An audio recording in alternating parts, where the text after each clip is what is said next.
world, huh? Yeah, I just the economy's hard right now with everything, but where isn't it?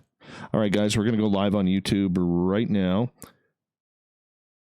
Hey, everybody on YouTube, welcome back to Spaced Out Radio as we finish off our week strong. Real strong, manly beard night tonight on the show. Paul and Ben Eno, along with myself, we're packing some serious facial heat here, people, and I know you guys are going to love tonight's show. Yes, so Paul and Ben, we like good beards around here, so that's why we're building that up. We have to. We absolutely have to. We cannot ignore it. Sounds good, Dave. I mean, any compliment for my beard is a good one. And for any man with a beard, that's the highest compliment you can achieve. Absolutely. Absolutely. So, yeah, I'm watching my prepper friend message me on Facebook right now. He's like, oh, my God. Hey, Waylon, how you doing, man? We'll wait for everybody to climb on in as we are about 5.5 minutes away from showtime here on the mighty SOR on a Friday night. Hello, BCB. How are you? Nice to see you back 2 nights in a row. And, yeah. Now, you guys are in New York? Or, no, you're in Rhode Island. Rhode Island, yeah. Well, I'm in Massachusetts. Rhode Island and Massachusetts. We're about 9 miles apart. Nice. Mothman flies. So. Nice. I actually, a few years ago, got to speak at a real shitty Paracon but it was at... what the hell's the place? The Pilgrims landed there. Plymouth. Plymouth? No, not Plymouth. Salem. No, Salem. out on that peak. What the hell is it called? Now I'm going to have to look it up. In Massachusetts? In Massachusetts. Cape Cod? Kind of area, yes.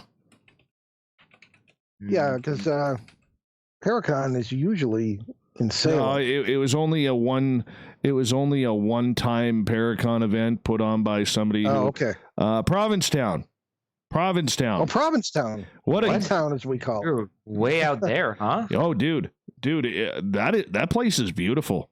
That place is just beautiful. Oh, it is, but you can swim faster than you can drive because it's like a couple of hours just to get out at the end of the Cape, and it curls around. You're driving. Oh, it's awful. And then Route 6 gets smaller and smaller and smaller the farther along you go. But I tell you, what scared the hell out of me was all the great white shark signs around. Yeah, that one scared me. So yeah, they're all over the place. It's like being in Jaws. Oh, absolutely, yeah, right. Absolutely. And I'm not gonna lie, guys. I'm a meal. Okay, I am a meal. I don't mess around with these appetizer type stuffs. Okay, I am a meal, and there is just no way I'd ever go in the water there. No way. You could really say that you are all that and a bag of chips. Absolutely, absolutely. All right, give a shout out to Donnie for coming on in, along with Science Bob. Do you have your cape on tonight, Science Bob? I need to know. Mala, how are you? Mark Daniel, how are you? Thank you so much for joining us from Glendale, Arizona. And we'll let everybody else come on in. It's going to be a good night tonight. All right, guys, we're about 2.5 minutes from showtime. Cable Guy Matt has come in. Hey, Cable Guy Matt. It's my cable guy. Literally, he does all my internet and cable work here. Cable Guy Matt. Oh, hey, Yeah. We like when him. in doubt, be consistent. Exactly. I'll tell you, he runs a good fiber optic, that man. Let's see here. So we got about 2 minutes, guys. So I'll read an intro to the show, intro to you, and then we will get going. And Donnie in the chat room, everything's shutting down up there. Up here where I am, the one mill just closed for a couple of weeks minimum. So it's starting to. So we'll see. Nikki from Texas, thank you so much for joining us. Bill WD40, how are you? All right, let's get this thing going. Let's do a show here. You guys are sick of me talking. Hey, I want to remind everybody on, where are you? YouTube. that a great way to support what we do on a nightly basis, we have the Super Chat open, along with heading to our website, spacedoutradio.com, where we got some great swag for you to choose from, t-shirts, logos, everything that you need to make yourself look very pretty during this time where you are stuck at home and cannot be fashionable for anybody outside of your camera view. So give us a try. It'll be very much enjoyable. Very much enjoyable. There's my promo for tonight. All right. Good stuff. Okay, guys. About 30 seconds. Paul and Ben Eno here tonight, YouTube. They're good people. Fantastic beards. Fantastic beards. When you get a good father-son beard combo like this is rare in the paranormal industry. Very, very rare. It's in the genes, I suppose. Absolutely, my friends. Absolutely. Okay, we're about 15 seconds, guys. And signal on. 5 seconds. 3, 2, 1. Music's on.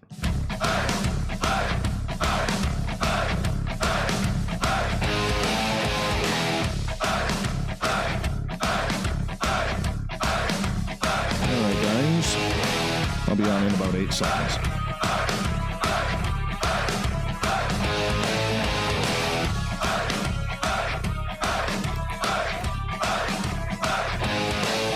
From the melting mountains of central British Columbia to you listening around the world, this, my friends, is Spaced Out Radio. I am your host, Dave Scott, hanging out at SOR headquarters as I sit down on the captain's chair to speak to all of you tonight. We welcome you to tonight's show, including Revolution Radio. If you want to take a listen to our archives, they are free for you at youtube.com/Spaced Out Radio. Just do old Davey the favor, hit that subscribe button. Our website is spacedoutradio.com, where we have a plethora of features for you, including rocking out to Bumblefoot and doing a little shopping at the SOR Vault. Don't forget to read up on Captain Shirk's SOR Newswire as well. Tonight's show is brought to you by Chive Charities. Help make the world 10% happier by donating to Chive Charities today. You can find them on our website. Hey, before I introduce our guests, I got a special audience member I want to speak to. Now, one of our longtime listeners, Fap, he hangs out Friday, Saturday nights with his grandma, Rose. So we want to give a shout out to Grandma Rose tonight. I believe she's 94 years old. I'm going to give her the record for our oldest listener right now. But I want to thank you, Rose, for tuning on in and letting us get weird with you on your special Friday night. So thank you so much for joining us. Paul and Ben Eno are world-famous father and son paranormal adventurers, broadcasters, authors, lecturers, and beard connoisseurs who have a combined experience of nearly 65 years in the field of the unexplained.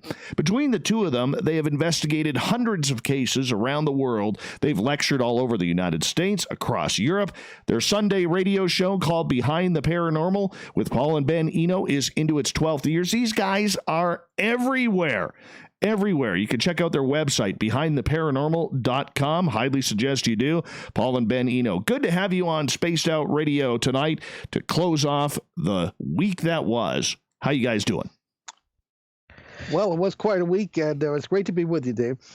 Yeah, it's a welcome distraction from the world around us. Isn't it? We all need that distraction. You know, at the beginning of this week, I actually had a talk with my business managers about this and the people kind of behind the scenes. And we all had this long conversation that we were going to, you know, our job is to bring the woo. Our job is to bring the stories. People are getting inundated with the fear and everything throughout the media, what's going on in the world. We need to be able to bring that roundabout. And the woo is the most important part right now for us. And, you know, I know you guys are full of woo. You've been chasing it for a long, long time. Is the drive still there after so long, Paul? Well, better the woo than the whoa, I suppose. But yeah, it is. This is my 50th year. I kind of mark it from October. And it is. I mean, the more you look for, the more you find, the more you experience, the more wondrous it becomes. Which is why I don't understand the politics in this field. I wonder if people are really experiencing it in the proper way. But for me, the drive is just getting bigger. Why is that? Well, you brought up a very key word there, politics in this field. After as long as you have been researching this and have taken this subject extremely seriously, is it more political now than it's ever been, or was it political back then? It's just shifted now because of social media. Well, I think you just said it, Dave. Back then, who did you have? You had the Warrens, Hans Holzer, maybe Brad Steiger, one or two others, and me, because like nobody knew me. I was in my 20s or before. Right. But I think that nobody was doing it. I mean, the fewer people you have, the less the politics, I guess. But now, and nobody wanted to talk about that. But they wanted to hear about it, and they would talk about it privately. But nobody wanted to be on TV. They didn't want to be laughed at. Now it's just the opposite. Everybody wants a TV show. And Ben and I run into people very often who will contact us, and you just know they want a book deal, they want a movie, or they want to be on TV. And we say, none of that. We're here to help people. We don't care about our own fame, if there is any. And we just, there's a lot of politics now. There's a joke that Americans, if they were marooned on a desert island, the first thing they would do would be elect a committee, elect a committee chair, and then draft a constitution. Well, that can be good, that can be bad.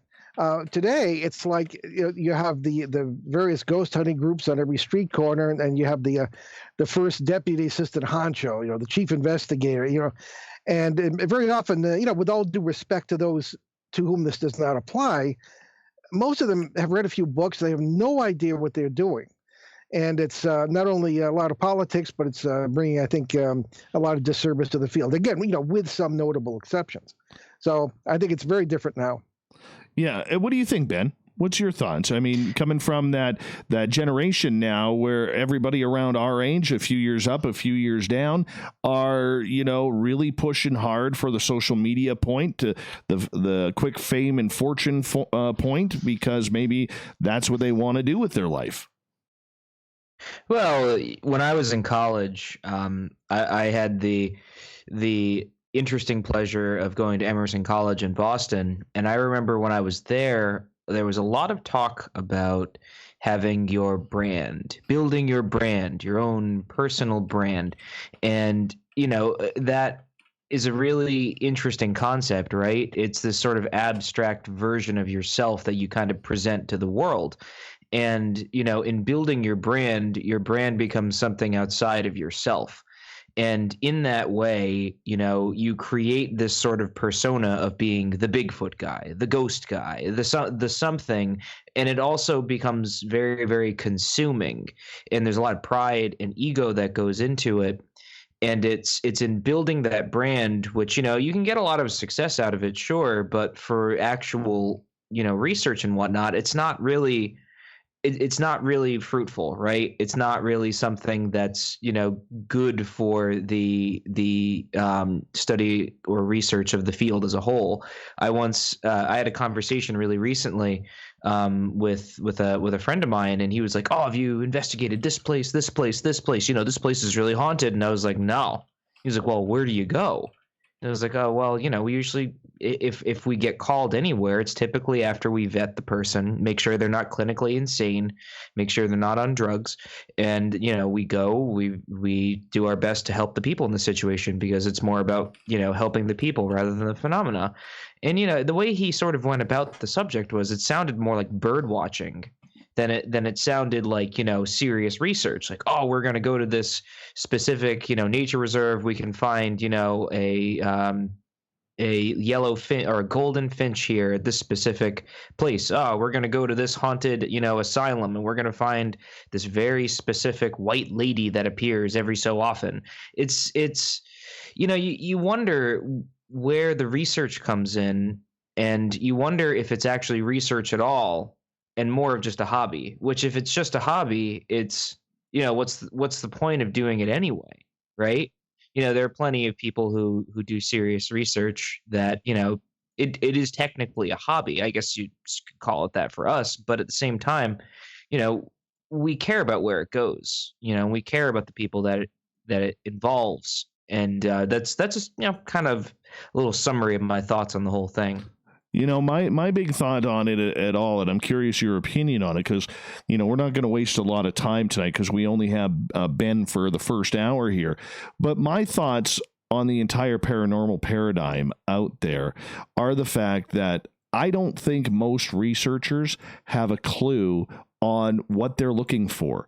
And I don't even mean that, it may sound disrespectful when I say that, but there are very few out there that are outside of what I like to call the weekend warrior mode, where they have no idea what they should even be looking for, let alone going out and going into people's homes and playing ghost hunter. I think it's a little bit of a crossroads right now because of things like television and the way this has all been brought up the last few years, where anybody can do it, and that's the perception. Paul, what's your thoughts?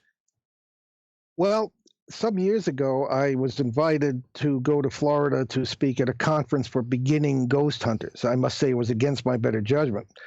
But there were, it was at a nice, supposedly haunted hotel in Clearwater, that big wooden place, the Biltmore. I don't know what it is now.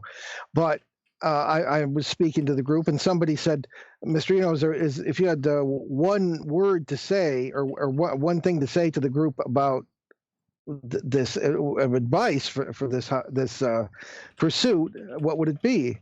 And I said, don't. And 230 people stared at me. I said, you have no idea what you're doing. Most of you are stuck in the 19th century, which we believe is all wrong. You don't know what spiritually, psychologically, even physically it can do to you. I mean, I've been physically injured, and it's just but I said, well, here we all are, so we might as well, talk about it. So I made this presentation, and I don't know, I'm just not very pleased with the, So I think it's one thing if the paranormal comes in and bites you in the butt. You happen to move into a place that's got a parasite infestation or otherwise quote unquote haunted, and it comes to you. But to go out and seek it, I would suggest taking up soccer first, or read some books. Although a lot of the books out there I wouldn't use as doorstops. So it's a real problem. I think that this field, if it's going to be taken seriously ever, needs to be torn down to the roots and rebuilt. I would agree with you on that. And, we have stated so many times, it doesn't matter what field it is, Paul, and I'm sorry, Ben, I'm going to stick with Paul here for a quick second. It doesn't matter what field it is, whether it's UFOs, whether it's cryptids like Sasquatch, whatever it may be. What we're seeing a lot of these days is we're seeing a lot of research conducted on opinion, and we're not seeing research for the betterment of the community. Has it always been that way, or is this a new phenomena as this subject matter continues to grow in popularity? Well, I think there have always been the people who try to be of service. We know a lot of them, and there are always the people who are trying to make a living. When I worked with Ed and Lorraine Warren, they made a living at this. And I kind of learned, as much as I like them personally, I kind of learned to distrust that, because it means you have a vested interest in things being weird. I think it can be a problem when it comes to objectivity. So for me, the paranormal is something that grew out of my personal spirituality. Yes. It goes into, it goes deeply into what we are, what we're for, what our destiny is. And I think it's that deep, or way deeper. It's not just about, can you get a couple of EVPs, electronic voice phenomena, all that sort of thing.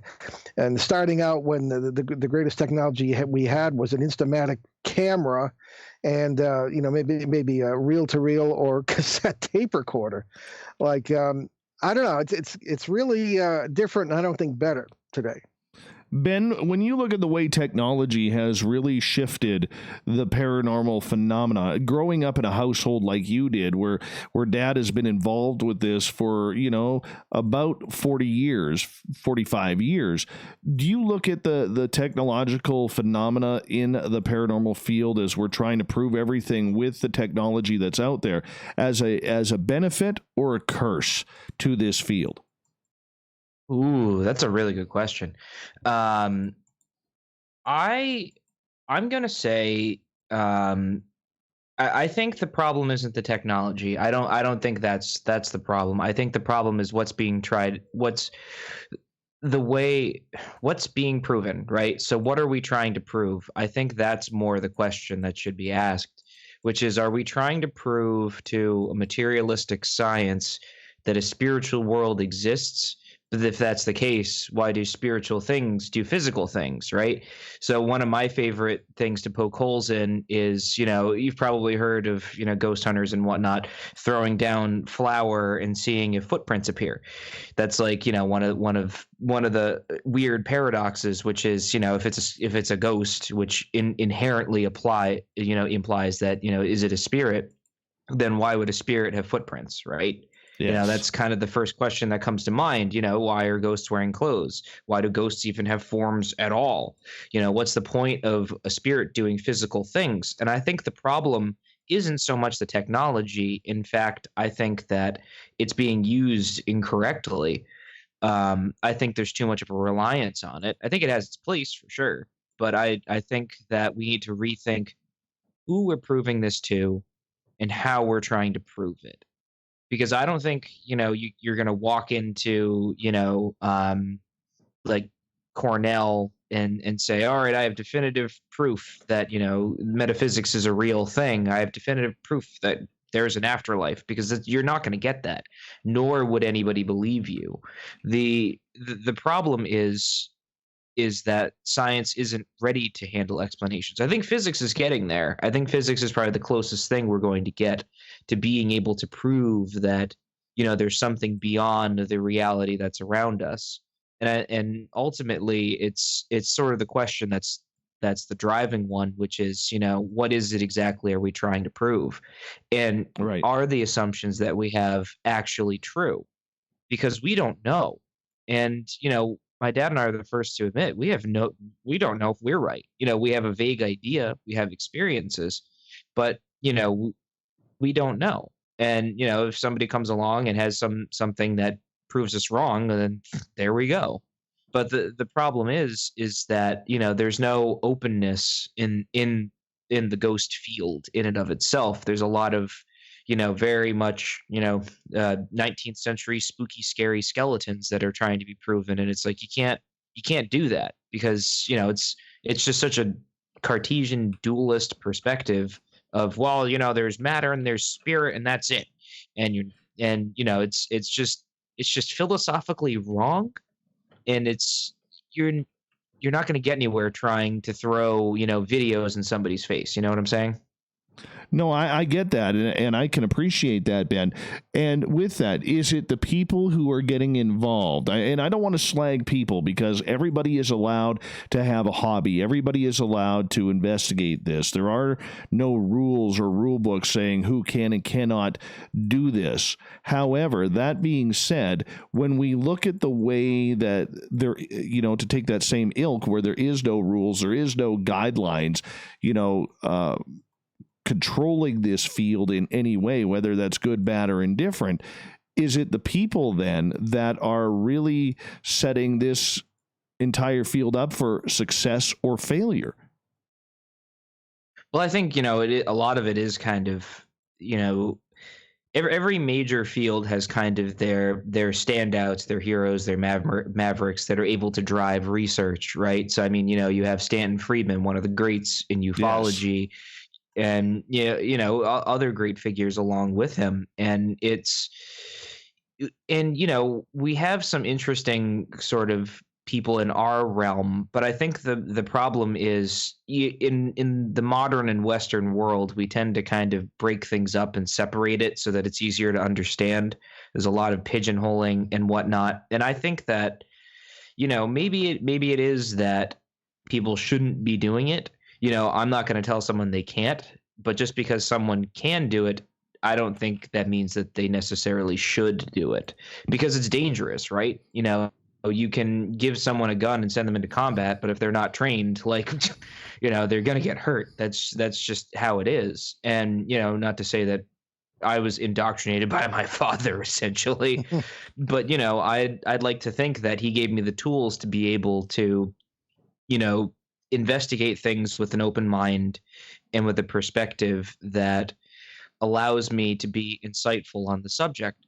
And, I think that if you're studying this field, you should at least be trained in some sort of philosophy, understanding metaphysics in some way, shape, or form, or at least be able to, sort of discern things that are around you, right? Just because something is telling you it's great Aunt Gertrude doesn't necessarily mean that it's great Aunt Gertrude. There's a lot of, snares and traps and pitfalls that exist in the process in and of itself. Like maybe it could be a hobby for people. That's cool, great. But, I just advise, tremendous amounts of caution because it can be very dangerous to people. And it can, be very treacherous in a way. And I think that, in all fields of all of them in the sort of paranormal realm, the ghost one is sort of the one that's most inundated by people who are kind of like, paranormal tourists in a way. Um, you don't necessarily have, every Tom, Dick, and Harry running out into the woods trying to find Bigfoot, or going to their local nature reserve and trying to find Bigfoot there. And same with UFOs, right?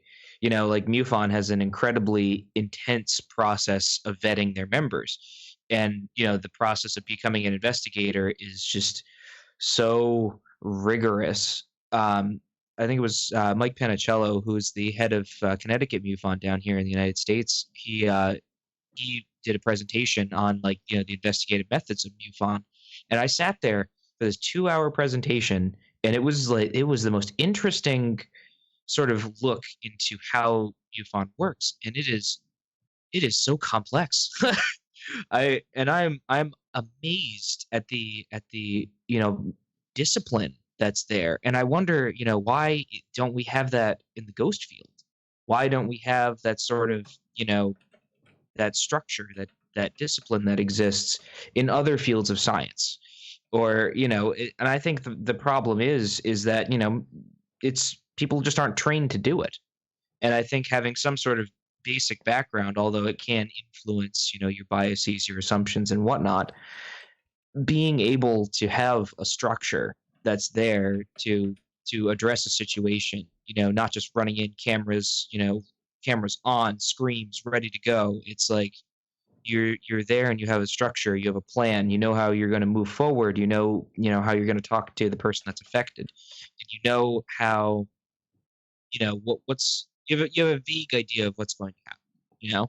And I think that that's what's missing mostly from our field is A, the structure, and B, what it is we're actually looking for. Because if you ask anybody else in the field, they'll probably give you an answer along the lines of, well, I just want to prove that it exists. And it's like, well, what are we trying to prove? And I think that's the major question.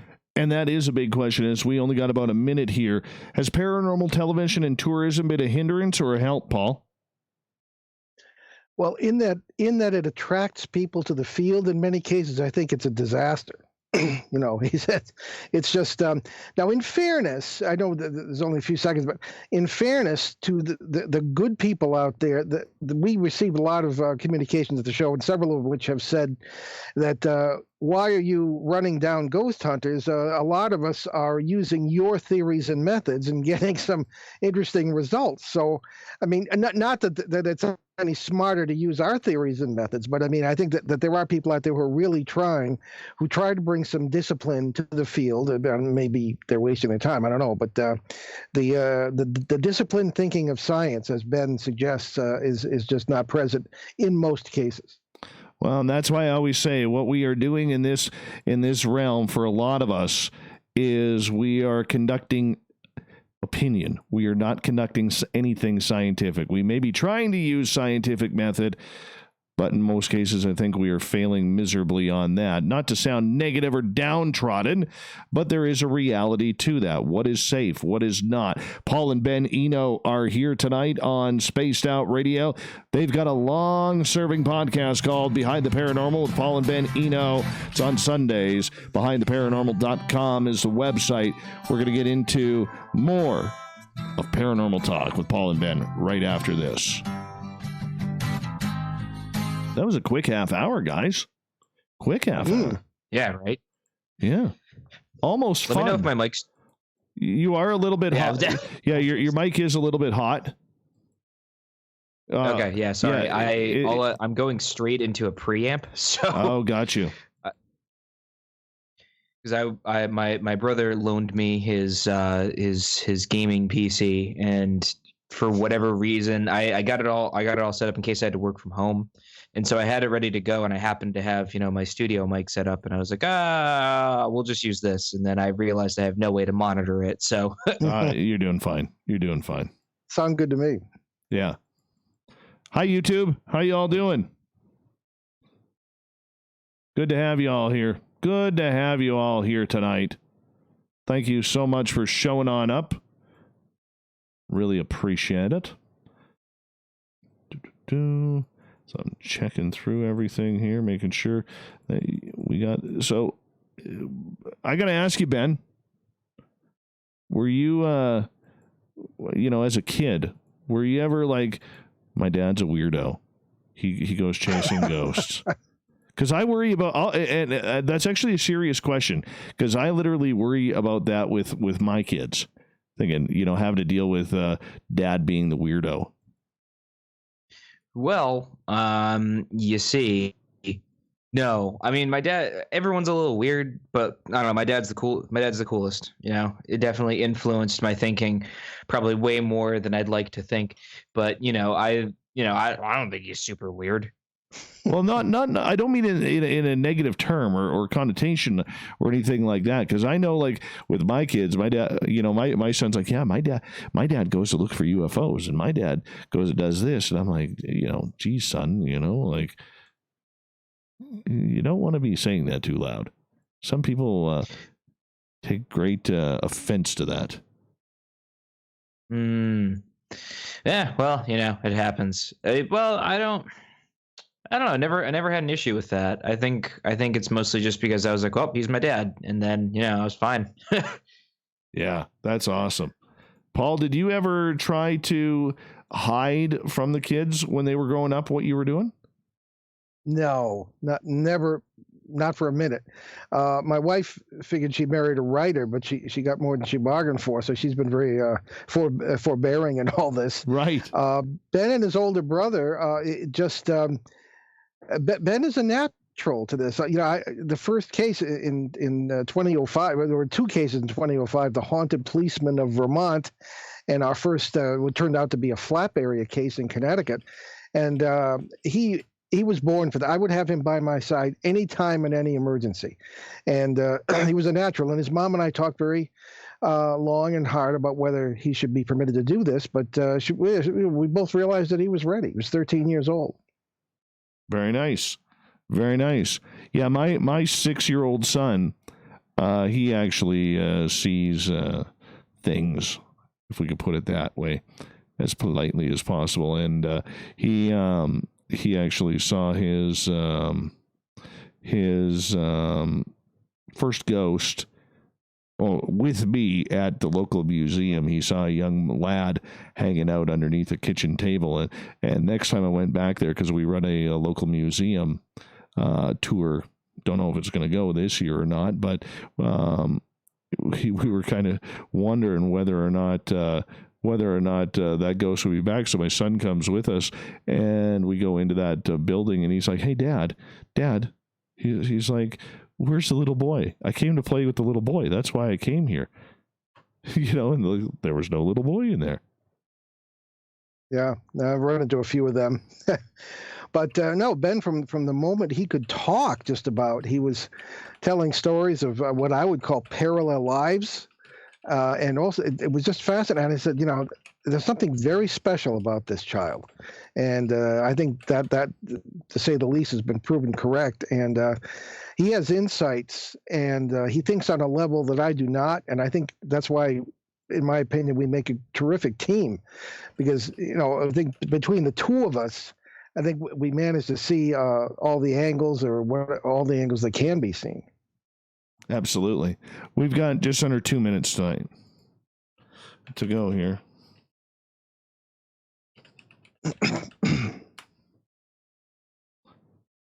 All right. Let's see. How's YouTube land doing? Everybody having fun in there as it starts to pick up? Good to have all of you with us tonight. Paul and Ben Eno are our guests. They have fantastic beards, so you know they're going to be great guests. Don't forget to hit that like button, that thumbs up button, that subscribe button if you don't mind. We'd greatly appreciate it. Greatly appreciate it. My wife braided my beard not too long ago. It was that's nice. Disturbing, to say the least. No, that's good stuff. That is very good stuff. Very good stuff. Is it still the case? Will I see it on Sunday at the radio station? Oh, definitely not. No, Oh. no. Somehow I found that relief. Well, that's fair. Also, if you hear a what sounds like a squeaky wheel, that's actually my cat. He's wandering around and yelling at me. Okay. So not a problem. Yeah. Not a problem. All right. Give me 2 seconds here. We only got about 40 seconds left here before we got to go on the air. I want to remind everybody on YouTube tonight that a great way to support what we do on this show is we have the Super Chat open, along with heading to our website, spacedoutradio.com, where we have a plethora of goodies for you there at the SOR Vault. Grab yourself a great T-shirt, hang in there, and, at least look good while you're hanging on at home. That's what I'm doing. That's what I'm doing tonight. So I hope you're having a good time. Great way to support us, and we appreciate everything that you guys do for listening to us on a nightly basis here on the Mighty SOR. All right, guys, hold on. We're going to kick things back off here. Music's on. We're underway in the second half hour of Spaced Out Radio tonight. I am your host, Dave Scott, sitting in the captain's chair of SOR headquarters. Thank you so much for joining us. Want to remind all of you that if you've missed portions of this show or others, you can check out our free archives at youtube.com/Spaced Out Radio.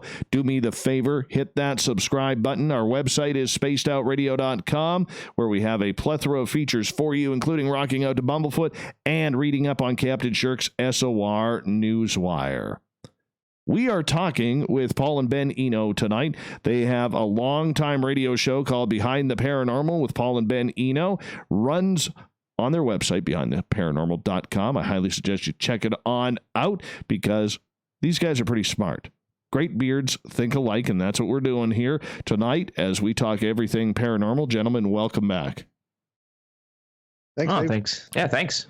Hey, Ben, I got to ask you, since you do a lot of this with your father, what is your first encounter that you remember that you had, the first experience you had with Dad out on some paranormal investigation? I was 7 or 8 years old. My dad decided to take myself and 2 of the neighbor kids to this herb farm where they were having sort of issues with fairies, I believe. Was that it, Dad? I can't remember. Pretty much name it. UFOs and actually, it wasn't UFO. You told me on the way down at your tender age that we were going to run into UFOs, and I was a little skeptical. But you were the pioneer of the flap area idea. To be fair, I could have just guessed, but yeah. Well, there were ghosts and the mysterious people and fairy-like creatures. Yeah. But I do recall there was sort of this silo area that they had.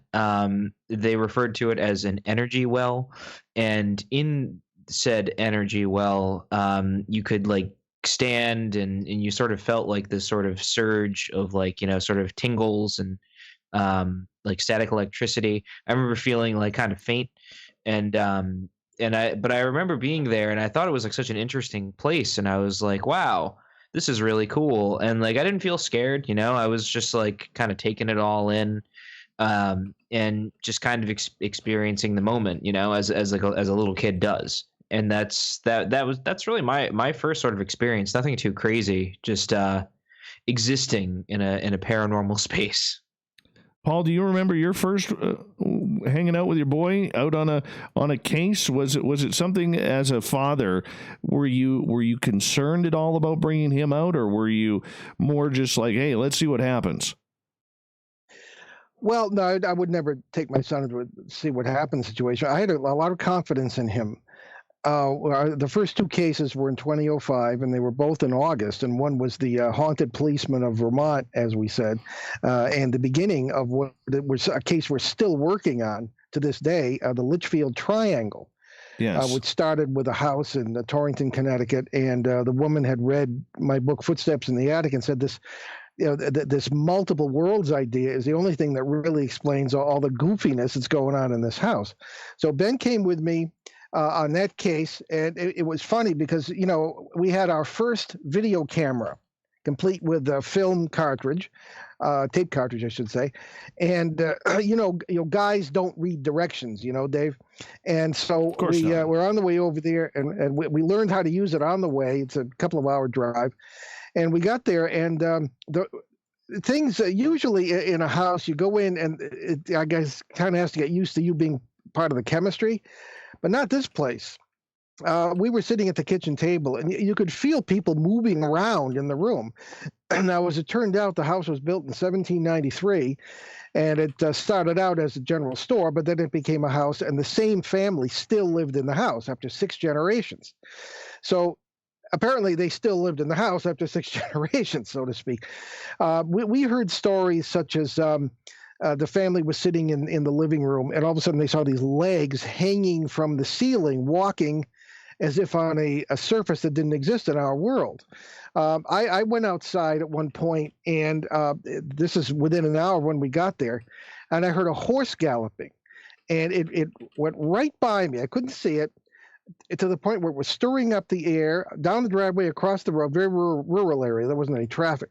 And the leaves on the trees were stirring in this, whatever was making this breeze. One of the more interesting, some of the more interesting evidence we encountered was on a subsequent trip. This is 5 years later. We were up, there's a film crew up from New York. I mean, we're often approached by producers who want to do series, and of course, the guests of the network, and especially about this area, something always comes in, a third party, and stomps on it. Plus, they say we get along too well. They don't like the harmony we have, and they don't. A lot of them don't like the theories. But Ben and I were outside, very, very cold, November of 2010, and the little 4-year-old boy in the house, the grandson of the owner, said that his invisible friend Ashwar was in the tree outside the house because her people lived in trees. 4-year-old kid.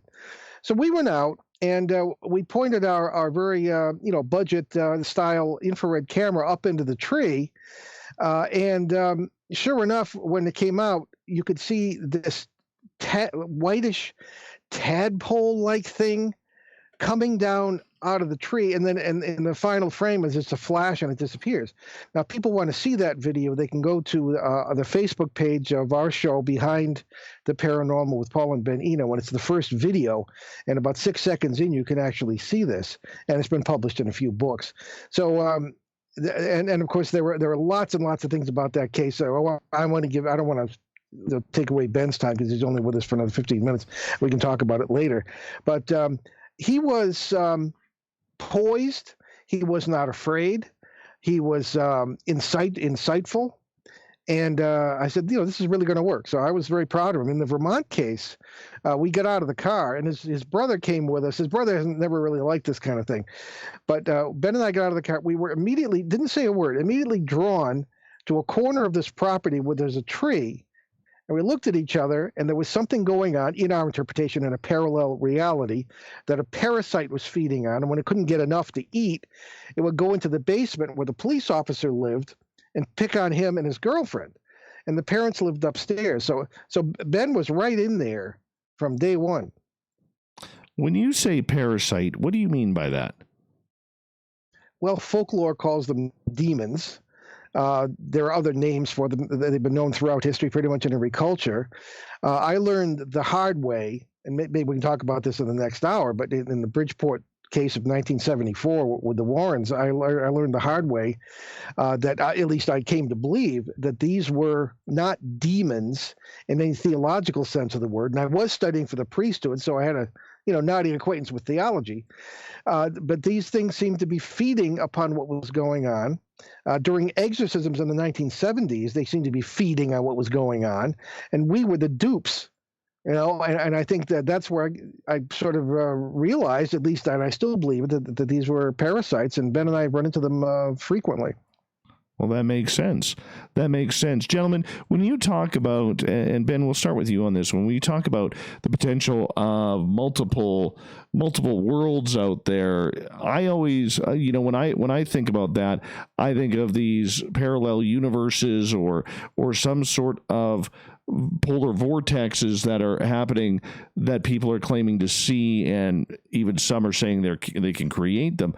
Is that what you're talking about when you talk about the multiple worlds?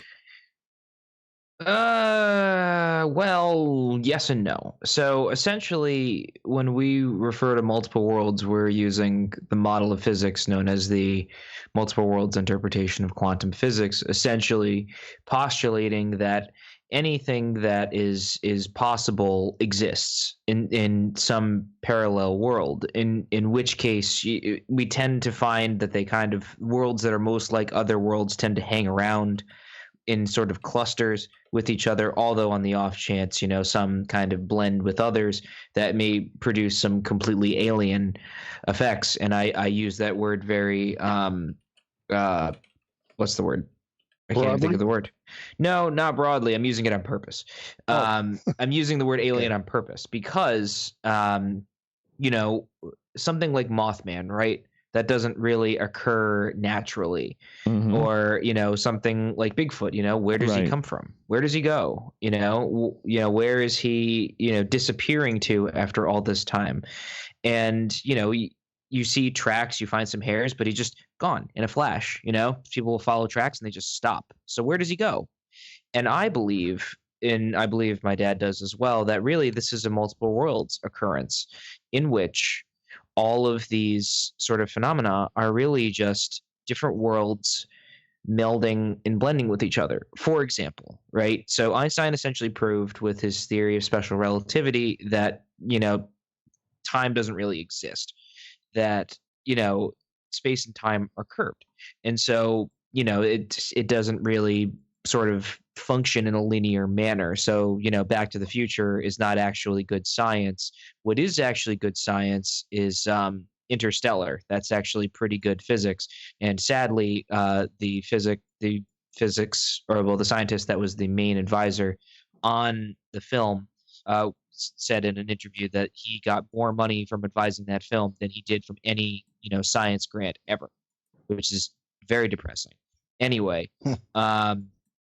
so really what we're dealing with here is sort of a mix of parallel worlds and time, but time not as we would sort of experience it, linearly, but time as sort of this loose construct where, you can have parallel lives going on at the same time. Everybody talks about, oh, my past lives, but, they're not the past, they're happening right now. Because any physicist will tell you that time travel doesn't go back and forth; it goes side to side because it's all happening simultaneously. I've heard stories of people saying, "Oh, well, I did past life therapy, and I fixed this guy's problem, and then my problems were solved." It's like, well, you weren't fixing his problem then; you're fixing his problem now, and you're fixing your problem now, and it's creating solutions because it's all now and it's all us. And if the multiple worlds interpretation of quantum physics is correct, then the next natural step would be, I'm you, Dave, or you're me, or I'm this microphone, or I'm this computer, or you're this computer, or you're my cat that's sitting on my table right now. It's all this sort of cosmic oneness that exists, and it is that sort of logical step of quantum physics. Paul and Ben Eno are our guests tonight on Spaced Out Radio. You bring up an interesting topic there about time travel. And as we look at these portals and everything, and time travel, and whether or not there's actually there, do either of you think that there are any current time travelers here? Would you like to take this one, Dad, or shall I? Okay, well, all right. I'll give you a break there. We have to, as Ben will tell you, I've always insisted that we define our terms. time travel. A time traveler is in the old paradigm is someone who travels back and forth in time, comes back from the future. Usually it's from the future, not from the past, although I suppose that's possible as well. But we don't see it that way. There was one fellow who was on Facebook, and he claimed to be a time traveler, and he said, oh, he went back in time and he looked down on the dinosaurs, and he named it was kind of funny actually. He named all sorts of different species that didn't live at the same time. I got kind of a charge out of that, but there are a lot of baloney throwers too. But I think that all of us, if the point of view that we have that Ben has laid out is correct, that all time is simultaneous, that there are many versions of ourselves, there are worlds in which we are each other, quite literally, then we are all time travelers. In the parallel worlds, okay, what are you seeing when you see a ghost? Okay, Ben mentioned, Aunt Gertrude, somebody comes in, that could be a parasite, but it could also be Aunt Gertrude in a world in which she never died. And we're seeing it because it's a close parallel world with very similar laws of physics. One thing to understand is that these worlds have very different laws of physics at times. At least that's what's postulated by the theories. And that's why, perhaps, I stood in that kitchen in 1974 in Connecticut with 3 police officers and 3 firefighters. We all watched the refrigerator float. Because perhaps we've actually had to invent terms, Dave, just to talk about some of these concepts, because we didn't think there were any words to describe. We call it an overwash of parallel world boundaries or membranes or brains, BRANES. Perhaps a world in which the laws of physics allowed the refrigerator to float, and we happen to be standing there watching it. I mean, that's one possibility. So I think that we're looking. It's the first day of school. We're looking at an entirely new paradigm. And I just think that it's hard to get our minds around. But if you work I worked as a seminary student. I did pastoral work in psychiatric hospitals, and I would look into the eyes of people who had been diagnosed as schizophrenic, and sometimes, or actually almost always, they would look back with the most knowing look in their eyes. Some of them were living in parallel worlds, I think, some of which were terrible, others of which were beautiful.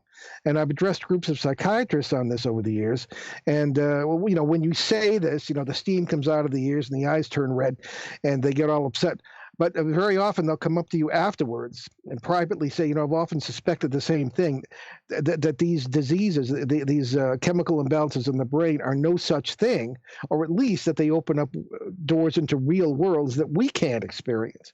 But I said, if I mentioned that, I'd lose my job, regardless of their academic rank.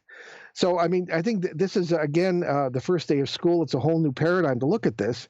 And I think when you're looking at a ghost, particularly one that looks physical, it's in clothes, I think very often, at least, you're looking at someone who never died across the membrane. And that's why we run into people, ghosts, quote unquote, who think we're ghosts haunting them and are afraid. We have to reassure them because they see us how? Across the membrane, which is what?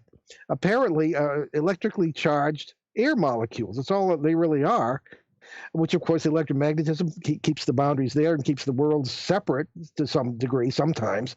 And I think that wild as it sounds, that might very well be what the ghost experience is all about. You're not looking at a spirit. As a matter of fact, in our world, the laws of physics don't permit the existence of spirits, with disembodied entities with complete memories and everything, all brain function. I mean, it's just not. It wouldn't be possible. So you're looking, perhaps, we think, at the real person, body and all, who never died. As a matter of fact, we don't even believe in death. We don't even call it that. We call it translation. It's an ancient theological term for death. So again, it's a whole new paradigm. So sorry to run on. No, and I had that experience a couple of years ago where we were doing a tour and along the Gold Rush Trail here. And we had a Chinese couple, because the Chinese were very big in British Columbia, panning for gold and helping build the central part of the province. And they had, we 9 of us connected with these spirits. There was a group of 9 and we all connected with these spirits. And here we are. We said, hey, congratulations. Thank you for talking and great to chat with you. Good night. You guys can go on your way. And for the next 5 minutes, we tried to figure out why they hadn't moved, because we were still getting recordings on our gear. And eventually we realized that, well, were we the ghosts that were blocking them on the trail? Because when we cleared the trail, they went on. And all the machines that they were lighting up were now turning off as they continued down the trail. So that really made me think, for the first time in that instance, whether or not they were actually dead or we were actually on and viewing a different timeline. So I get what you're saying with that. And that is something that is part of the fun of the mystery, is it not? Mm-hmm. Yeah. Yeah, actually. You know, it's the quest for knowledge, just a thirst for it, and I can't get enough of it. It's just you learn something every time. No, and that's what life is about. Very true. Very true. Do you ever think there will come a day, as we only got about 3.5 minutes here before we got to go to break at the top of the hour? Ben, do you ever think there will come a day where we're actually solving any of these mysteries? Or do you think that they're just a hair out of reach that we'll never get to? Well, I mean, science is changing all the time. And as a good friend of ours, Mark D'Antonio, always says, some of the stuff's just undiscovered science. And, I think that maybe there's a chance that, we could figure it all out. But, in the end, I think that we'll never really know, and I think that's probably what drives all of us is, this sort of never ending search, right? There was an ancient guy who once said, it's sort of like an infinite spiral, where you kind of just keep following and following and following and following. Maybe you'll find it, maybe you won't. Yes. But you kind of just keep going along that path, right? We all got to find our sort of holy grail, so to speak. And I think that it's one of those things where you like to hope that you will, but more than likely, is statistically and in all probability, you probably won't. And I think that there comes a point where you just kind of become okay with that, and you kind of become okay with not knowing, and sort of taking what you learn in your experiences and applying it and see if it can help other people. See, I'm not okay. I want to know. With everything that I've gone through, I want to know in regards to what is going on, Ben. And I don't think it's too much to ask. Do I think I'll ever get the answer? Not a hope in hell, my friend. Not a hope in hell. But I have to keep going. I have to try and figure out the massive question of why me. That's an interesting question to ask too. Because I always think about that too, which is, what is it about us specifically, or is it us? Is it completely random? Or is there some sort of higher thing at work? It's why I always have such an issue with people, putting human traits on non-human entities, and it's hard to understand the motivations of something that's not entirely human. Very true. Speaking of not entirely human, there's my cat screaming at me. Well, the cat's doing its job. That's the main thing. Yeah. Oh, yeah. Paul, we got about 45 seconds. You want to jump in here? Well, sure. I mean, I think the thrill of the hunt, the quest for knowledge, it's something I can't get enough of. And also, again, the spiritual aspect. I think that's rather than hurting one spiritual, I think the proper approach glorifies God, if you will. Whether you believe in God as he, she, it, or them, or nothing. I mean, it takes us outside of ourselves and shows us how big we and the multiverse really are. Right. I probably should have led with that in the not knowing. Yeah. Well, you know what? I mean, we want to know too, Dave. Oh yeah. And that's the big one for all of us. We just need to figure it out. How we get there? Who knows? Maybe it is God. Gentlemen, we are going to say goodnight. I should tell our fans we're going to say goodnight to Ben here, who has a project early in the morning that he has to get to. But Paul is going to stick with us for the next couple of hours here, hour and a half here on Spaced Out Radio. As we continue with the paranormal talk, we'll get into some exorcisms and what it was like to work with Ed and Lorraine Warren coming up on Spaced Out Radio with Paul Eno.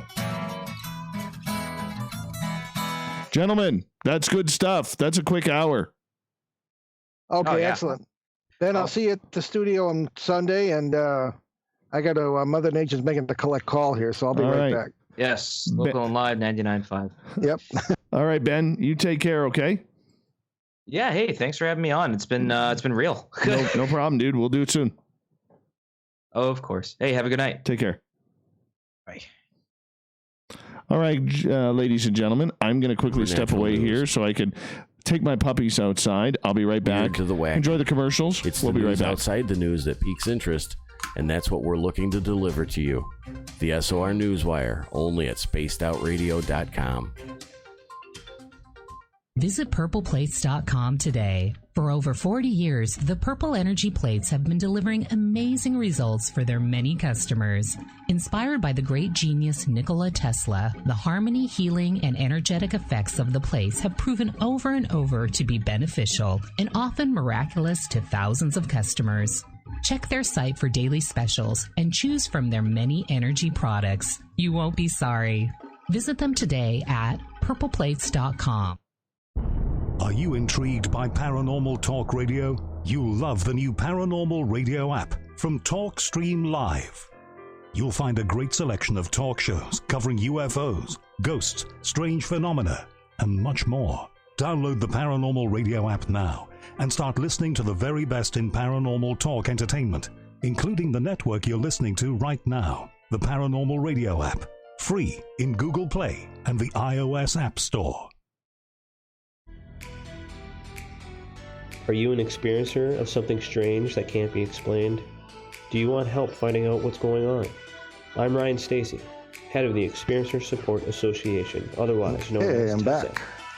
We've teamed up with Spaced Out Radio to investigate cases filled out in the SOR Sightlines report. We are independent and there's no cost to what we do. All we need is your experience. Let's find out what's happening together on the SOR Sightlines report. We're taking Sunday nights out of this world on Spaced Out Radio. This is Michael W. Hall, also known as the Paranormal Lawyer. Together, we're going to go on an exciting journey into the unknown. I'm going to bring you some of the best interviews in the paranormal and supernatural to start your new week off on a freaky note. So tune in to Spaced Out Sundays with me, Michael W. Hall, only on spacedoutradio.com. Get your horns up with me on Spaced Out Radio. This is Ron Bumblefoot Thal. Come tune in to SOR where you can hear me rock out with Little Brother Is Watching, the official theme song of Spaced Out Radio. And then come on over to bumblefoot.com where you can find out about my tour schedule, my music, and everything else. Bumblefoot.com keeps you up to date on what I'm doing and the best way to stay in touch with my music and music camps. Sign up for my newsletter at bumblefoot.com and remember, Little Brother Is Watching. The party is always on at the Moose Vancouver. The Moose Vancouver is where you want to be when visiting Canada's West Coast. Open until 2 a.m. nightly, the Moose cranks up the rock while serving some of the best rated food in the city. The menu starts at $6.95. Why party anywhere else in Vancouver when the Moose is right there? Get your horns up and rock with the Moose, the official party bar of Spaced Out Radio. I'm feeling a little spicy tonight. What to do? What to do? Why not get Bumblefuck? 4 million Scoville units of pure hard rock. Bumblefoot hot sauces come in 3 flavors. The burning Bumble. Tone it down a bit with Bumblicious and throw the sauce on everything. Spice it up. Bumble me, baby. Bumblefoot hot sauce. Get it today at kajans.com. Hi, this is Amber Beckrud, and I want to invite you to subscribe to our YouTube channel where we store all of the SOR show archives for free. And as an added bonus, every 2 weeks, I'm posting brand... Can you hear me okay, Paul? Yeah, you sound good, Dave. Beautiful. Dog's all set. You know, I'm very thankful that you get an opportunity to investigate all this stuff with your son, man. That is really cool that you get to do that. I'm very grateful for that, and we hear about that from all over the world, really. Yeah, no, that's awesome. That's very awesome. Stan Friedman stood at the we were on the same docket at the Exeter UFO Festival in New Hampshire one year, and he said, he looked at Ben and he said, "I envy you." And he looked at me and he said, "I envy you."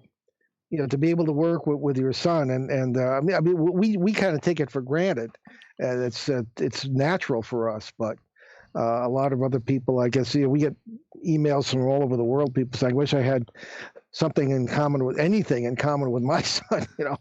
So we're really blessed this way. No, it's fantastic. It's absolutely fantastic, and good for you on that, man. Good for you to be able to have that. Well, we're lucky, and I'm so proud of them. I don't blame you. I think eventually my kids will get into it. They've all had their own unique experiences, so it's something that I think they will eventually get into. Like every now and again, my daughter will come with me, which is cool. But she's got her own thing going on. She's a teenager, so yeah. How many children do you have? I have three. Wow. Yeah. Yeah. Well, it kind of started when, long before Ben was ready, I wanted to see if blood relatives had the same reaction to the same paranormal or psychic, if you will, stimuli in these situations. I mean, I started with a cousin. And not a son. My older son kind of was interested, but then he started sleeping with a light on, and I said, "This is not going to work." So he's always been logistical support back at base camp here. Yes. And Ben is the one in the field. So, but my other son too, he comes along and he mans the book table and he backs us up and stuff. So it's good. It's a family affair. Oh, perfect. No, that is absolutely perfect. We got about 45 seconds here before we're going to relaunch, so we'll just get you to sit tight here for just a little bit longer, and then we'll get into what it was like working with Ed and Lorraine and some exorcisms and go from there. Okay. Yeah. How's everybody on YouTube doing tonight? We're having a good time here with Paul Eno. Ben had to leave because he had to get up early in the morning, but we're very gracious that he took the time to hang on out with us as well. So very thankful for that. Hey, I want to remind all of you, and thank you, FAP, for contributing to the super chat. Really do appreciate that. I hope your grandmother is enjoying tonight's show. So thank you so much for that. And a great way, too, to support this show is to go to our website, do a little shopping at the SOR Vault. Here we go with our number 2 at Spaced Out Radio and on Facebook, Spaced Out Radio Show.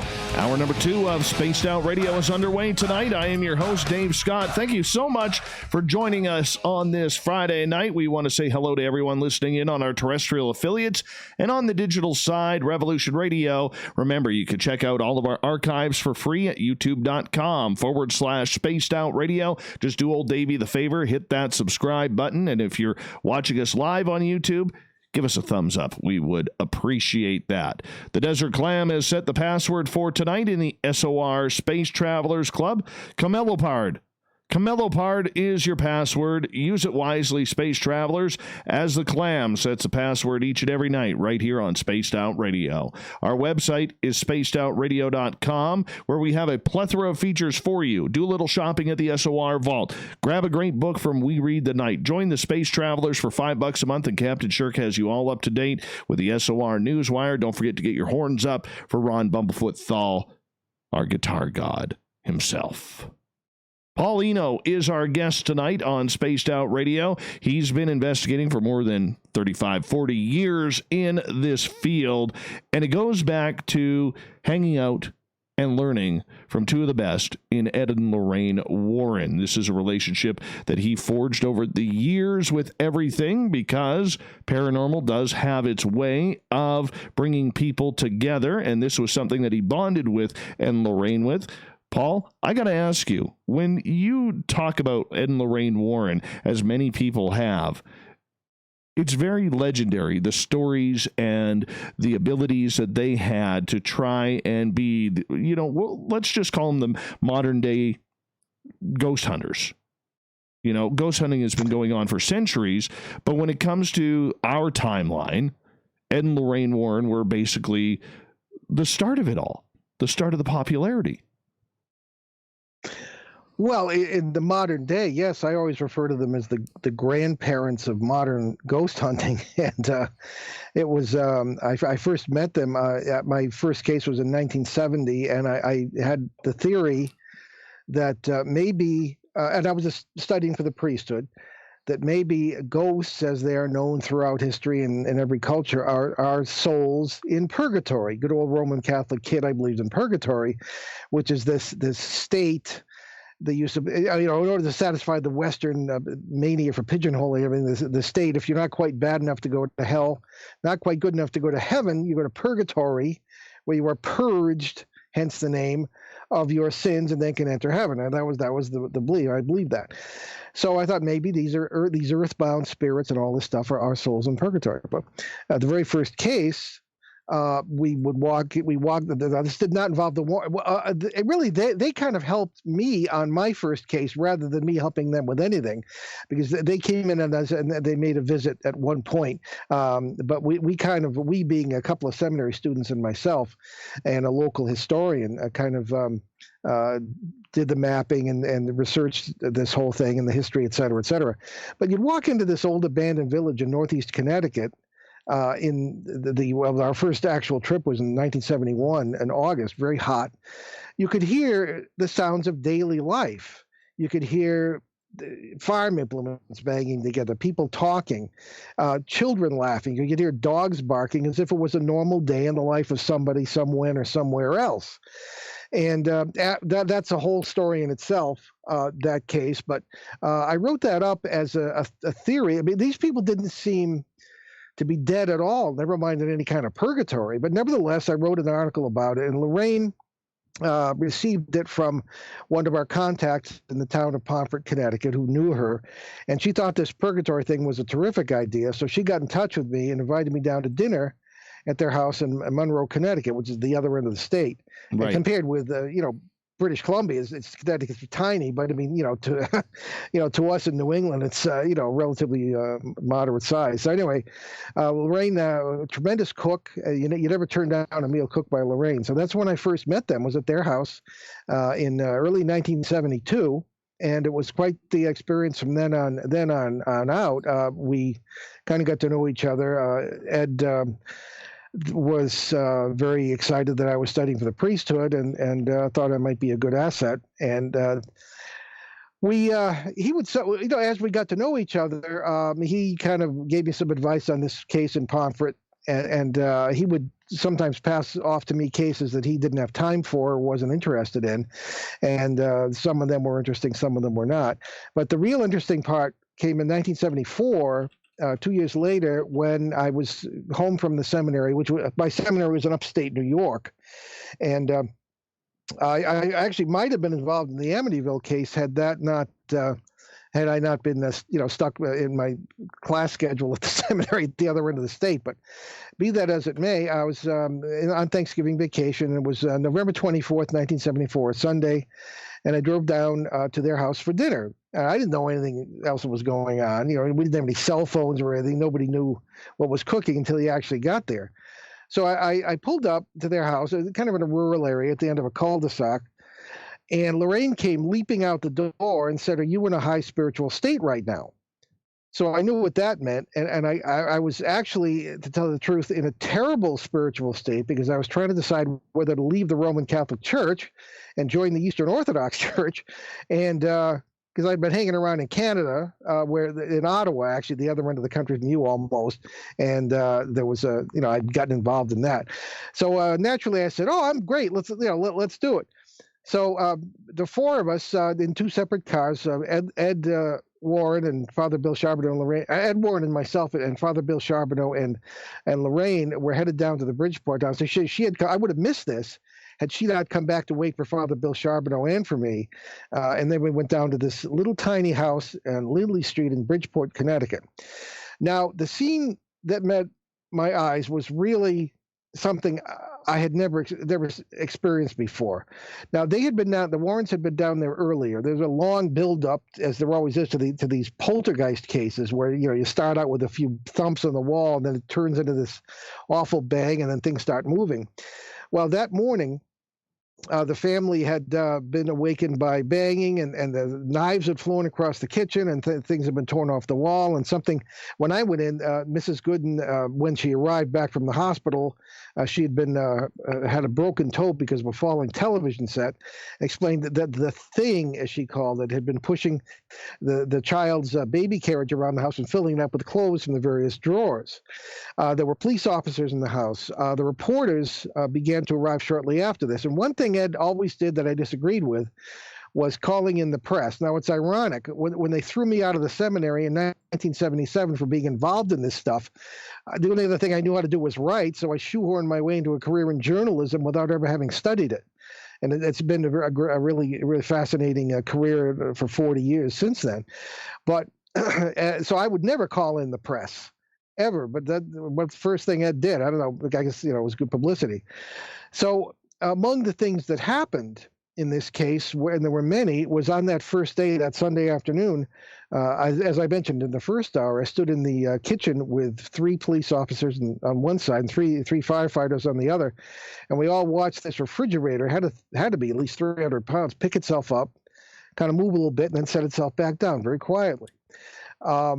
Interestingly, when things were happening in this house, I didn't feel the presence of any kind of entity. Now, one of the things I kept very close to the vest was, I guess, what today might be called psychic or mediumistic stuff. Now, I don't consider it to be that. I just think, you pick stuff up. If our ancestors hadn't been able to sense things, we wouldn't be here. And like the cavemen, as we call them, were not stupid, or they wouldn't have survived. They, I think, had certain abilities to feel when they were being watched, particularly by the saber-toothed cat that was looking at them as a hot lunch, that sort of thing. So I think we all have these abilities, so I don't think it's anything unusual. So I felt, as soon as I walked in that door, that there were 4 entities in this house. Now, we were calling them demons. The whole idea of our being there, particularly Father Bill Charbonneau, was we were waiting for permission from the Bishop of Bridgeport, the Roman Catholic bishop, to perform an exorcism in the house. Roman Catholics have a very institutionalized system of exorcism with the Roman ritual and very set prayers and things of this kind, and a priest has to have the permission of a bishop to do it. Other religions are not such sticklers about it, but there are good reasons why the Latins feel that way, so I respected that. But the permission never came, and we hung around for the better part of 3 days waiting for it. It was all this stuff happening around us. So probably for me, 2 of the most interesting things that happened were Sunday night. There was a police officer in the house. There was a reporter from one of the local radio stations. The little girl who seemed to be the center of this, her name was Marcy. She was 10 years old. She was an adopted child of this 40-ish middle-aged couple. And my job that Ed gave to me, he said, keep an eye on the little girl, make sure she's not doing any of this, like flipping lamps or things like that, or 300-pound refrigerators, lifting them, all that kind of thing. So that's what I was kind of doing. So we were in the kitchen on Sunday night, sitting at the table. Lorraine and I were sitting at the table. There was a police officer. Everybody's drinking coffee. And all of a sudden, Lorraine goes, ooh. And I looked down, and on her hand, right where the thumb meets the forefinger, there was a blister, a second-degree burn blister arising. I watched it form. And there's even a tape recording of this that Bill Hall, who wrote the excellent book, The World's Most Haunted House, about this case, first and only full book written about it, said that he got some tapes from the radio station, and sure enough, you can hear Lorraine making the sound and me saying there's a blister forming. And Ed wanted her out of this house right away because he said spontaneous human combustion could take place in this house. And Lorraine was a highly sensitive psychic, but she refused to leave. And certainly the pièce de résistance for me was the following night, Monday night, the 25th of November, 1974. The Warrens had left to be on some TV show.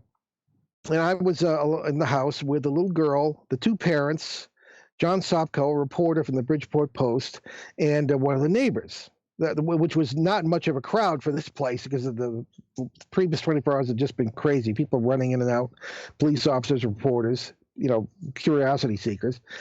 And the little girl and I were playing Monopoly. Don't ask me why a 10-year-old kid liked Monopoly, but that was her favorite game.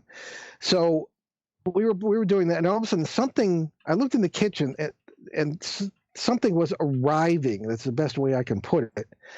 And the funny thing was, Mr. Gooden, who was an ordinary salt of the earth, blue-collar worker in the city of Bridgeport there, said something's going to happen. And he walked into the kitchen, and he started chanting in the most beautiful bass voice what sounded to me like the Latin funeral mass. So what the hey is that? But I didn't have much chance to be dazzled by that because he came back into the living room and 4 entities seemed to follow him. You could almost see these gauzy structures coming down the hallway. One of them, when this started, I had a little prayer book, and I started to an Orthodox prayer book, and I started to chant a prayer in praise of Christ. And I put the little girl behind me, and one of these things came right up to me, and I knew it was after her. And this, Dave, is where I learned the hard way not to get angry, fearful, or annoyed in front of these things because they feed on it. This thing became stronger and stronger, and hence the idea of the parasite. All right. And the most frightening times, Dave, I think, are not necessarily the phenomena, which can be bad enough. It's the phenomena that smash your belief system. Right. Especially when you were in my position, of being a seminary student, clinging to this. I mean, what else do we have to cling to but our belief systems, no matter what they may be? Well, I pushed against this thing. And this is supposed to be a demon, a spirit, in the classical sense. This thing had a body. I could feel bone structure. I'm not being an anatomist. I can't identify it. But it pushed back, and I kind of stumbled, and it got around me and threw the little girl across the room. So I didn't know what to do. I was, every emotion you can think of. But I felt the power in that room getting stronger and stronger and stronger. I'm surprised the light bulbs didn't light up. So I pulled everybody out of the house. I said, we have to let this dissipate. So, and I didn't know what I was doing. I just felt we had to get out of there. Down onto the sidewalk. And fortunately, the police had blocked off the street at both ends because there was a crowd. It's been estimated anywhere from 2,000 to 10,000 outside this house that afternoon, and of course the next day too. But the police had blocked off the street. So we didn't come out into the middle of a crowd. It started to sleet, and of course no cell phones, no way to contact the warden. So I ran next door to a house, and something apparently followed me, knocked on the door after I went in, and the little kid said, "Mommy, the priest wants to use the phone." Now, remember, the movie The Exorcist had come out in December of 1973, like less than a year before this. So everybody's expecting Father Bill or me to come flying out the window like the priest did at the end. Fortunately, that didn't happen. One of the few things that didn't happen. But I called the Warrens, and it took them an hour to come the 10 miles back into the city because of all the traffic and the congestion created by this mess. So they got there, and we went back into the house, and things had dissipated. But it's funny, we had left the radio on in the kitchen, and they were speculating why we had left the house. So things, the next day, some other things happened, and then the next day, we had to go get something to eat, to get a little sleep. It was too much. So we were going to go back to the Warrens' house. We left earlier in the day, and Mrs. Gooden made us promise to come back. We decided to come back to the house at 2:30 in the afternoon. Marcy, the little girl, hugged me and made me promise to come back. Mrs. Gooden hugged me and made me promise to come back. Well, I went back to my own house in East Hartford, Connecticut, a lot farther than the Warrens, and I happened to have WCBS in New York on the car radio, and they said that the case had been declared a hoax by the police. Well, apparently the police were waiting for us to leave because they entered the house, and at the orders of Superintendent Walsh, who was the police honcho in Bridgeport, they said, "The city's tied up in knots. This is the end. The kid did it." And that's what the press was told. So I went back to the house. I didn't know it. I didn't understand any of this. So I went back to the house at 2:30 as requested. and there was a huge linebacker police officer standing there. Mrs. Gooden came out and said, "Officer, throw him off our property." And he said, "I'm sorry, you got to go." So I went up to the Warrens, and we kind of had to try to regroup. And we were still getting calls from the press as far away as Australia. And the Toronto Globe and Mail, I remember, was calling. And Ed said, apparently, as soon as we left, the police went in and did as I said. And so Ed and I went on the radio that night to the Tiny Markle show in Bridgeport, and we were battling with the police. And a lot of people were calling in and saying that, it was very fishy that the police were reporting this, and then all of a sudden it was a hoax, in front of trained observers such as police officers, reporters, things of this kind. And no police officer since has ever recanted his story. And Ed sent me copies of the police reports where the police are actually reporting the floating refrigerator and the things flying off the walls and the tables jumping and things of this kind. And those were public record. I think they've managed to disappear, but I've reproduced them in a couple of my books. So as a bit of comic relief there, I guess, Dave, part of this case was the alleged talking cat, Sam the talking cat. Now, the little girl was, you can see the background of the whole poltergeist thing, ringing the dinner bell, if you will. The little girl had tremendous overprotection by her parents. She had been stuck in the house for 6 weeks because of what we today would say bullying at school. And this cat, she told me, was her only friend. And she would hold the cat close to her face, and she's throwing her voice. Although Mr. Gooden said that he swears the cat would come up to the bottom of the cellar door, knock on the door, and say, "Let me out of here, you dirty Frenchman, you dirty rat." The name was Gooden. That's a quote from the cat. I'm part French myself, so but in any case, I will never forget the sight of network reporters, because this is close to New York, so you had CBS, NBC, and ABC at the time, up here, and reporters from the networks holding microphones up to the cat and begging it to say something. So, I mean, in a way, that kind of just summed up the goofiness that was going on here. So it was quite the case, and it sort of descended into chaos. We heard a lot of things that happened later on. Duke University parapsych team came up and did an investigation, but Jerry Solfin later told me that they didn't even write an in-house report on it because of all this. But nobody really, except in the area, knew a lot about this until 2014 when Bill Hall wrote his book. And because I wrote about it in 1998. But it was just a chapter in a book. So, but it was that was certainly the biggest case I ever worked on with the Warrens.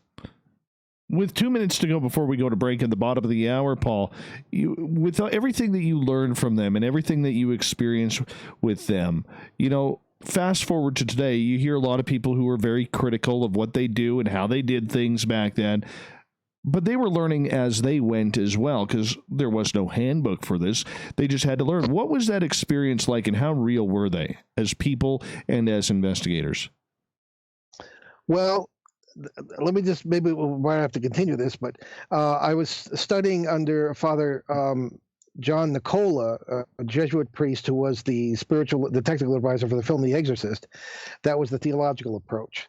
I had a very sympathetic faculty in the second seminary I attended. That was a theological approach. Dr. Louisa Ryan from Duke University, she was something of a mentor to me. That was the academic, scholarly parapsychology approach. The Warrens were more sort of the pop ghost hunting approach, okay? I like to think I talked them out of doing seances. Lorraine said I had done that, and I think that would be an accomplishment. Their methods, I thought, were not very good. I loved them personally. They were like a mother and father to me, because I lost my father when I was 7, and Ed was like a father to me. So I love them to this day very deeply.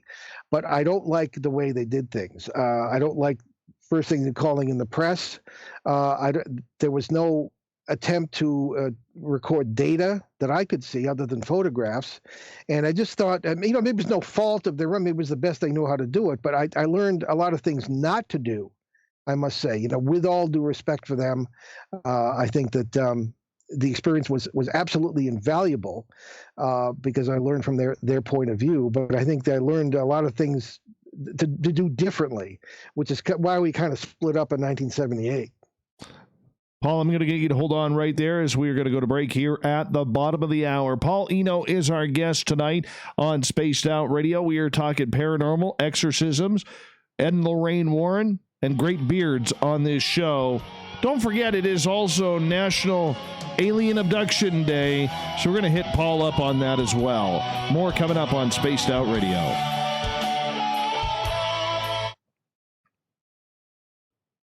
How you doing, man? You having a good time?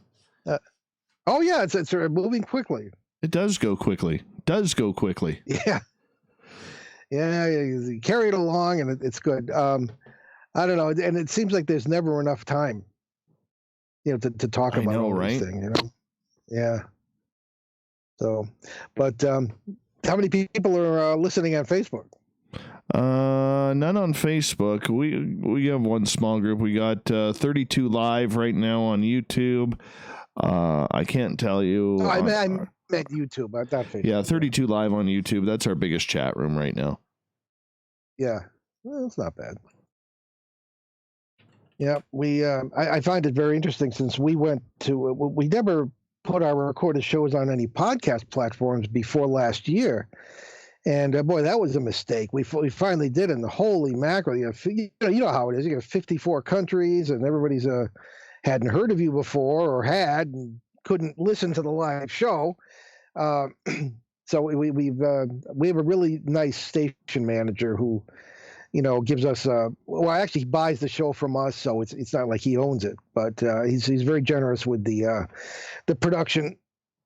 Materials and byproducts like the recordings and stuff, and even the videos. So it's good. So I think we're better known this year than we have been in the past, except that's awesome. In New England, where people show for 12 years.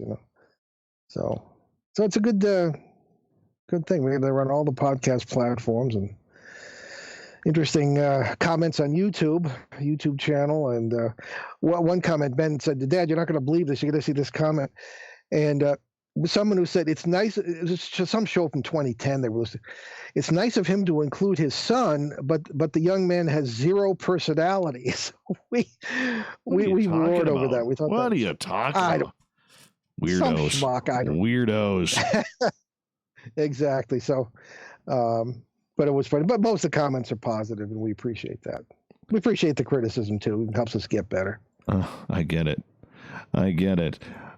Answer a question from Greco in the chat room. No, I am not wearing bunny slippers. I do have socks on them, though. Socks with pistons on them.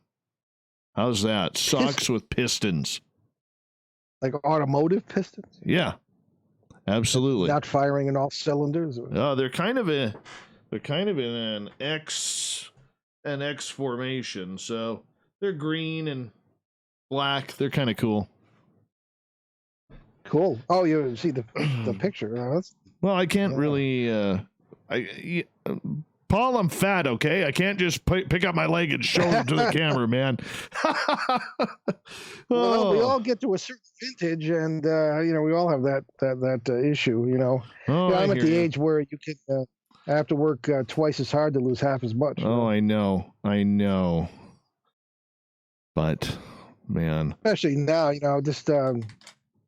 With what's going on, certainly hope everyone is safe. I have a feeling this is going to resolve itself pretty soon. I think there's a lot of talk of some very positive medications and things of that kind. It's funny, when I was in the military, I had malaria shots, and they said you only have to get them once.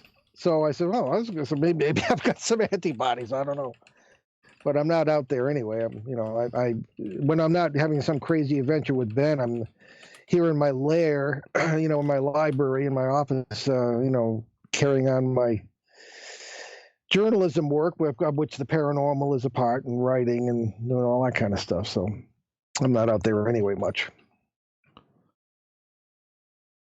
Because we're losing a lot of events this year. Yeah, I know. We look forward to. Yeah, I know. Yeah.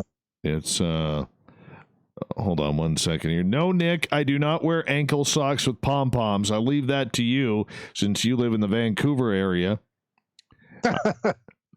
And hey, I got family over area. Be nice.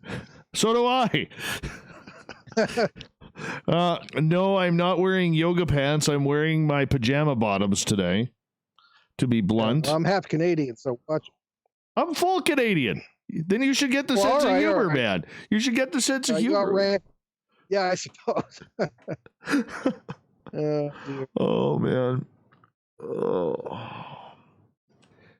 Where's your family from originally? Well, the Canadian side, my grandmother from Nova Scotia and a grandfather from Montreal. Oh, cool. And and then there's some of the my grandfather's people. I have cousins somewhere in BC. Right. The family moved to Boston, some of them, and it was in the 1870s, and they one of them in World War I couldn't wait for the U.S. to join, so he went to Winnipeg for some reason and enlisted in the Canadian Army.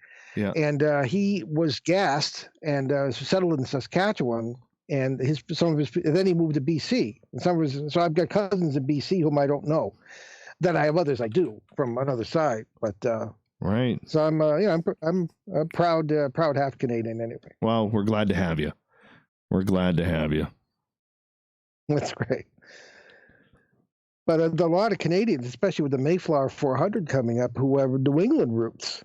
I got cousins in Ontario when they threw the Acadians out of Nova Scotia, a lot of New England farmers went up and settled there, and they became, Shelburne, Nova Scotia. It's founded by Mayflower descendants. It'll say that on the sign, and a lot of them are connected with folks in New England. So there's a lot of family ties across the border in this part of the continent. I've never been to the East Coast. I want to go really? there. No, I've never been. I want to go out there so bad because I hear it's absolutely beautiful and the people are just amazing. People in the Maritimes are amazing. Yeah. People in New England are pretty good too. And there's a lot of similarity, but it's a little more crowded in the Boston area than it is up in Nova Scotia. But they're all Boston Red Sox and New England Patriots fans. See, I can't handle that. I'm a Yankee fan. I'm a Yankee fan. Oh, good grief! Hold on here, my friend. I should leave right now. Oh, it's on. It's on. And I'm still pissed off about your Bruins beating my Canucks in 2011. We passed the halfway point of Spaced Out Radio tonight. I am your host, Dave Scott, sitting in the captain's chair of SOR headquarters. What is that, Greco, in the YouTube chat room? My goodness. My goodness. No, I am not wearing chaps while I sit doing this show. All right. I want to remind all of you that if you are looking for our archives, we have them free for you at youtube.com/spaced out radio. Do me the favor, hit that subscribe button. Our website is spacedoutradio.com. We got a plethora of features for you, including rocking out to Bumblefoot and reading up on Captain Shirk's SOR Newswire. Paul Eno is our guest tonight on Spaced Out Radio. Him and his son, Ben, have a long-time radio show / podcast called Behind the Paranormal with Paul and Ben Eno. You can check out their website, behindtheparanormal.com. Over 65 years of investigation between the two. Paul, welcome back to the show, man. Thanks, Dave. Hey, right before the break, I'd asked you in regards to Ed and Lorraine Warren, the way they investigated and the way things have changed and the way the field perceives them today. Is it fair to judge, and I'm going to expand this question a little bit because you've done this for so long. Is it fair to judge people like Ed and Lorraine or the Patterson-Gimlin film or anything of that ilk, Travis Walton's story, if you want to go into alien abduction, with a 2020 type mind, considering these events happened a lot in the 70s and 60s? I don't think it's fair at all. I mean, I'm always going on about that because I write about history too. It's not fair to judge people of the past, even the recent past, by the standards, particularly the technological standards that we have today. It's not fair. And it's not objective, and I don't think it gets us anywhere. So, I mean, the technology at the time when I started out and when the Warrens were there was, Ed had a big reel-to-reel tape recorder. Okay, I was a progressive. I had a cassette tape recorder, and on my first case and some of the cases I worked with them, I had an Instamatic Kodak Instamatic camera, high tech for the time. You didn't have to wind the film; you just threw a cartridge in there and closed the back of the camera, and there it was. So that was the thing. As far as any kind of sophisticated Gauss meters, things of that kind, I guess they existed with needles and a face on them.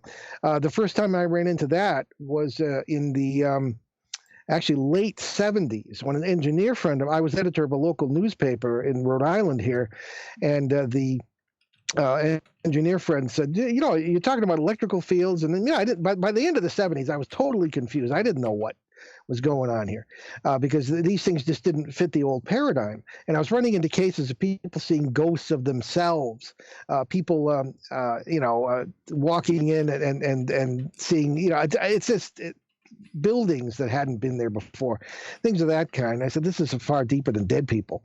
So I started my first, electromagnetic field meter at the time, and I found it useful in some ways, only when they went digital. But the Warrens, going back before this, didn't have any of that, and we kind of split up in 1978 over a case in Rhode Island where I didn't really agree with what they were doing. I think Ed was not really interested in it, and he at the time I still lived in Connecticut, so he didn't think I'd be interested in it. And he kind of left these funny little jars with this funny liquid in it, and the woman, and it was very voodoo-ish to me. And they were supposed to be such great Roman Catholics and so religious, and I said, what are you doing? What's that about? And we had a kind of an argument on the phone, and he said, I kind of dared question them or him, and he said, I don't want to see you, I don't want to talk. And he hung up. But a few minutes later he called back and he apologized. He said, you're like a son to me. I just, why don't we talk about this? So I said, sure, of course. So we met at this ice cream joint. He and I were both, crazy about sweets. So and we had kind of, peace conference, and we kind of agreed to disagree. And then I never heard from them again. When Ed translated, I sent Lorraine a card, but I didn't hear back because she was extremely elderly by that time. But a friend of mine from Rhode Island here went to hear them when they spoke in Massachusetts, and he mentioned to Lorraine that he knew me, and she, according to him, she started to cry. So I was like, my gosh, I didn't mean to, create any kind of feeling like that, but I just look back on the happy memories that we had, the many laughs and wonderful times we had, as well as the interesting cases. Like they had in their house, they started out as artists, and they had a barn in Monroe, Connecticut, where while they were doing all the ghost stuff, they would give art lessons. And I sometimes would walk from the house to the barn and use the underground tunnel that they had constructed there. And in the corner of that tunnel where it kind of turned, there was their what became, I guess, today the big paranormal museum, complete with Annabelle the doll, whom I knew pretty well. But I thought it was a bit much. I don't know. I wasn't involved in that case, the case, which interestingly, I live about 10 miles from that house today. That was in Rhode Island.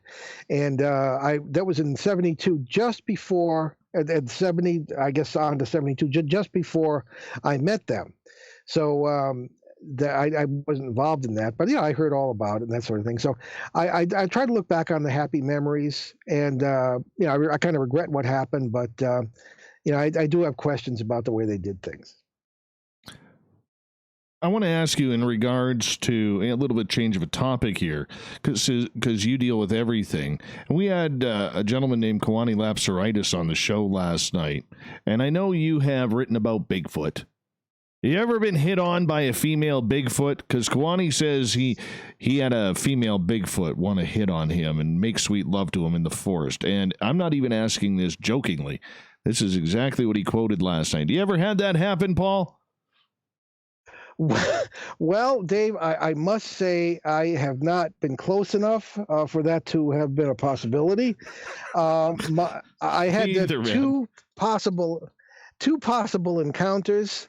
One was when I was a Boy Scout on a trip to New Mexico in 1967. I was 14 years old, and I had we were in a tent and it was on one of these sort of hills around there. I don't know if you've ever been to New Mexico, but it's a lot different from what we're used to.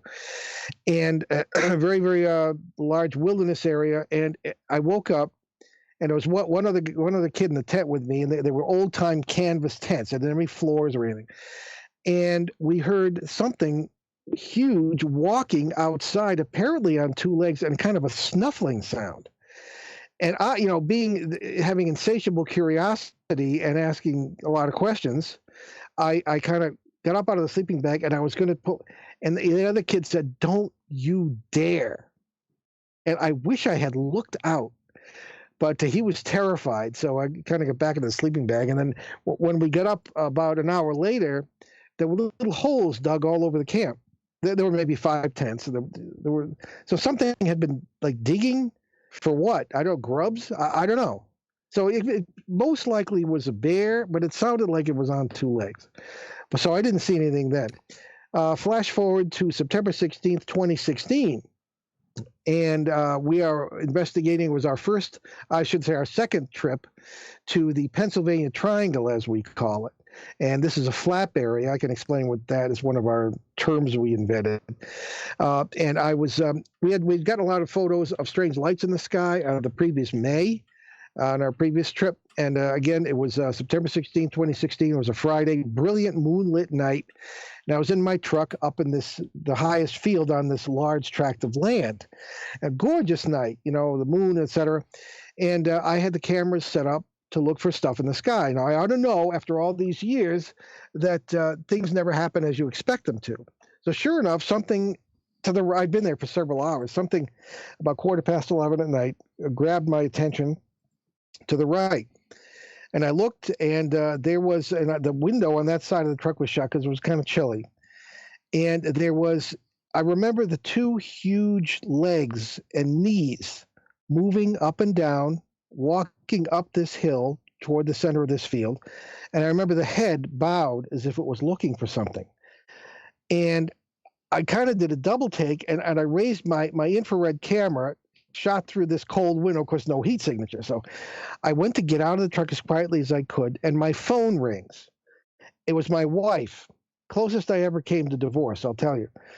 And people say, shut off the phone from now on, Paul. But I was a little new to this Bigfoot stuff. So all of a sudden, the ringtone is the theme from Lord of the Rings. That goes blasting out over the field. So naturally, whatever it was gone. And I answered the phone. I said, I'm in the middle of a Bigfoot sighting. And my wife said, what? So in any case, it was gone. But then a few moments later, after I finished the conversation, some lights appeared in a tree on the other side of the field. Now, they didn't look weird or anything. They looked like somebody with a spotlight on the ground. So I didn't take off. I didn't know what was in the field as far as holes were concerned, so I didn't take off. But the next evening, we had the first of what have become annual neighborhood meetings in this area. Today, they've grown to the point where we have to go to a restaurant because there are just too many people who've seen Bigfoot and strange lights. They won't fit in each other's houses, in the large groups they are. We have 30 to 40 people. So I told this story. We gave a presentation, and all of a sudden I got to this part, and a hand went up when I talked about the lights. And it was a woman named Melissa who lived on the other side of the field, and she said, that was my son and me when we had gotten home from the store very late, and we heard something big walking through that field while I was seeing it. And these people are so used to this. She took their flashlights and they went up, and they didn't see, all they saw was this swath through the grass, but they didn't see whatever it was. And they flashed lights into the tree. I said, why did you shine lights into the tree? And she said, because sometimes they were in the trees. So romance aside, that was my experience most recently. And Shane Searway, if he's somebody, if you haven't had him on your show, great guy, good friend of this show. Good friend of ours too. He's one of our we don't have a group or team. We have sort of an informal gang of old friends, and Shane's one of them. And he himself had an experience of the previous May on the very first trip in broad daylight. He was parked down there with his truck, and it was raining, and he just happened to look up, and there was between these 2 trees. He thought it was a bear at first, So he started up and he took off toward it, and it ran out from behind the tree, and these two huge arms were swinging, as Shane's described it. Now, the one I saw seemed to have brown fur, but the one Shane saw in daylight had black fur, and several deer were flushed in the process, and so. This is the circus that is this Pennsylvania Triangle, but those are other than maybe some sounds and some tracks. As far as personal encounters with Bigfoot, those are the only two I think I've ever had. But again, no romance, which is probably just as well. Well, yeah, I'm sorry. I really don't want to know what that's like. I've experienced a lot. That is one experience that I do not want, Paul. I do not want that one at all. Because I can agree with that. And I know she would never call me back in the morning. I know that. It's terrible. Hey, but I do want to hit on a more serious subject here. I mean, we can all sit here and laugh and say it's National Alien Abduction Day. And in your paths that you've crossed, in the investigations you have done, this is probably a pretty serious topic for many people that you have dealt with. What's your idea on the phenomena from the way it was when you were investigating way back when you got into this, comparatively to what you've learned now? How has it changed? Well, everything has changed, I think, particularly for me. Back in that house in 1974, when I was encountering those entities, the impression I didn't get demon, which is what we thought they were. I got alien. They were completely other. They were the best term I can put on them is alien. In a broad sense of the term. Now, I'm not saying they were from another planet. They could be. And one of the things I asked Bill Hall to do when he was working on his book, I said, look, go back to some old records, MUFON or whoever, and look at UFO sightings in that area for that week, that period of time, that month of November 74. And sure enough, there was a spike in UFO sightings.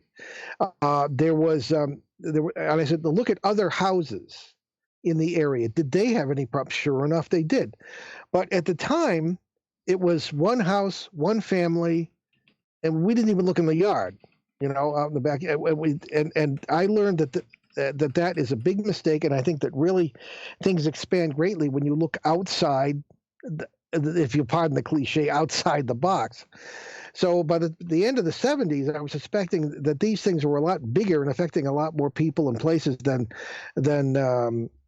we had initially suspected. And sure enough, when I started looking farther, I started running into UFOs.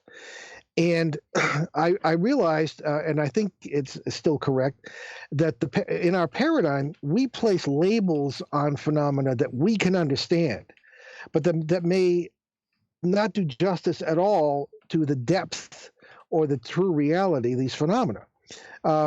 We work today with people who are very prominent names, including Kathleen Marden, Denise Stone, people of that caliber, who were involved in the Edgar E. Mitchell Foundation for Research on Extraterrestrial and Extraordinary Experiences.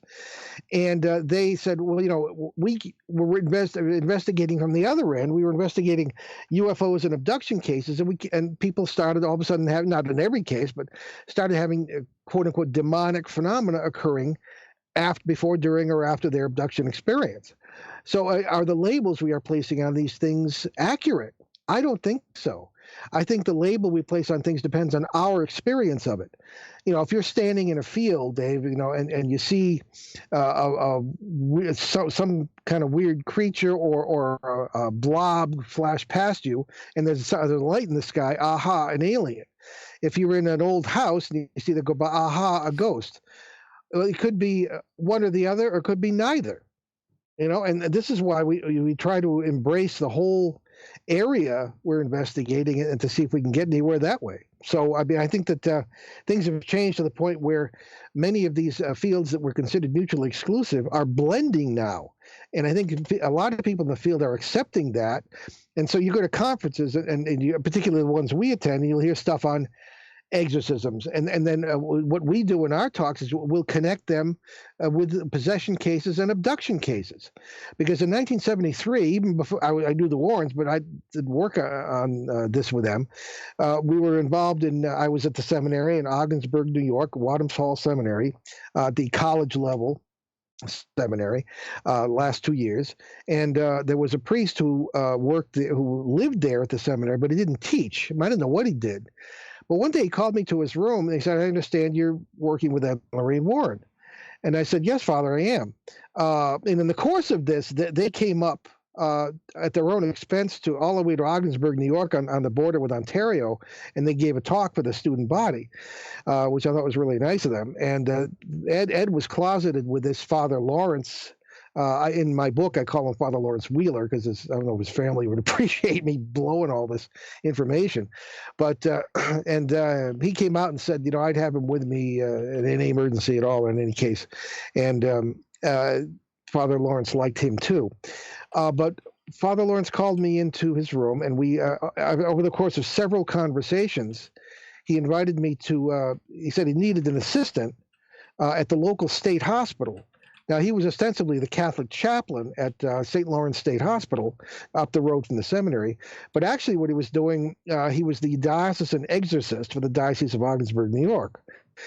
And he was a wonderful man. He has this sort of buzzy voice. You had to kind of get used to it. I don't know if he had a speech impediment or what, but he took me with him to the hospital, and there were 10 exorcism cases that well, actually, there was one on the same person, and I should say 7, not 10. And of 5 of these cases, the people were saying that they had had experiences with little figures by their beds and seeing strange lights in the sky. And some had missing time experiences, which at the time, I had never heard of that before. So I went to Father Lawrence and I said, shouldn't we pay attention to this? And he said, no, these people, very compassionate and kind man, but he said in so many words, these people are inmates at a state hospital.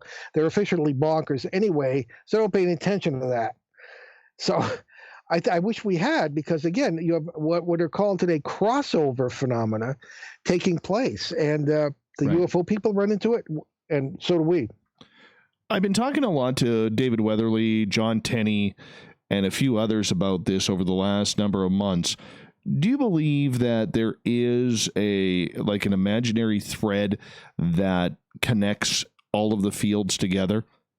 I do believe there is one, and trying to convince people that that everything is segregated and separated, I think is just false. I think it's false information comparatively to what we have seen throughout the way things go. What's your thoughts? Oh, I agree. Yeah, I agree. There's a new organization called the Consciousness and Contact Research Institute, and Ben and I are involved. He's on the advisory board. I'm on the research committee, and we're among the few who don't have PhDs in this group, and founded by our good friend Ray Hernandez, who was just a mover and shaker in this field. Great stuff as far as trying to get some reasonable research methods involved here. And a lot of them will say when we have these meetings that they'll talk to people who will recognize the idea that these phenomena are really related in some way or other. When you get to we're trying to put together a questionnaire, and very often when you put questions to people who have had abduction experiences, we'll always say, do you have has anything else weird happened to you in your life?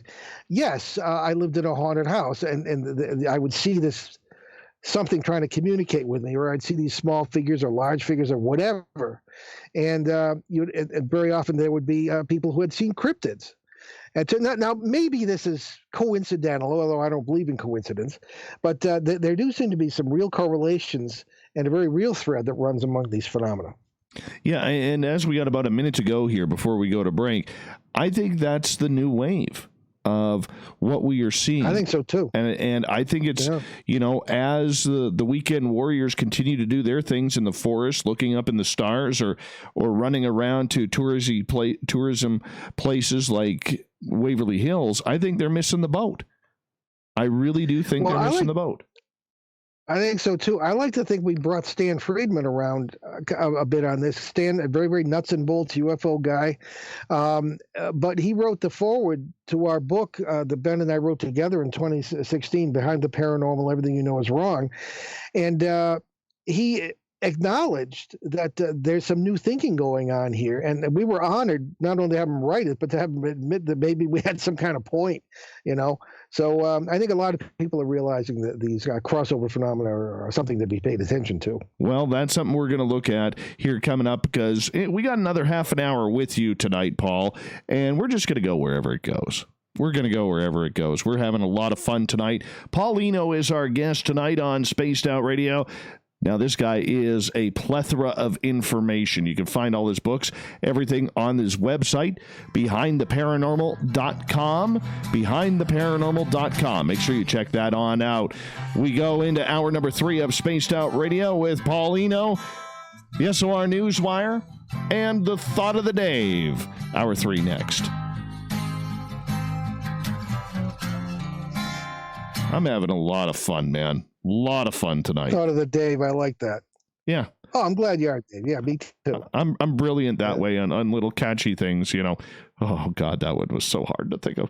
But, yeah, what I do is I post a question every day on Twitter and my Facebook page, and then I read the audience responses on the air to it. So that way it gets the audience involved. Well, my wife's crack of the day is Ben's older brother works for CVS. You don't have any in Canada, but it's the big, you know, in the States.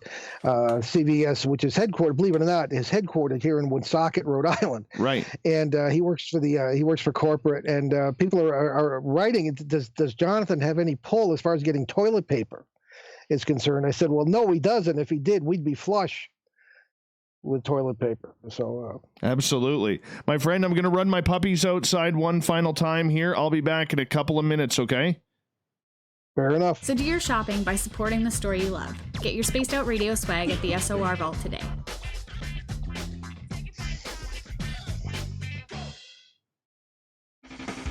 The party is always on at the Moose Vancouver. The Moose Vancouver is where you want to be when visiting Canada's West Coast. Open until 2 a.m. nightly, the Moose cranks up the rock while serving some of the best rated food in the city. The menu starts at $6.95. Why party anywhere else in Vancouver when the Moose is right there? Get your horns up and rock with the Moose, the official party bar of Spaced Out Radio. Hello, space travelers. It's me again, Carl. Don't forget to join the Space Travelers Club for just $5 a month, and follow Spaced Out Radio on Twitter at Spaced Out Radio. Our Instagram, Dave Scott SOR. Our Facebook page is Spaced Out Radio Show. Our archives are free at youtube.com/Spaced Out Radio. Come woo it up with Spaced Out Radio today. Bye.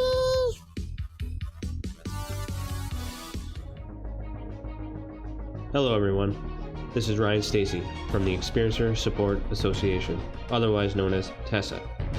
We're glad to team up with Spaced Out Radio to help investigate your experiences on the SOR Sightlines Report.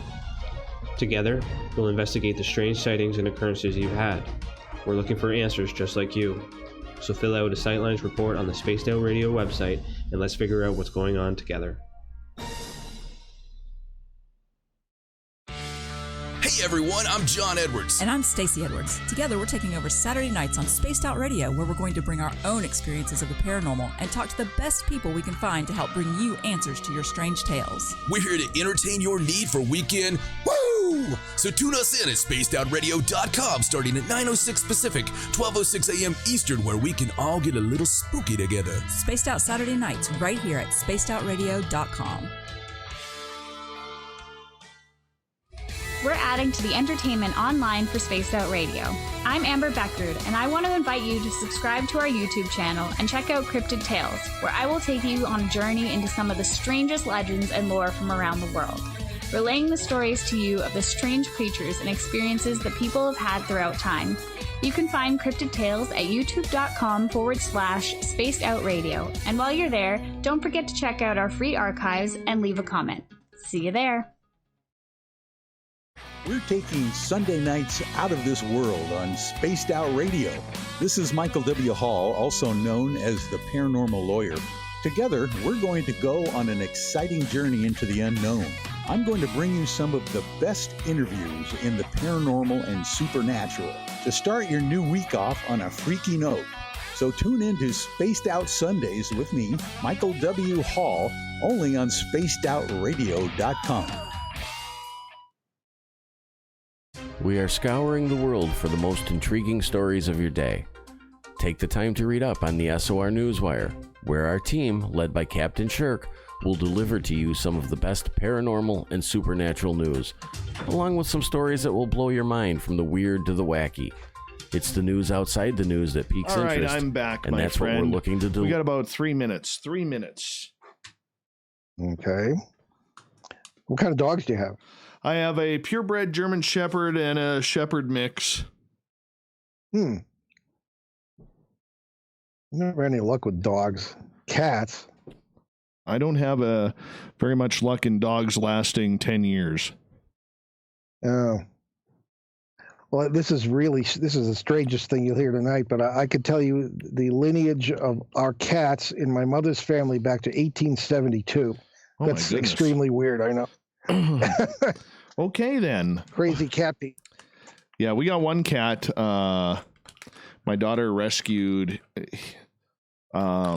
She was camping with some friends up at a lake, and all of a sudden they heard scratching at their net and meowing, and there were 4 black kittens running around. Wow. Somebody had just dropped them off in the forest, and we were able to rescue one of them. Couldn't find. We went back the next day. She called me up and she's like, "Dad, can you come help?" And I'm like, "Yeah, of course." And so we went up there. We tried to find the other 3 and couldn't find them, unfortunately. Oh, wow. That's a shame. We lived at the end of a dirt road for years in Rhode Island here, and we had up to 9 cats. And anyway, most of them were strays who people had dropped off the end of the dirt road, but we had a beautiful community of cats, and I wrote them into the chapter on animals and the paranormal. Yeah. In that book in 2016, and most people don't watch their pets really. And I was a night newspaper editor at the time, so I was home during the day with Ben and his brother, and we watched those cats. The astounding things that we learned from them were, most people wouldn't believe it. So we put it in that chapter. So funeral customs, and, compassion for other animals. It's things people don't associate with cats. Right. Give me 2 seconds here, because we only got about 45 seconds till we're going back on. And then when we get to the commercial break, after I say goodnight to you, just hold on and I'll say goodnight to you during the break. Sure. Our YouTube crowd, don't forget that afterwards, we always do our Friday night after party on YouTube. Ask Me Anything. That's the way we always do it around here, so we're going to continue that. Remember, a great way to support this show is by participating in the Super Chat, just like Fap did earlier. As well, you could always go to our website, spacedoutradio.com, pick up your latest swag from the SOR Vault, grab yourself a t-shirt, whatever you got there. It's a great way to help out what we do on a nightly basis, and we thank you each and every night for all of you being here. Thank you so much. Here's hour 3 coming up right now. .com. Would you like to connect with us? Head to spacedoutradio.com. Music's on. For all your latest show info. Now, back to Dave Scott and SOR. Third and final hour of Spaced Out Radio is underway tonight. I am your host, Dave Scott. Thank you so much for joining us. We really do appreciate it. We welcome back everyone listening in on our terrestrial affiliates, as well as on the digital side on Kingdom of Nye Radio and Revolution Radio. Remember, you can check out all of our archives for free by going to youtube.com/Spaced Out Radio. Do me the favor, hit that subscribe button. Our website is spacedoutradio.com, where we have a plethora of features for you, including rocking out to Bumblefoot, doing a little shopping at the SOR Vault, and read up on Captain Shirk's SOR Newswire as well. The Desert Clam has set the password for tonight in the SOR Space Travelers Club. Camelopard. Camelopard is your password. Use it wisely, space travelers, as the clam sets the password each and every night right here on Spaced Out Radio. Our website, once again, spacedoutradio.com. Make sure you check it on out. Paul Eno is our guest tonight on Spaced Out Radio. We have until the bottom of the hour. About 40 plus years of investigating the paranormal. This man has seen it and done it all in this field and talked to everybody who is involved. All his books are on their website, behindtheparanormal.com. I highly suggest you check it on out. Paul, what a pleasure it is to have you here. And I'm going to start this hour off with a question from Nathan, who is asking, have you seen the Hellier series? And what do you think about that in regards to their investigations? Oh, okay.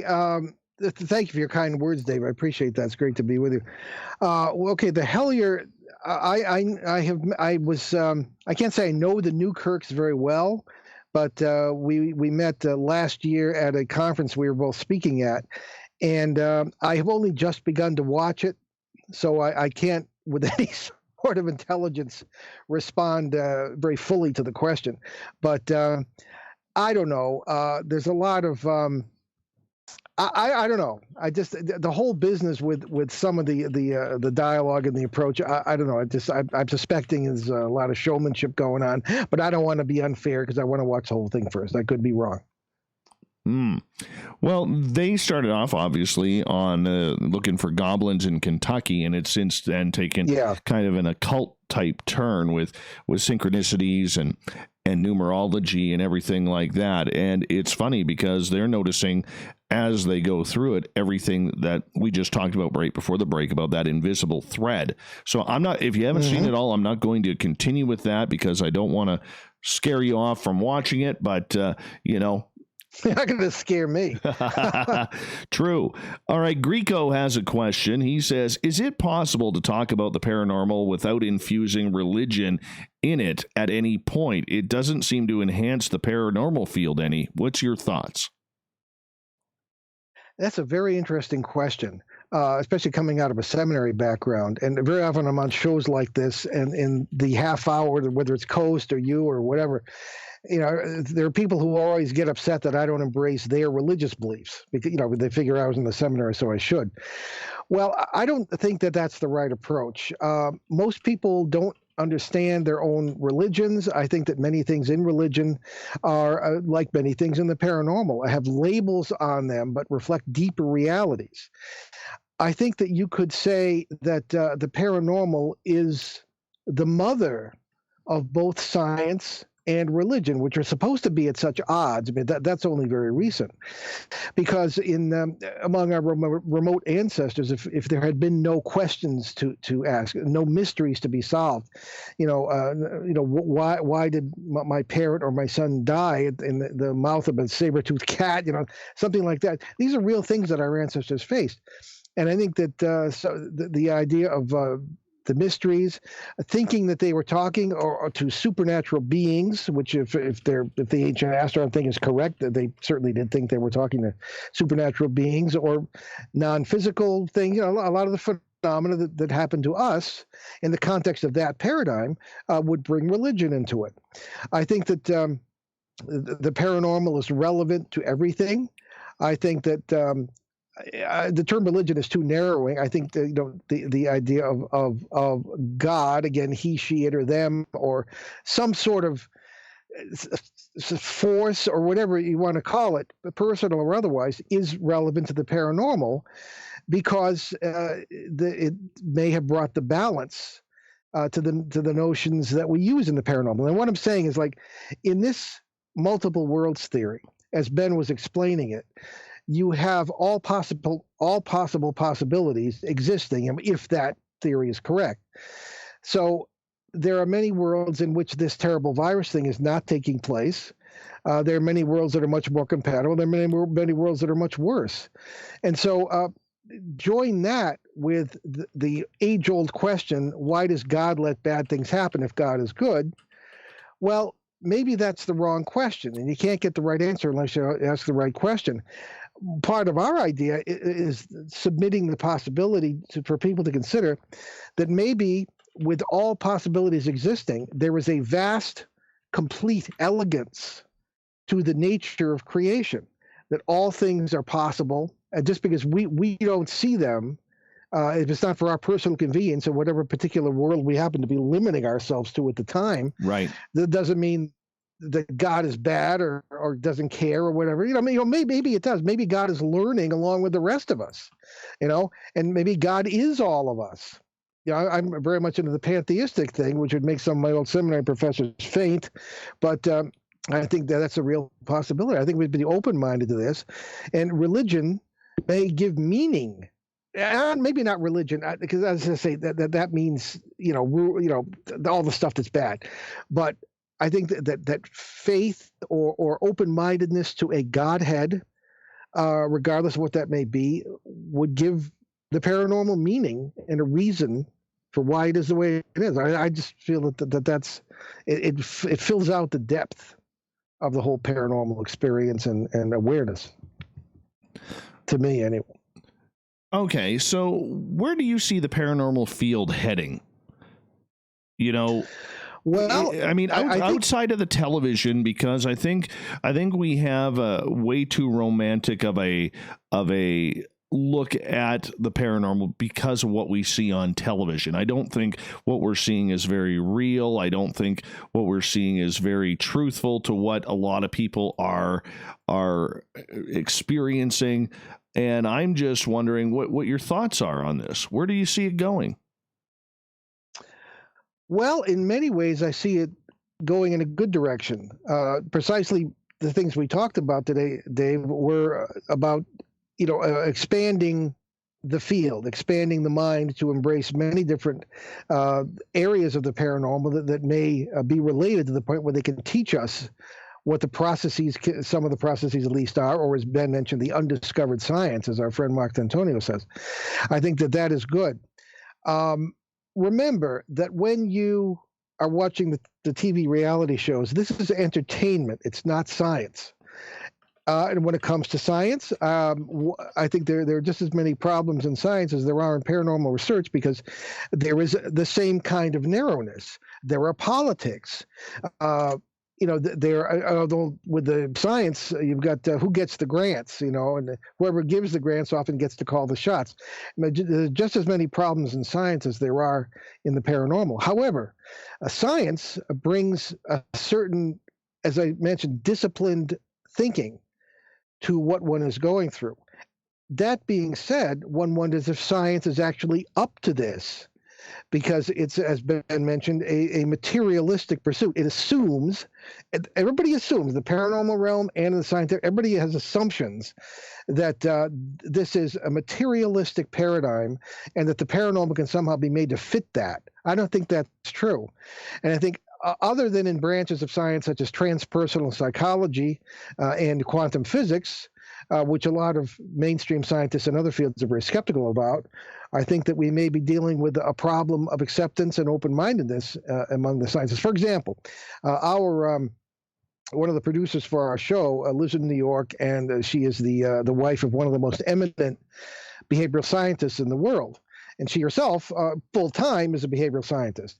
And when she first came aboard with the show, she's an old friend of mine, like from a million years ago. She knew me when I was doing this stuff back in the 70s.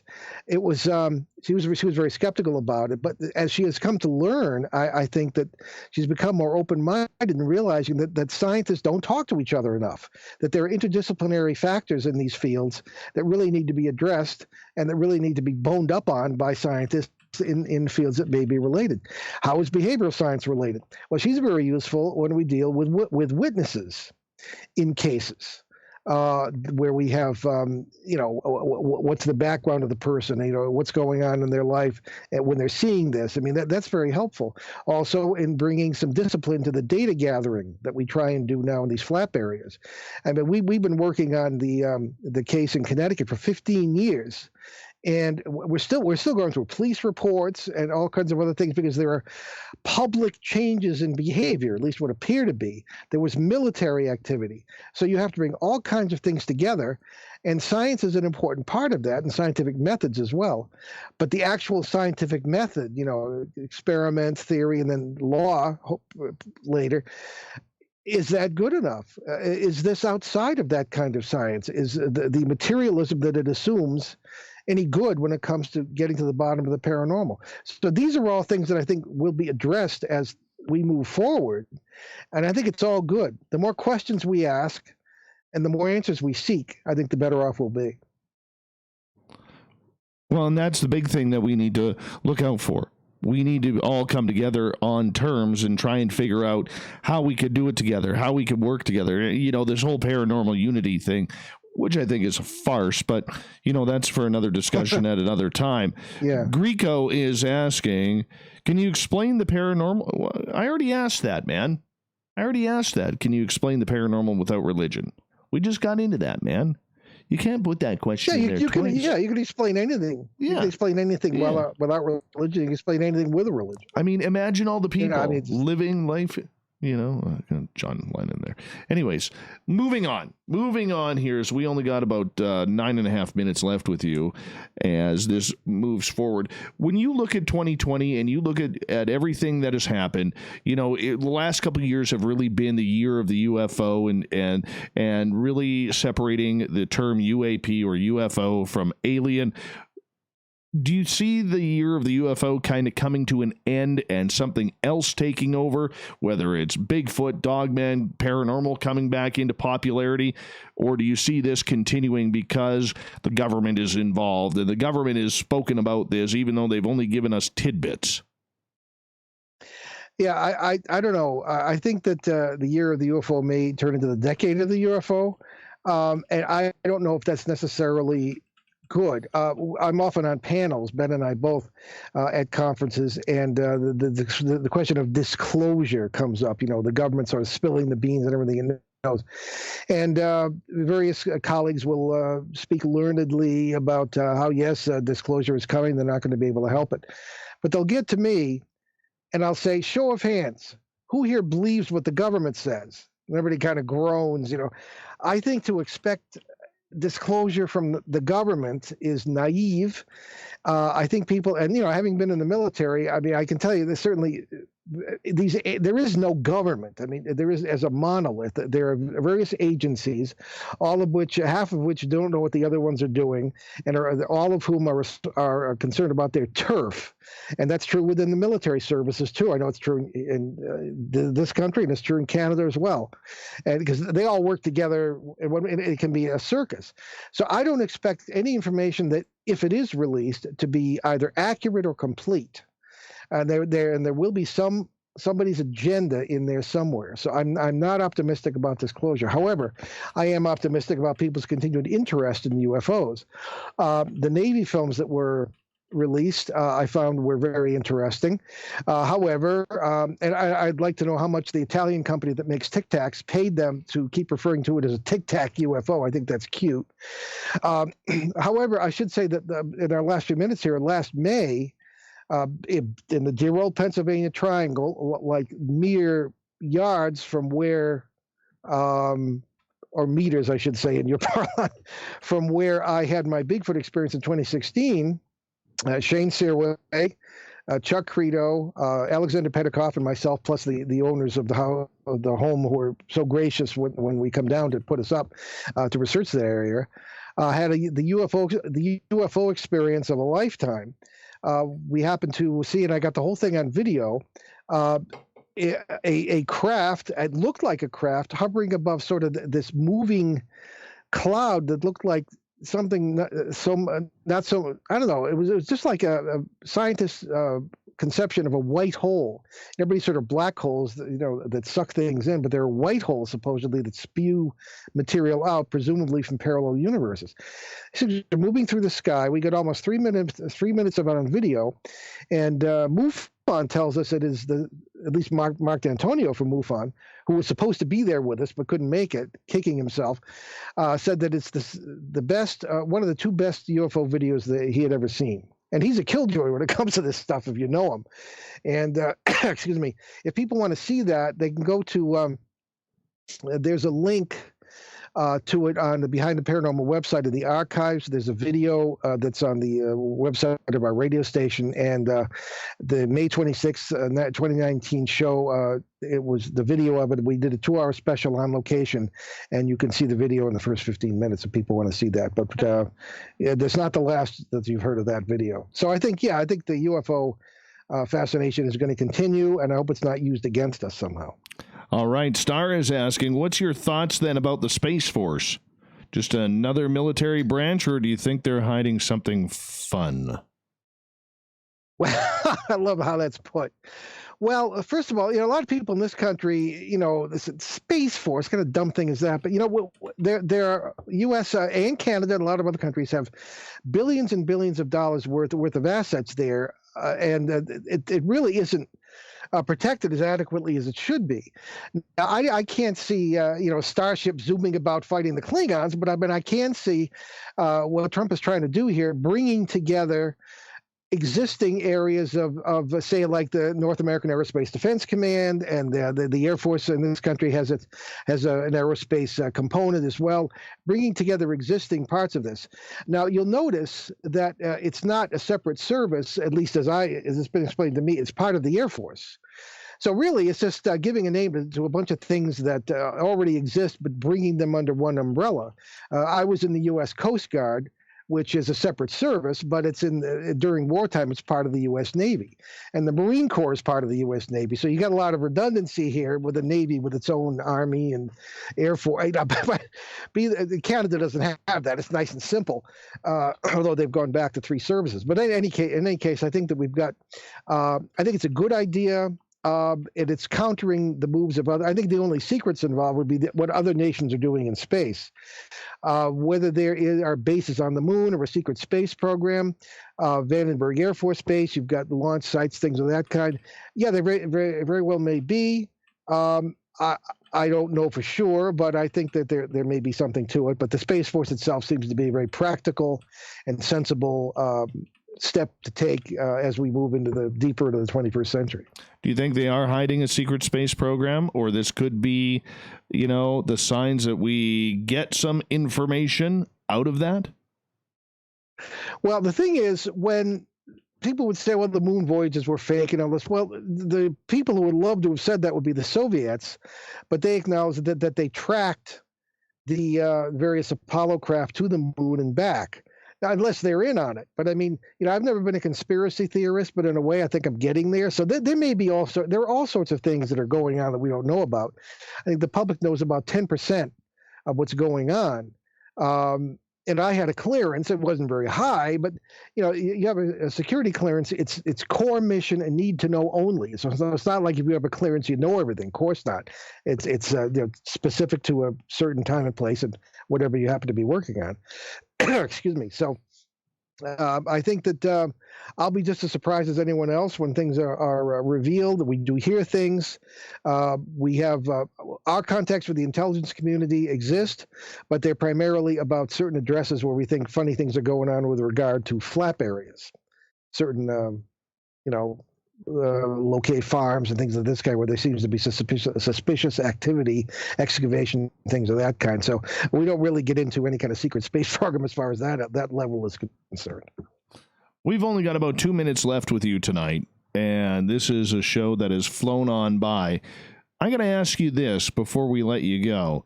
In your 40-plus years of investigating, what haven't you seen or experienced that, before you decide to call it quits, that you would like to experience? Well, I have almost run into fairies. Okay. I think I'd like to run into that. Literally, this was a family in Puerto Rico in 1984 who insisted, and they were both professional people, that the fairies cleaned their house every Saturday morning. And it's quite the story, maybe for some other time. But I think that again, a label that we can understand that may reflect a deeper reality. I would like to experience time travel. I've come close to, I think, the parallel world experience on many occasions, and that sort of thing. But there's always something new to experience, and I think it can always be experienced in a positive way, depending on what you bring to it. So, I do not want romance with Bigfoot. No, I don't blame you on that one. Out-of-body experiences, NDEs, you want any of that? I don't know. I'd like to experience pretty much everything, but I know people have had terrible NDEs, very frightening ones. One of the terms we invented was the flashing nexus. That's for another time, maybe too, but it's experiencing many different lives in rapid succession. That does occur. I think that might be interesting. So, well, Paul, I'm going to have to unfortunately say goodnight to you tonight because we have hit that time of the night where we do have to start to move on to our news section and everything like that. What a pleasure it was to talk to you. Last time you were on with Tim Beckley, and that was a couple of years ago. And the fact that you came back on this show to do this and hang out with us and our audience, that's really, really cool, man. Thank you so much, and good luck with your continued success with Ben and whatever you are investigating, my friend. Thank you, Dave. The pleasure was mine. Absolutely. Coming up next, we have the SOR Newswire, the Thought of the Dave, and then, of course, once the radio side ends, we're going to go live on YouTube for our Friday night Ask Me Anything. Old Davey opens up to all of you, so if you're in the YouTube chat, stay tuned. If you're on the radio side, you can move on over. That's quite all right. We'll be back with more Spaced Out Radio right after this. Paul, thank you so much, man. Thanks for having us, David. Absolutely. Absolutely. I really appreciate it. And, what a pleasure. What an absolute pleasure, man. Thank you very much. And, good luck in all this and be safe. Thank you. You too. Good night. Good night. Oh, that was a good one. That was a good one.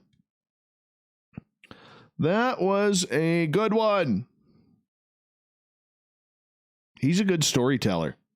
Very good storyteller.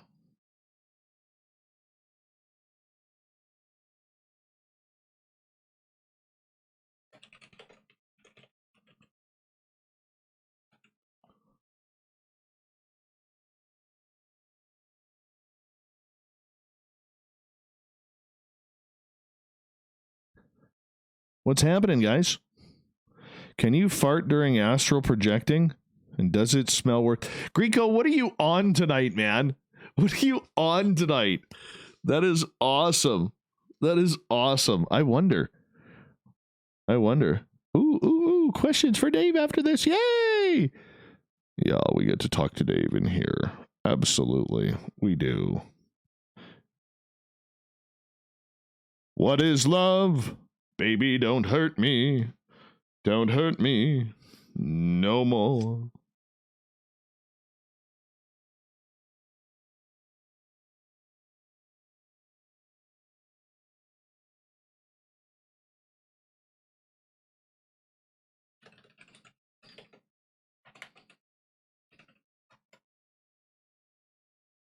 All right, we've got a few minutes here before we gotta check things out.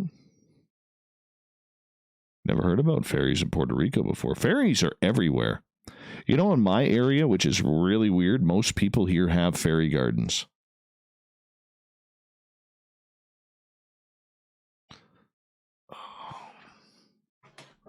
Hold on. Not used to wearing a hat.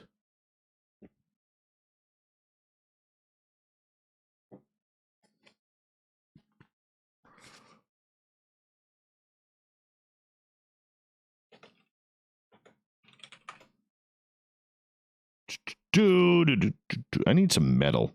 I totally need some metal. Dave is a bass. What am I? Hook my lift there and pull me out of the water or what? Cable guy Matt. Hey, cable guy Matt. I got some cable here for you. You forgot it. I'm surprised cable guy Matt is still with us. You know?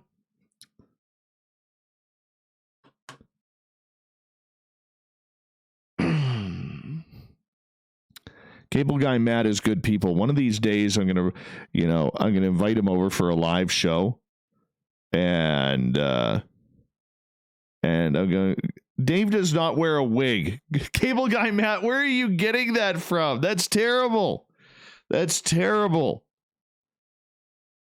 Cable Guy Matt is causing shit tonight.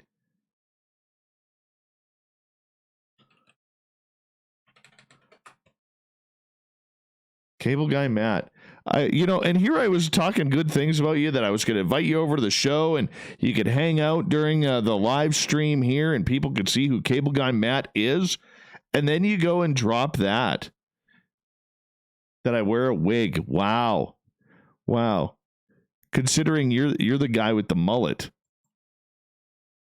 All cable guys have mullets around here for some reason. It's unbelievable.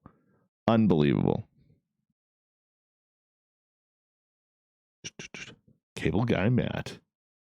It's awesome. Fucking love that name. I do.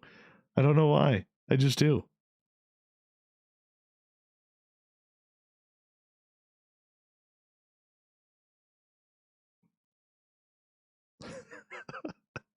Cable Guy Matt. I do have, just for the record, so none of you people are people like Corey get all excited about this, and Greco. Okay, I do have chaps for when I am using my chainsaw. Okay, they protect it in case the chain cuts back or the chain breaks. All right, it protects you. It can save a lot better than being cut with a dirty, greasy, blade that doesn't cut very straight. So, yes, I do have chainsaw chaps.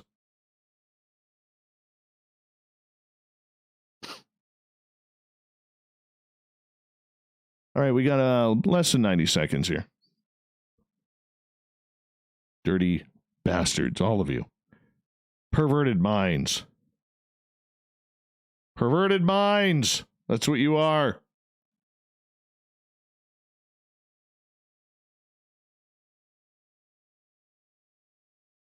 All right, we got 1 minute here.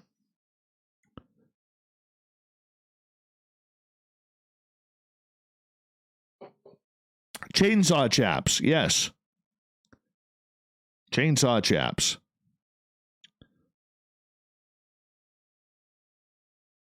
But you won't save your ass cheeks because they're if you're, put it this way, if I'm cutting down a tree from behind and my ass is in the way, my ass deserves to get cut off. What do you think about that? Holy cow. Must be from Texas or something. I'll show them to you. I'll show them to you after the show. I'm not going to put them on, but I'll show them to you. Who has a mullet? Cable Guy Matt has a mullet. Let's learn together on Space Hey, remember everybody on YouTube, a great way to support this show is to fire up the super chat or head to our website, spacedoutradio.com. Head over to the SOR Vault. Pick yourself up a t-shirt or something like that. Great way to support what we do on a nightly basis. Here we go.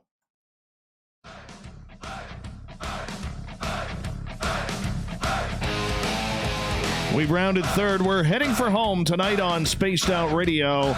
I am your host, Dave Scott, sitting in the captain's chair of SOR headquarters. Thank you so much for joining us. Really appreciate all of you out there tuning us on in. Reminder that if you missed most of this show or others, you can check out our free archives by going to youtube.com/Spaced Out Radio. Do me the favor, hit that subscribe button. Our website is spacedoutradio.com, where we have a plethora of features for you, including rocking out to Bumblefoot and reading up on Captain Shirk's SOR Newswire. Speaking of the news, let's get to it, shall we?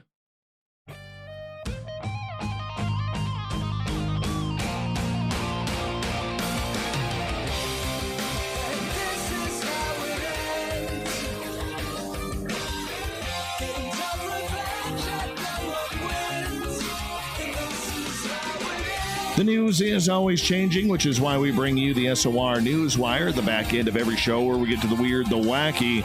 And the sometimes solemn retired NASA astronaut and engineer Al Warren died back on March 18th at the age of 88. Warren served as the command module pilot of Apollo 15, the first lunar mission to carry scientific instruments in the command module, while orbiting the moon alone, farther from the other people than anyone has ever been.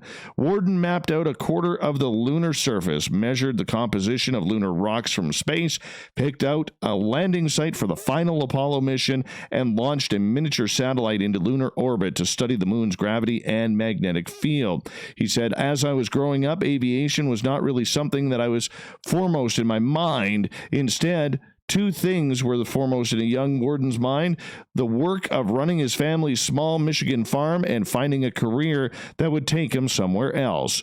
An appointment to the U.S. Military Academy at West Point was his ticket off the farm.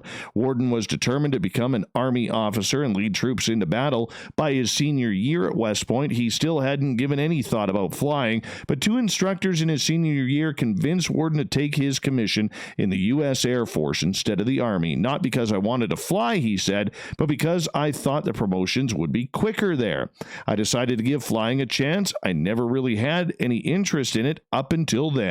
Warden turned out to be pretty good at flying, despite his initial lack of interest. He became a fighter pilot and then a test pilot instructor, but he always saw flight as a means to an end. "I'm not a pilot because I just love to go burning holes in the sky," Warden said. "That's pointless to me," he explained. "I think being a pilot means it gives you the opportunity to go someplace and come back. An airplane is a transport. You do something when you get there, and then you come back." God bless him. NASA's InSight lander, which is currently on the surface of Mars, has faced some unexpected problems during its mission to explore and study the planet. No, it's not COVID-19. Namely, a digging probe that was built to burrow beneath the surface like a jackhammer got stuck because Mars's soil is clumpier than scientists expected. After a few failed attempts to get it out, NASA had to get a bit creative. Ultimately, it freed the probe by giving it a solid thwack with InSight's shovel. NASA expected its probe to be dubbed the Mole to dig its way through sand-like terrain. But because the Martian soil clumped together, the whole apparatus got stuck in place.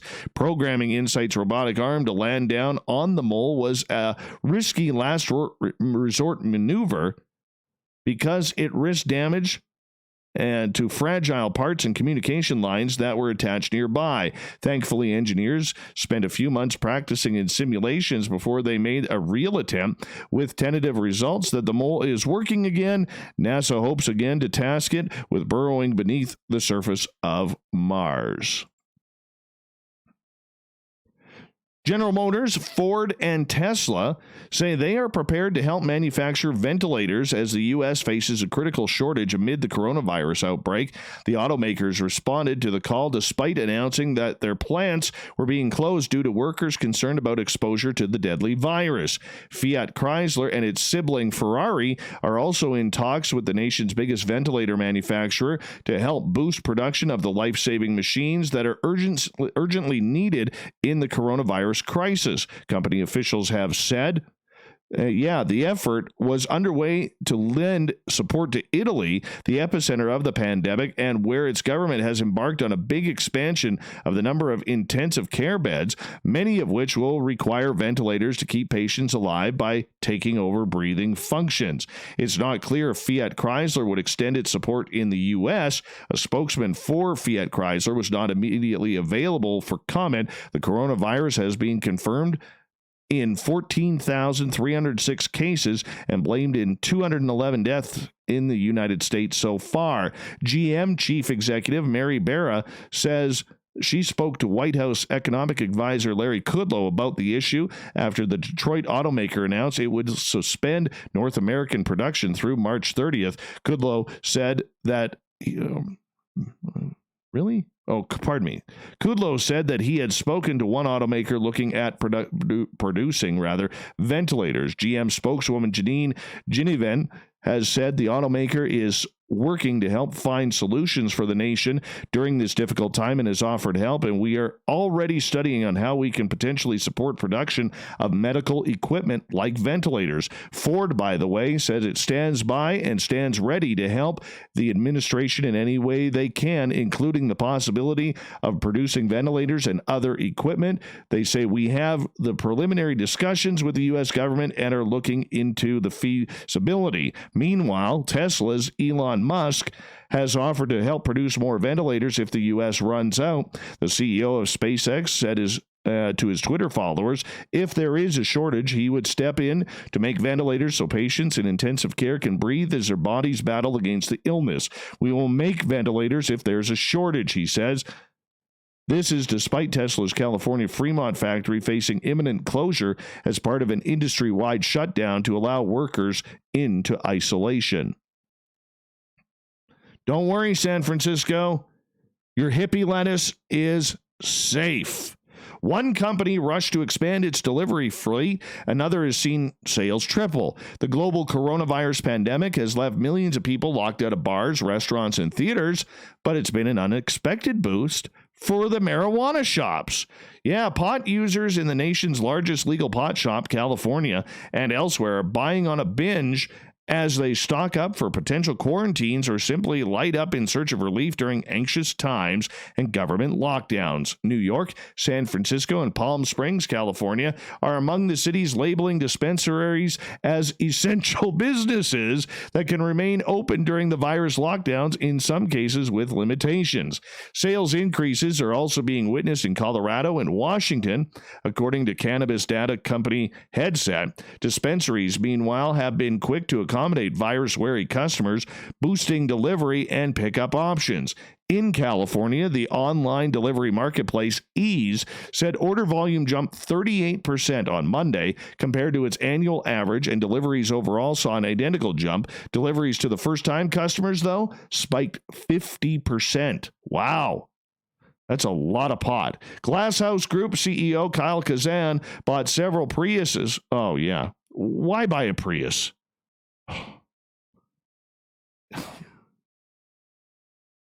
Oh.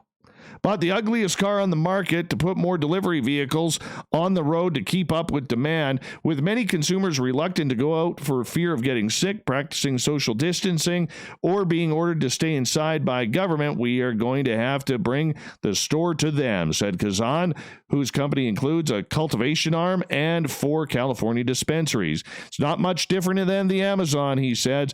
At the Herbery, which operates 2 stores in Vancouver, Washington, sales have spiked about 30% since last Friday when Governor Jay Inslee announced widespread school closures and other measures to deal with the outbreak. Oh, yes.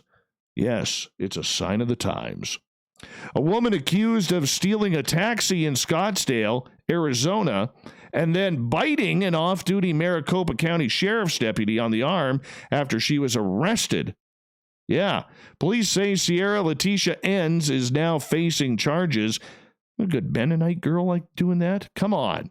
Yeah, well, she's facing charges of vehicle theft, resisting arrest, and aggravated assault in the late-night March 14th incident. Police say the cab driver was standing outside his vehicle when Enns reportedly jumped into the taxi and drove off. The driver alerted 2 off-duty MCSO deputies as he ran after his cab. Enns crashed the cab nearby and was detained by deputies until police arrived on the scene. The woman reportedly fought with the 2 deputies as they were placing her in a patrol car, and she bit one of the officers. Yeah, reports say that court records show Enns had an extreme DUI conviction in 2017, along with multiple aggravated assaults on officers. It's unclear Thursday if Enns has a lawyer. Customers cheered at a Walmart in Missouri after a woman gave birth to a baby girl in the store's toilet paper aisle. Jessica Hinkle, manager of the store in Springfield, said the woman told employees Wednesday that her water had broke. Hinkle held up a sheet for privacy while a labor nurse who happened to be in the store and firefighters helped the woman deliver her baby in just 45 minutes. Customers encouraged the woman throughout the birth and cheered as she and the baby were taken away by ambulance. The birth took place as shoppers nationwide are converging on stores to stockpile toilet paper and other basics amid the coronavirus pandemic. You know, a feel-good moment. Everybody's going through so much with a baby. It is like everything comes full circle, Hinkle said. Hinkle said she contacted the woman Thursday and both mom and baby are doing well. The woman's name was not released. I'm not like the best with blood, so that was my job, holding the sheet and the crowd control, making sure that nobody invaded what privacy the poor lady still had, she said. At least they are healthy. An Australian snake catcher called out to relocate a female tiger snake from a resident's yard, said the serpent gave birth in its car, and one of the babies had two heads. Stuart Gatt, a.k.a. Stewie the snake catcher, said he was called out to relocate a female tiger snake from a yard in Ardere, Victoria. Gatt said he captured the snake in a bag and loaded it into his car, but when he opened the bag, a little while later, he discovered the reptile had given birth to several babies, including one with two heads. The catcher took the snakes to the direct vet services in Point Cook. As cool as it was, these animals are generally not viable, so it was euthanized on humane grounds. The rest of the babies were found to be healthy and were released back into the wild alongside their mother. And I can't believe Captain Shirk didn't put this story in. I really can't. I had to find this one on my own. Captain, how do you miss this story? This case takes the term for save the bacon to a whole new level. Over in the UK, firefighters were called to battle a blaze at a farm near Bramham, West Yorkshire in Leeds, sparked by a pig who had just defecated. What?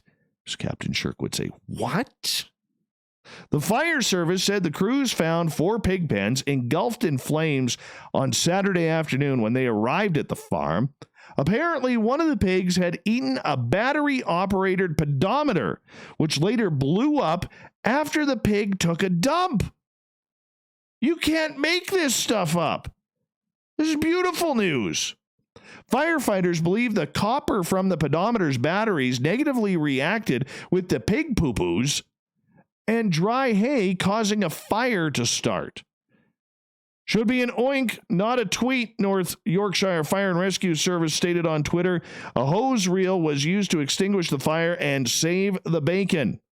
The fire, which firefighters joked was caused by a free-range pig, burned about 75 square meters worth of hay. No humans or animals were harmed in the fire. How do you miss that one, Shirk? Old Shirky Poo, how do you miss that?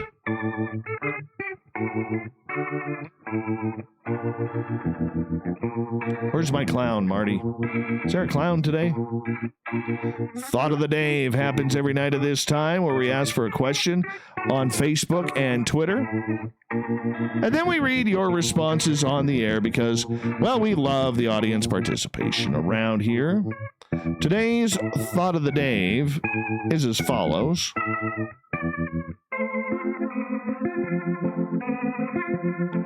Love Cuterebra. What would you rather be doing today, and why? Goddess Michelle, it's a two-parter here, a two-tweeter, I should say. She goes, I would rather be ... Nope, today I feel good about my work. I would rather go there and do all the crap I did than come home and talk to all you guys on Twitter. Well, that was a snarky shot. Happy with this? FYI, quite a few don't know anything about COVID-19. I should correct that last statement, she says in tweet number 2. Quite a few of the elderly don't know about the virus or that they are in quarantine. It's kind of nice having things go business as usual. You know, we got to give a round of applause for Goddess Michelle on Twitter. She's actually a nurse. She's on the front lines of this, and she's doing a hell of a job. We love you, Goddess Michelle, and to all the people in the medical field who are trying to help and put their own lives lives at stake through all of this. So thank you so much for doing what you do. You are one of the heroes out there. Let's see. Canadian Joe. I don't really understand this tweet. There's a lady sitting on the couch, and he says, I'd rather be hanging out with this every day. I don't even think he knows the lady. I don't think he does. Jen, I'd rather be riding my bike on some beautiful mountain trails while camping in the summer, and that COVID-19 never existed. Cajun Medicine Man says, I'd rather be hiking in the woods, reconnecting. John, what should I be doing? How about swimming with whales? Why? Because it looks way too much fun. It's amazing. You know, you look at pictures of people swimming in the water near like whales or like whale sharks and how small the person looks. Oh, yeah. How small. All right, let's go over to Facebook, shall we?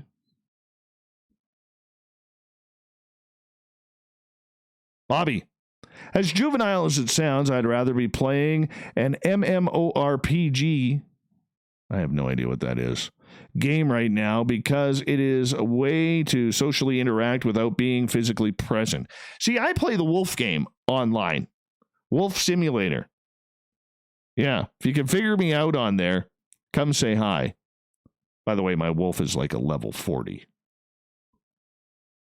I'm building it up. You can only go to 50 levels, and I'm at a 40 right now.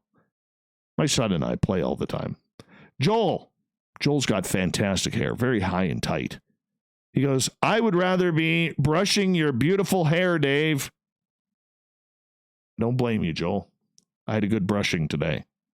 Sparkles, I would like to be at the gym. It is closed, however. I stopped going several weeks ago. My gym is a very well-run facility, and people and staff are very nice. I always leave feeling extra happy. Ross, I'd rather be home and not stuck in Las Vegas. Oh, let's trade spots. Not right now, though. No, not with the city shut down. But hold on. I got friends there. Yeah, we could trade spots. I'll trade you. You come host the show, Rose. Pardon me, not Ross. Rose, you come host the show. I'll go to Vegas. I'll be stuck for you. And I'll hang out at my cousin's pool because he says he has lots of beer and lots of food. So that's where I'll go. Chuck, I'd like to be back in the classroom teaching students. Nick, sitting at home drawing cartoons and writing notes for RPGs, it's so dead at work, and I even forgot to bring my book to read. Now all I could do is argue online. Stephanie, I'd rather be fishing because it's my happy place. Cameron, nothing. I'm serving people today, and it's right. Gives me peace. Come join me.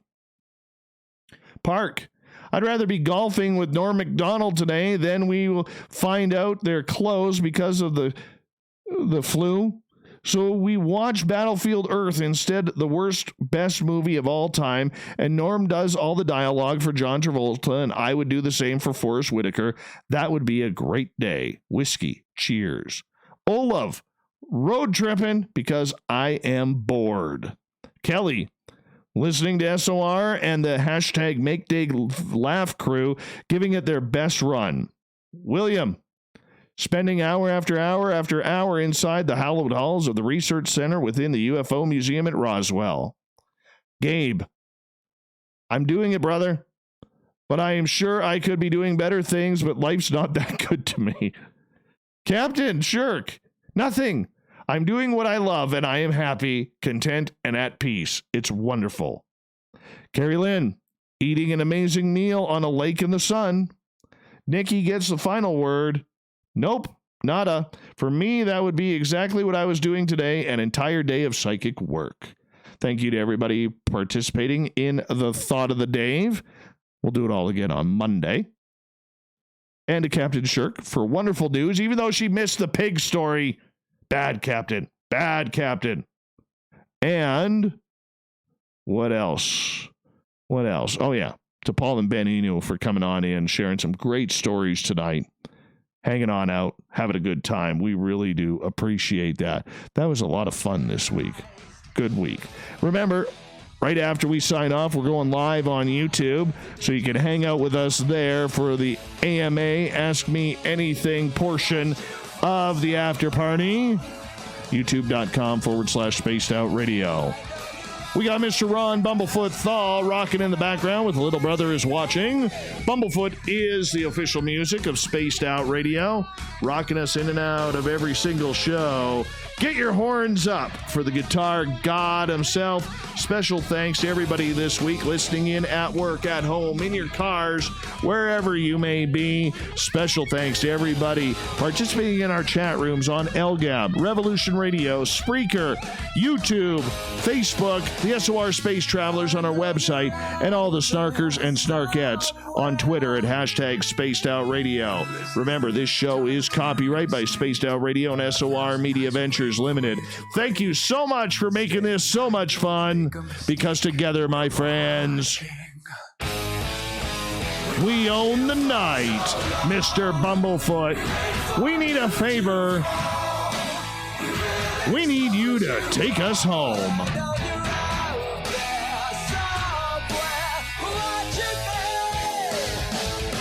Have a good night, everybody. We'll see you on the other side. And enjoy your time. Stay safe. Good night.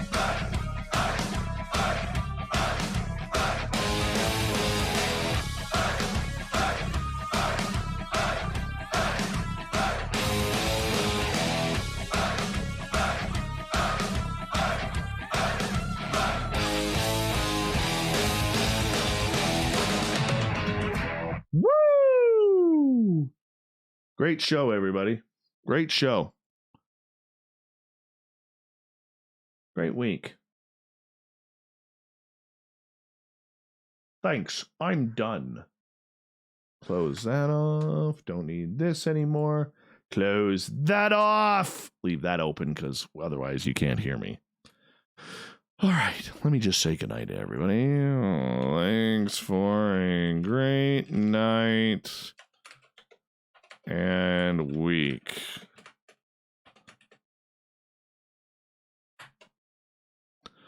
Do do do do do do do do do do. What the hell did you tweet there, Shanna? Wow. Okay. Looks like Inga's out to kick some ass. Hold on. All right.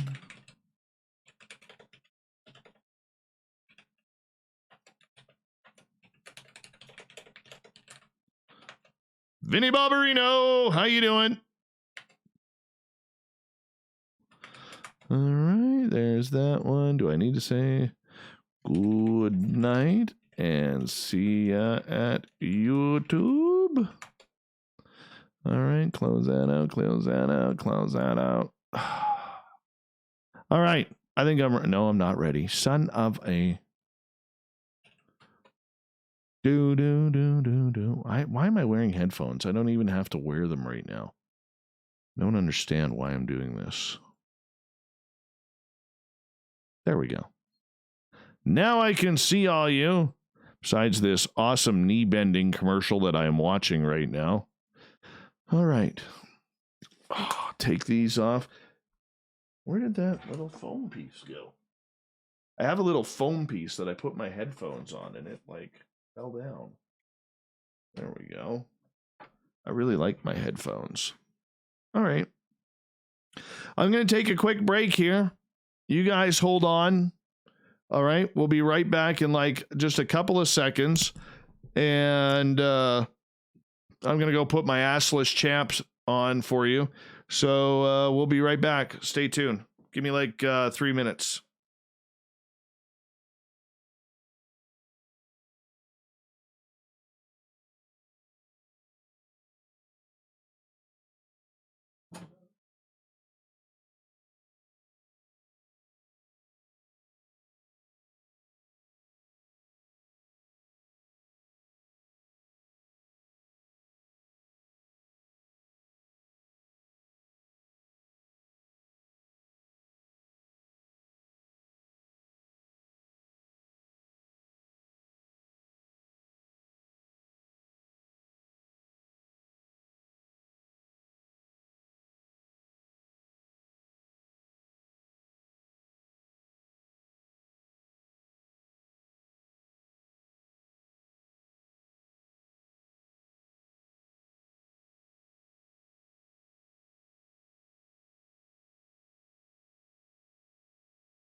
Pretty sad.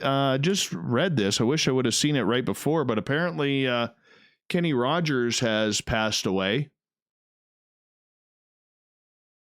That's kind of sad. Hold on. Let me refresh here. Make it all nice and clear for you. Yeah, Kenny Rogers has passed away. No, I'm not wearing my chainsaw chaps.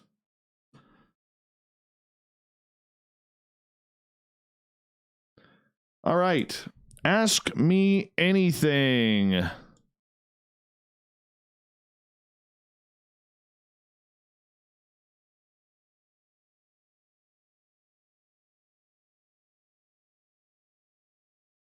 Here we go. Let us continue on. I wish I actually would have read that on the air. I just literally found out about it. Thank you, Nathan, for posting it in our Spaced Out Radio group on Facebook. Apparently, he passed away in his sleep at 10:25 tonight. All right. All right. And with the first question, here's my out of all the cryptids that we know of, which one would you want and not want to encounter, and why? Hold on. God damn you people.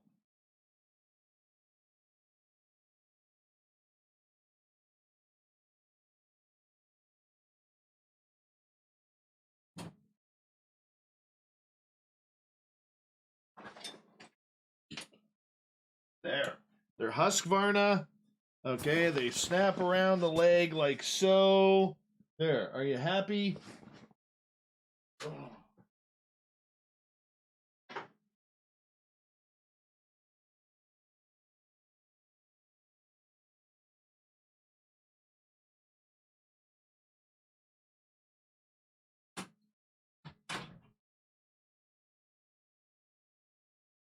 All right, now we can get back to some real news here, or some real questions.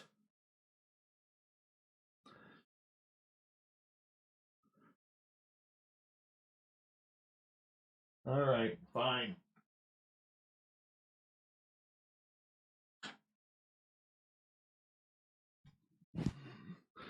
There you go. There you go.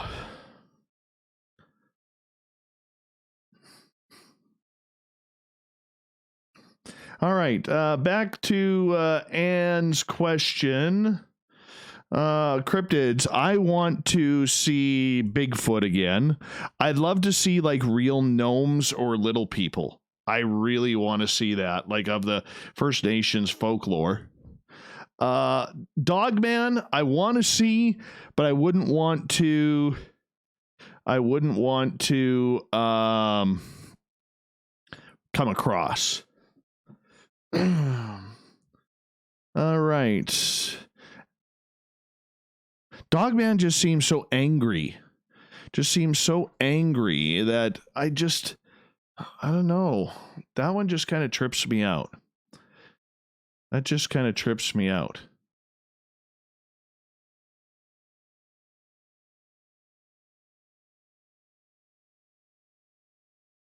Who is this person?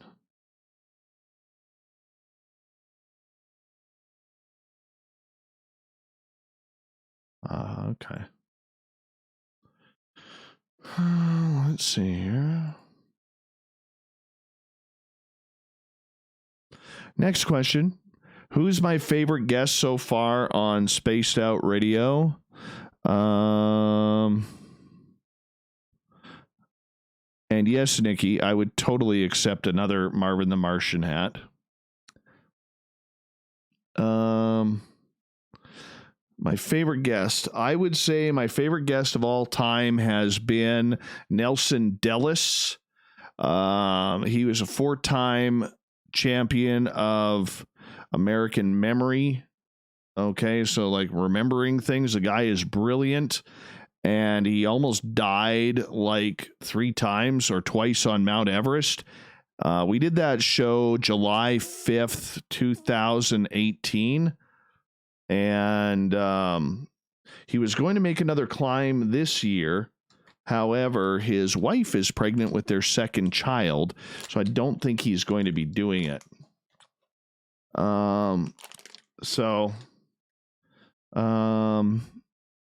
Oh, hey, Hotterrock, thank you.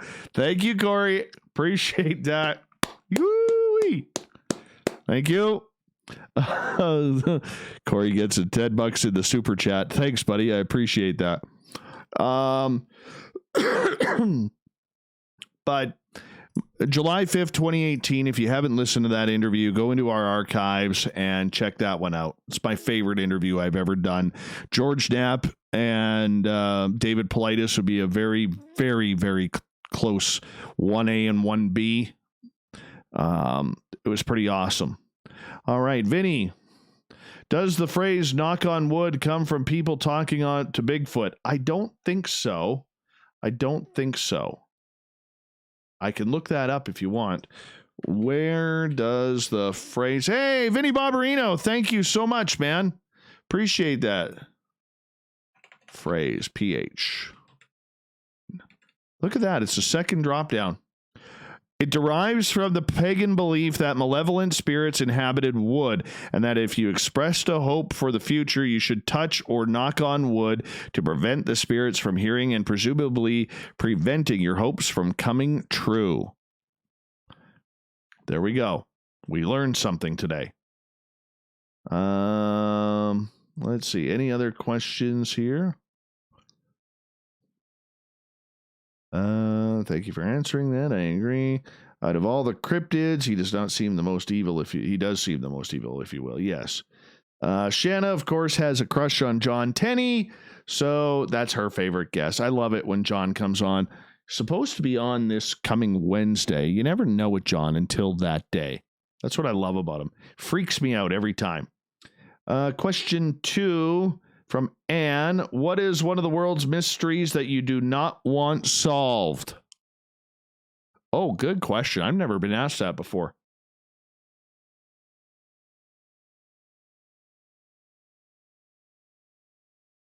Making me think here. Do not want solved.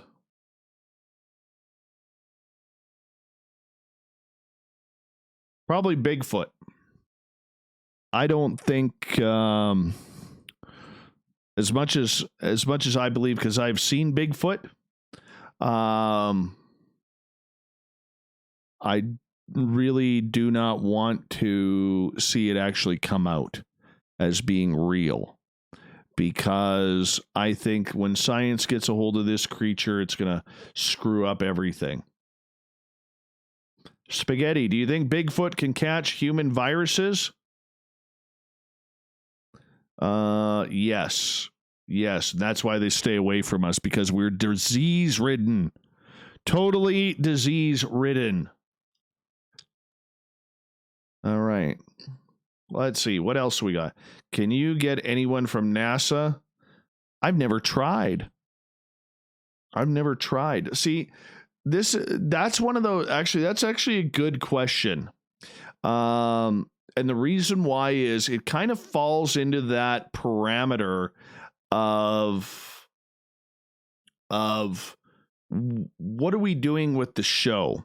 Like, a lot of shows out there are very much about the science. They are very much about, getting those hardcore answers. Whereas we've always been more about the experience and learning. And I'm not really good with science, so I don't know if I would be very good. And getting NASA to talk about anything to do with aliens or bases on the moon or anything like that, it might just be fruitless. So I don't know how productive that would be for a show, but it is something to think about. We've never done it, so who knows? Let's see here. Vinny, would you want the answers to all of life's questions? Oh, hell yes. Oh, yeah. I have a lot of them. For instance, one question I have is how in this planet, on this beautiful planet of ours, can anybody like soccer? It's terrible. Terrible. I cry when I see children playing soccer. It hurts my feelings. Throw them a baseball.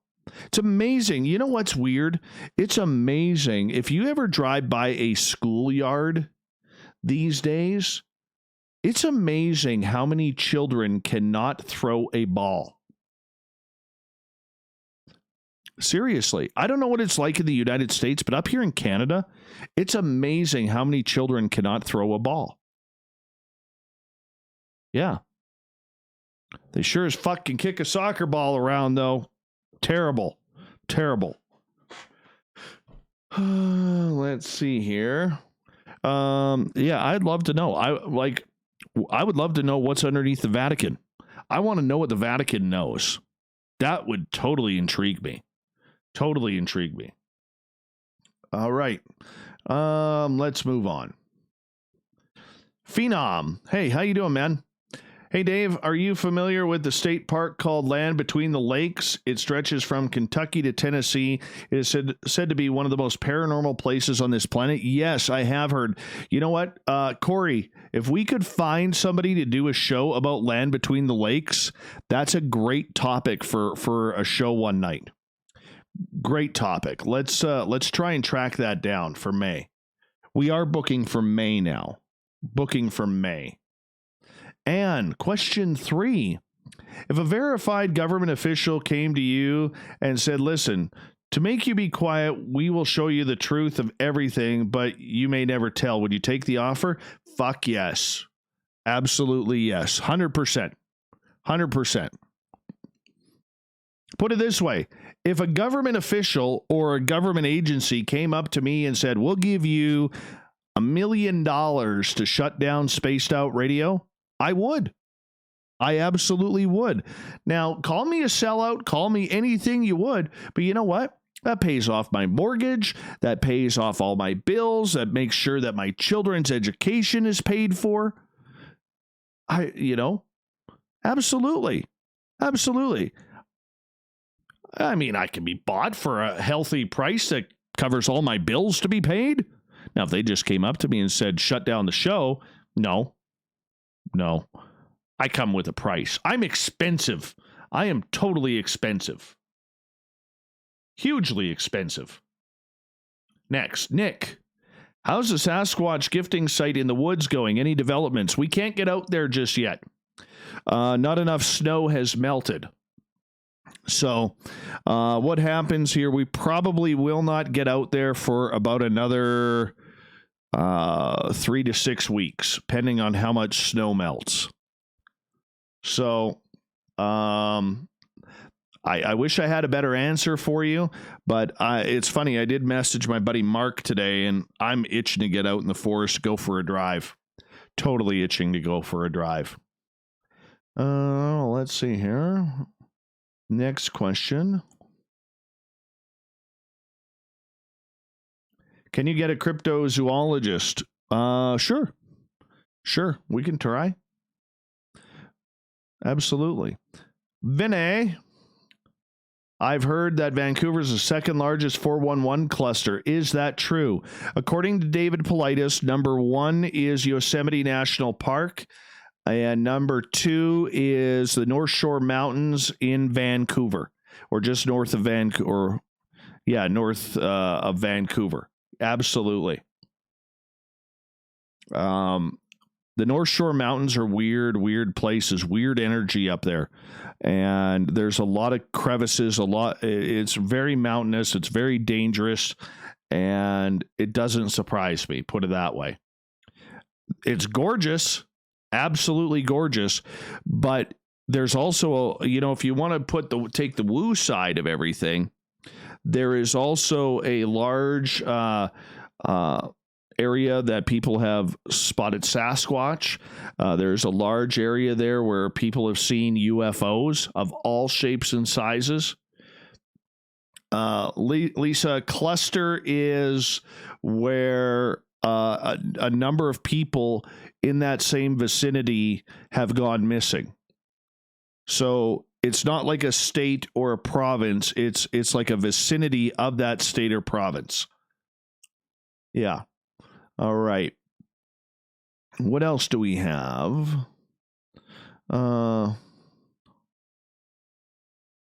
Let's see.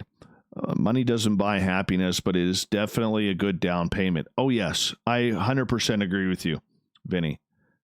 Absolutely. Absolutely. And let's see here. That makes sense. Have to think about your family. Very honorable. Absolutely. Where are we? Do you believe there's a link between Bigfoot and UFOs? Yes, I do. Yes, I do. What that link is, I have no idea. I have no idea what that link is. I think there's this invisible thread that kind of binds everything together in the paranormal, supernatural, ufological, cryptozoological, psychic phenomena. We just haven't even really begun to figure out what that thread is. Now, some people are looking into it. If you look at the Hellier series, Greg and Dana Newkirk and that entire team have kind of been pushed into that where, you know, they're paranormal people and they've been pushed into that entire link. And so that is something that is incredibly interesting and everybody should be following. The days of following people who only investigate ghosts or only investigate Bigfoot or only investigate UFOs, those days are coming to an end. You're going to see more people like John Tenney and David Weatherly and of that ilk and caliber investigating everything and how it all ties together. That's where we're going to find the real answers. I'm convinced of that. Can I get David Politis once again? I will try in a couple of months. I should be able to, depending on his schedule. Let me see here. And question 4. If you were forced to make a choice, there is no other option. You must choose between becoming a vampire or a werewolf. Which do you choose and why? Vampire. Why? Because you're young, handsome, and you got gorgeous teeth and tight hair. Plus, you live forever. Absolutely. You live forever. Stay away from the silver bullets and the stakes and the holy water. Okay? Yeah, I'd like to live forever. Werewolf, it just, no. Can I get a real necromancer? That's any of those type of questions, Greco. Put those to Corey. Corrence, the booking guy. You know what show we haven't done in a long time? I'll have to figure this one out. Talk with Corey. We haven't done real life superheroes in a while. The RLSH crowd. They're pretty cool people. We're going to have to do that again. All right. Philip, what is the history on fairy gardens in your area, Dave? How makes a fairy garden different than an ordinary garden? A lot of people will leave a section that is completely natural in their yards. So like if you got grass and you got your regular gardens, a lot of people will leave like the natural point of the land in a certain corner of their yard. So that way the fairies have a place to go. And a lot of people will actually set up little houses and little walking areas and make it fun. That's eventually what I want to do with ours. So that's kind of what it is. The history, people have always said that there's been fairies in this area. And, whoa, Bill Wilson. Holy shit. Thank you so much. Thank you so much, Bill Wilson. That is awesome. Way too kind on the super chat there. Way too kind. That caught me off guard there. Holy cow. I'll clap. Bill Wilson, everybody. Bill Wilson. Thank you. I really appreciate that. Thank you for your support. All right. Fairy garden thing. Yeah, this area has been noted for fairies for a long time, and I've seen a couple. Here. It's pretty cool. One night I went outside, took my dogs outside, And kind of in the back of on my back fence, there were two little like white orbs sitting probably 14, 15 feet apart on the fence, just sitting there. And then they just vanished, turned their lights off and vanished. Greco, could you get me a large fry and a double cheeseburger? Oh God, man, what I would do for a cheeseburger right now. What I would do for a cheeseburger. You have no idea. Let's see here. Yeah. Oh God, I would love a cheeseburger. Let's see here. Extraterrestrial Abduction Day, says Global News. Yes. Of course it is. I think we touched on that on the show a little bit. Is Joshua P. Warren related to Ed and Lorraine? No, not that I know of. Not that I know of. I don't think so. They didn't believe in wish boxes that don't work. If Bigfoot can be invisible, is it possible they observe us in cities? That is a good question. I have no idea. Phenom, are you a comic book fan? If so, who is your favorite? I've never really been a comic book guy. I've never really been into the sci-fi or anything like that until my own experiences started. So that's kind of where I am on everything. You know? Yeah, thank you so much again, Bill Wilson. That's extremely kind. I'm a little humbled by that. Thank you. Let's see here. What, if I missed any? Wow. That's just awesome. Thank you. I watched like 5 hours of the Hellier videos. Don't remember if they found anything. No, they haven't found anything yet. Who teased Dave with a burger? That's Greco. That's totally Greco. Oh, what I would do for a burger. Feelings. Nothing more than feelings. Oh, don't even start the taco bullshit, Corey.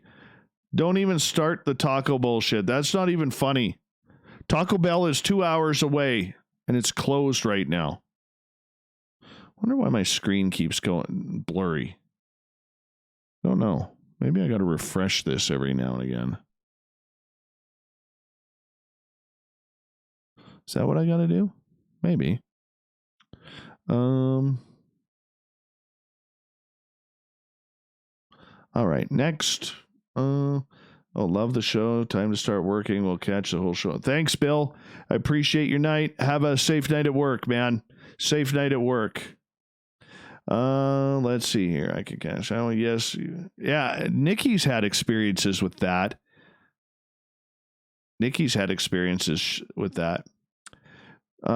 you think Bigfoot can get viruses like Corona? I would assume so.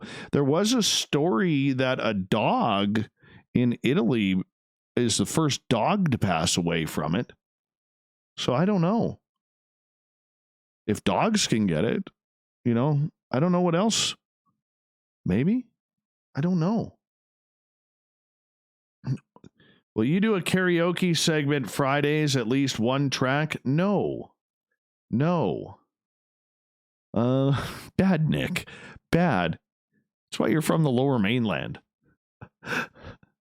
All right, Vinny, a lot of UFO conspiracies involve deception. Why wouldn't ET just overtly take control of humans? That's exactly it.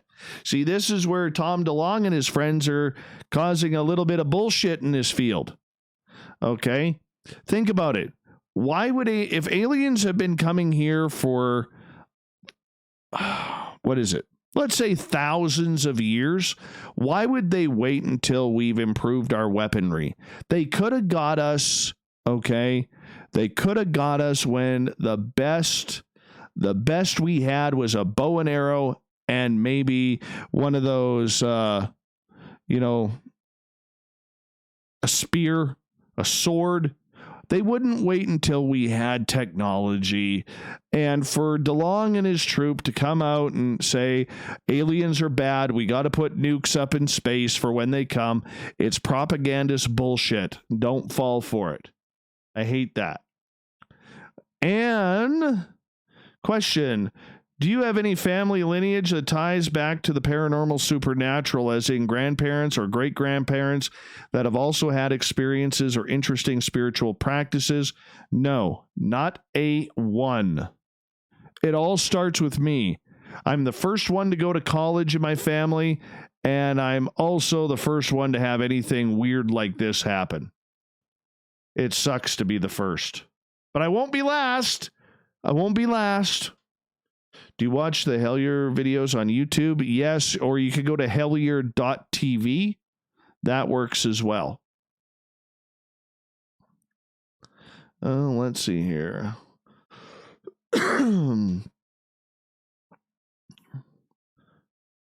Now, Greco, I believe, has a restaurant. Greco, don't you have a restaurant? Like a Greek food restaurant? I thought I saw you saying something about that once.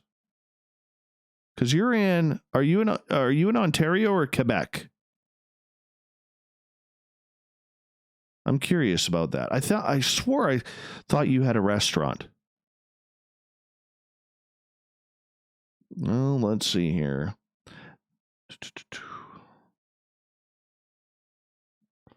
Poop on Lee A with the big line of the night.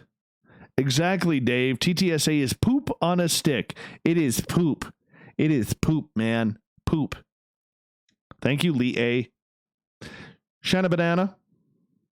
Of the 5 UFO experiences you have had, was the ship the same each time? What did they... Okay, the 5 times I was taken, I only saw the ship twice. Both were discs. Silver discs. The other 3 I didn't see. I don't remember. But the 2 that I do recall, they were both discs. Poop on a stick. Poop on a stick. That's funny. Let's see, huh?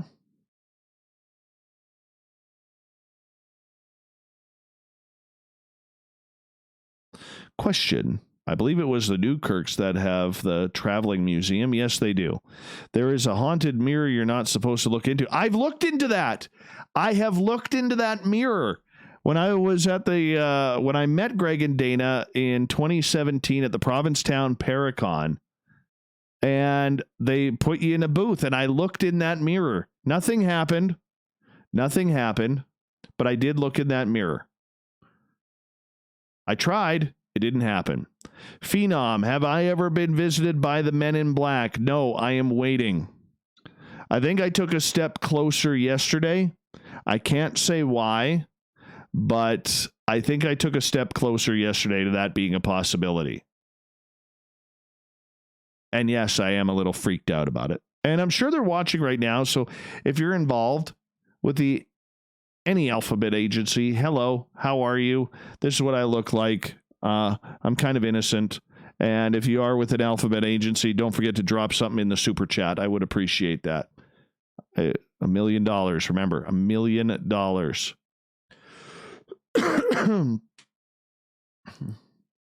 Yeah, ask away. Ask your questions away. This is no holds barred here. A lot of theories about government or NWO involve deception. Why wouldn't they just overtly take control? Because if the sheep ever realize that there was more of us than them, they may be in trouble. And that's why they got to do it slowly. That's my opinion. Or maybe they're not allowed. I was told by an inside source who has ties to government agencies the other day that even though this person is a Democrat, He said the best thing that could happen is if people in the United States do not want a new world order, is to reelect the current president. Now, I'm not politicizing anything. Okay, so don't.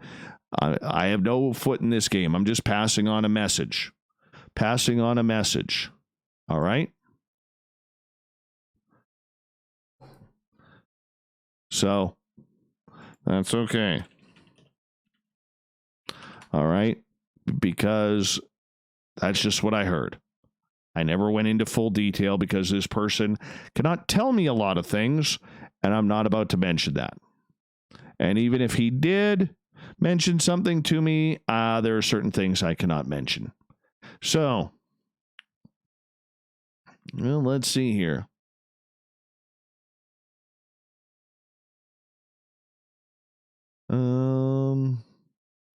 Let's continue this. I did have short hair back then, Nick. Totally did have short hair back then when I looked in that mirror, too. All right, Philip, did a Van Halen band member really have a romantic encounter with an alien? I don't know if it was romantic, but Sammy Hagar does claim to be in touch with seventh dimensional beings or ninth dimensional beings.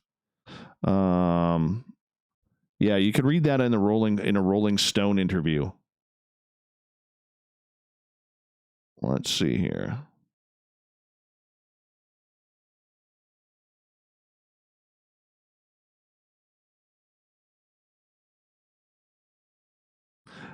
Spaghetti, do you think other planets govern under one world order? I think there is a consortium.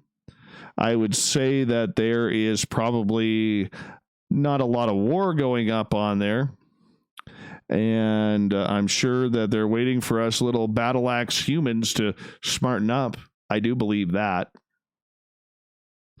Phenom, are you familiar with a UFO hunter named Daryl Sims who claims to have photographs of alien fingerprints and alien implants? Yes, Daryl Sims will be on this show on April 9th. April 9th, we will have Daryl Sims on, so we can ask him that. We will. Vinny, any ideas about the pentagram or hexagram on Saturn's North Pole? I haven't seen that. I'll check that out. I will check that out. And question, what was the scariest moment of your life and your most joyous? My most joyous, watching my 2 biological children be born.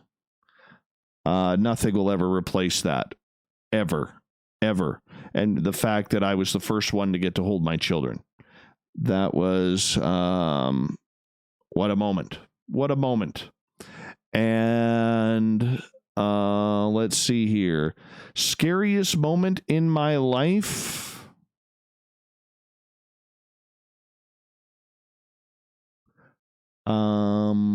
Probably when I was 18 years old. My buddy and I, we were traveling home along the freeway after spending an evening out with friends of ours out of town. And when we were driving home, he was driving, I was sleeping in the passenger seat, and all of a sudden he goes, "Holy shit." And he's like, "Holy shit, Dave," and he's yelling at me, and I wake up and I look out the window, and we're in the slow lane on the freeway, and coming at us is another vehicle that entered the freeway in the wrong area, or in the wrong direction. And we were going about 60 miles an hour. That car was going about 60 miles an hour. And we pulled over. He hammered on his brakes to slow down. We pulled over. The car passed us with plenty of time and room to spare. And later found out in the morning, reading the paper, that same vehicle was in an accident and killed 2 people. So that was a little scary. Oh, yeah. I don't like that story. Nick, do you think you would want to tag along with R. Keith when he's taking? Yes. I've already told him that. So come get me. Come get me. Dave, when you saw your mom's eyes turn black, what about that, Lisa? What would you like to know about that? Type it in and I'll answer that question. Let's see here.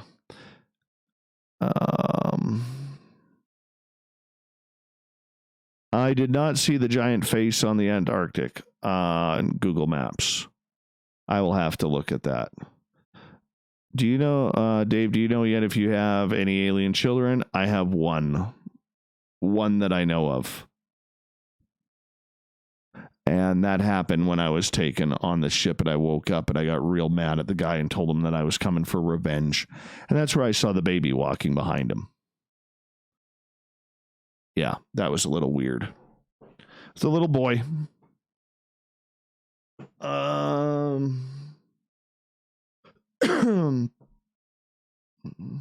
No, the stuff with my mother, I mean, that was freaky, but the whole channeling aspect kind of calmed that down afterwards, Lisa. So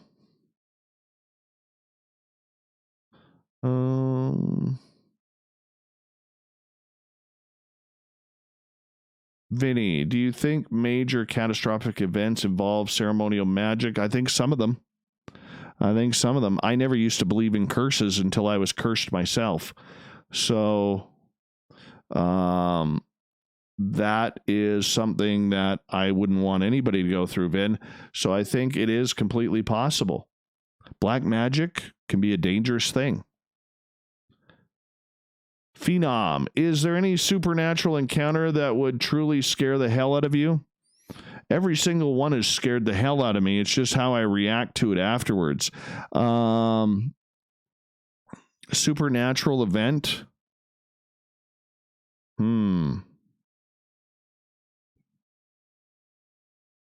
Supernatural event.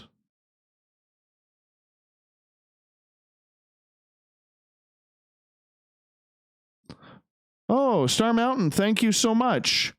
I appreciate that on the super chat. Appreciate the $5. Thank you so much. That's awesome. Thank you. That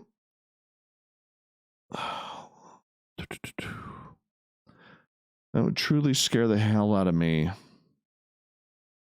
Alien invasion or Dogman, one of the two. I'd like to see poltergeist activity. That would fascinate me. Seeing poltergeist activity, you know, doors opening and closing and all that. I've never seen that. I want to see that. Lee A. Dave, do you think there is any truth to the 3D picture that NASA has that Gary Parker found? Could be. NASA has been known to smudge pictures and everything like that.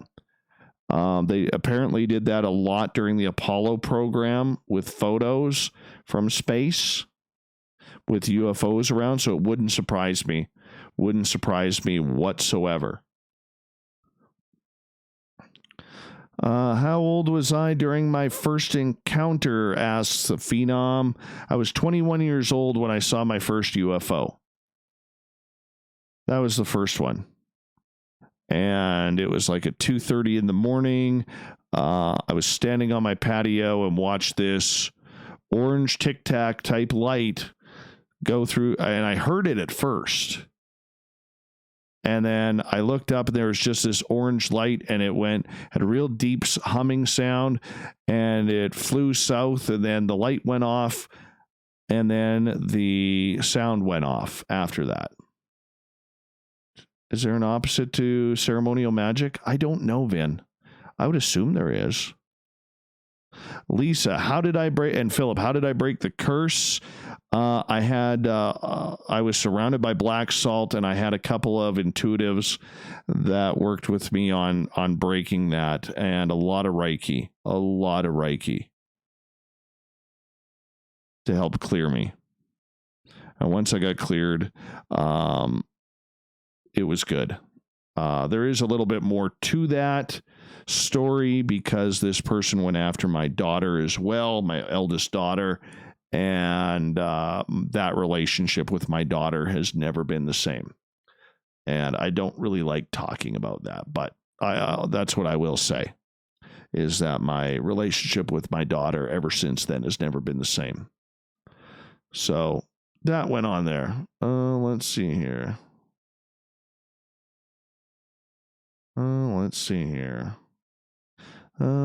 If you want to see a poltergeist activity, just invite your ex-girlfriend over. It's my ex-mother-in-law.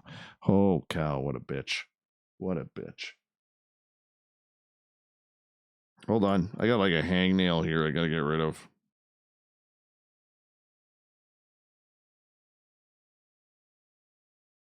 I had to use scissors. I don't have any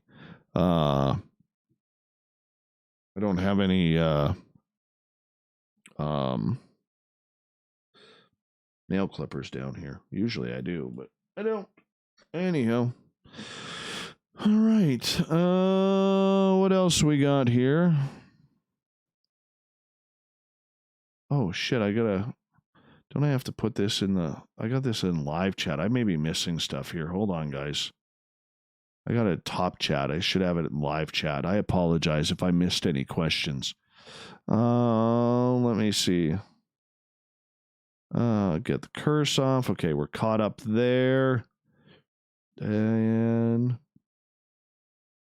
Phenom, do you think Dogman is bioengineered? Good question. I have no idea.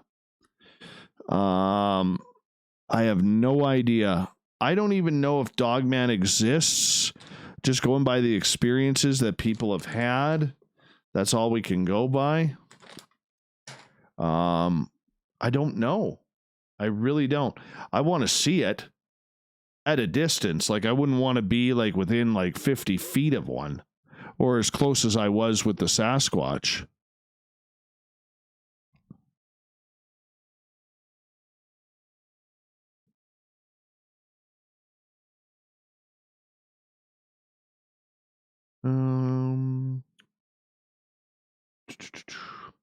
Didn't even know there was a top chat or live. Yeah. What is the difference between live and... Well, the live is everybody's comments, and the top chat, it kind of edits it out to the people who are most chatty, I guess. I'm looking for your question, Lisa. I can't find it. How does one know if one has been cursed? You feel it. You feel very heavy. You feel very lethargic. You feel down. You feel depressed.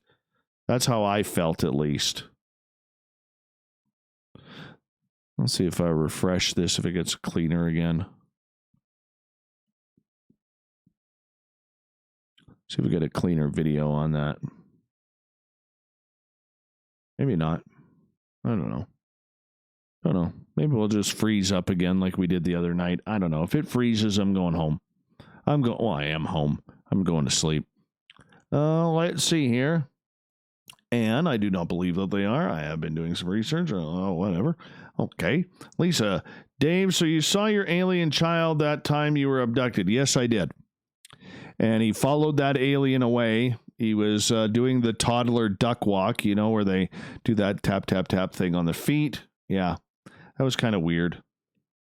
I didn't like seeing that. What I remembered about that the most was the diaper.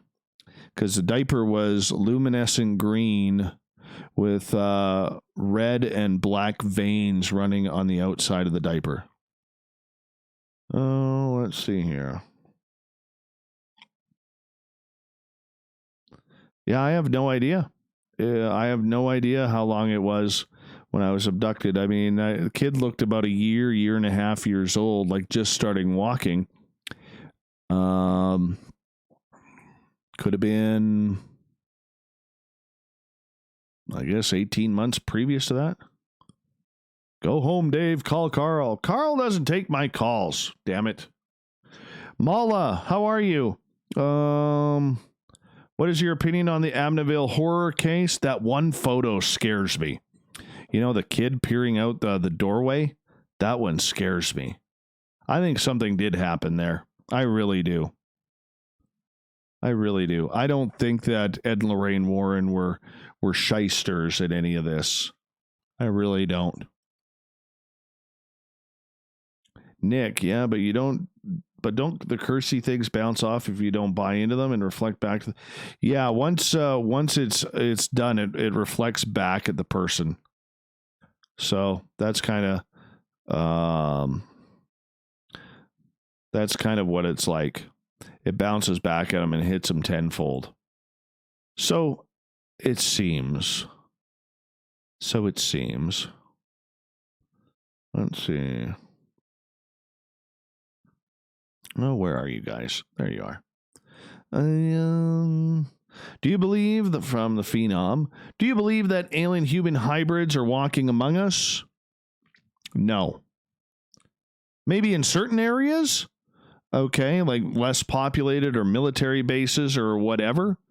Maybe. I don't think they are walking among the public per se, where you're going to, but you never know. I could be wrong with that one.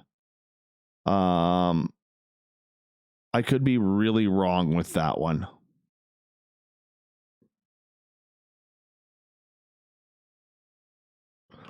Do you think Native American burial grounds are involved in paranormal activity? Absolutely. Those are some pissed off spirits, and they have, in my opinion, every right to be pissed off. Every right to be pissed off. I'm an all for one for, one for all for one for all kind of guy. And First Nations people got fucked. Pardon my language, but they did. Okay. And I don't like it.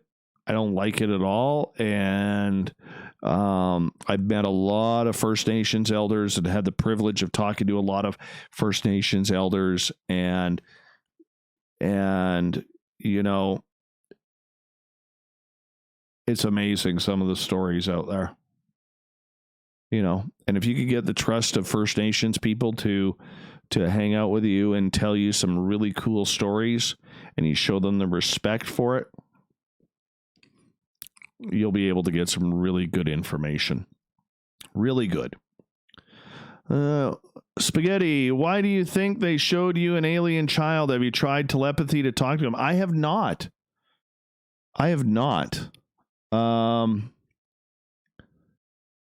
I think they showed me the child walking behind him because I was about to jump off that table and go throttle the guy. And all of a sudden when I saw that child, it kind of like, what? Are you kidding me? Like all of a sudden it was like, whoa, I guess I can't do that. Which sucked. But not much I could do. Let's see here. And do you enjoy the topics of mind control, MK Ultra? Yes, I love them. Freak me out. Totally freak me out. If you ever get a chance to hear Melinda Leslie and Lorian Fenton and Misha Johnson tell their story where they were taken to a deep underground base after having their show cut off on Coast to Coast AM, it is freaky. Freaky. Scare the living shit out of you.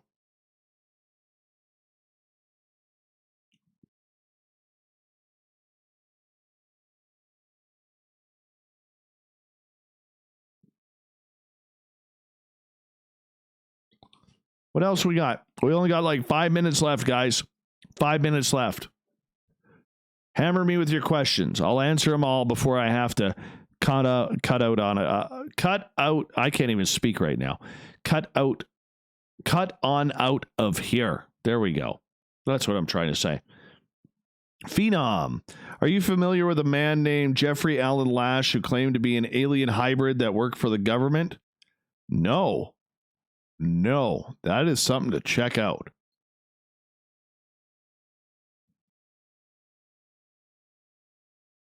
Roy boy, where you been hiding, man? Where you been hiding?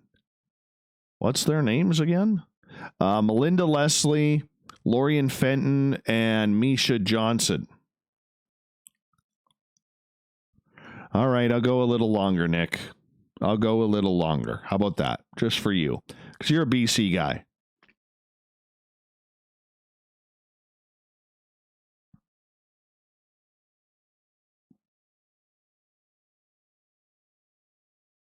I should get those 3 of those ladies on to tell that story one night.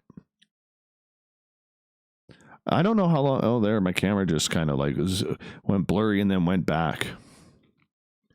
All right, Star. Just want you to know you are the first YouTuber I've ever donated to. You connect to the heart of your fans. You rock. Thank you so much. Mwah. Love you. I appreciate that.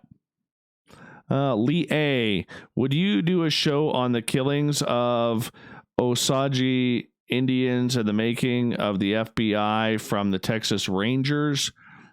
I probably would.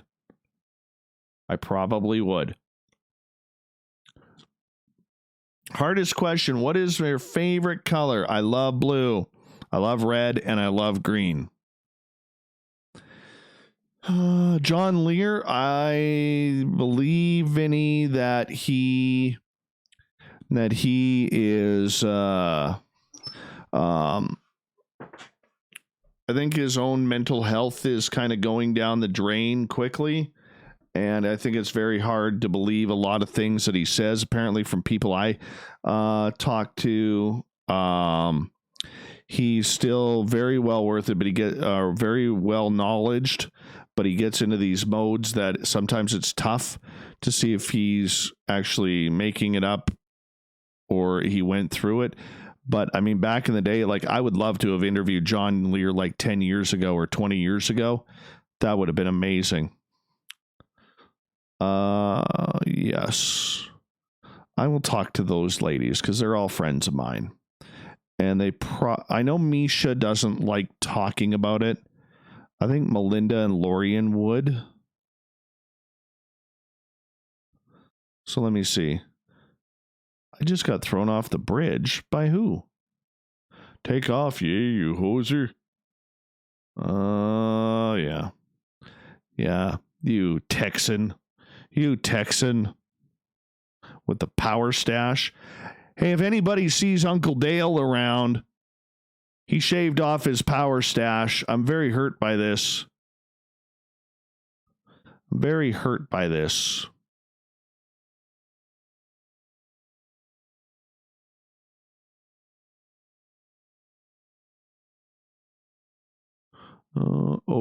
Osage? Is that how it's pronounced? Lee A? Do you own a telescope? I used to. I used to have a beautiful telescope. I lent it to a friend who had this psycho child, and the psycho child used to throw these tantrums. And so psycho child decided during one of her tantrums that she would go push over my telescope, and it broke the lenses inside. It was about an $800 telescope. I'm kind of pissed off about that, but it is what it is. Do you believe that aliens are mutilating humans and cattle? Yes, I do. Yes, I do. Why? Well, the cattle I can understand because they're tasty, and if you want a nice, clean-cut piece of steak, I mean, why wouldn't you use a laser? You know? The tongue, I don't know why they're taking the tongue. I don't get that. Yeah. Speaking of that child, we used to call the kid Psycho Kid. Psycho. Yeah. Well, the stepdad had absolutely no power or authority. The mother just thought, it was cute. One of those situations. Excuse me.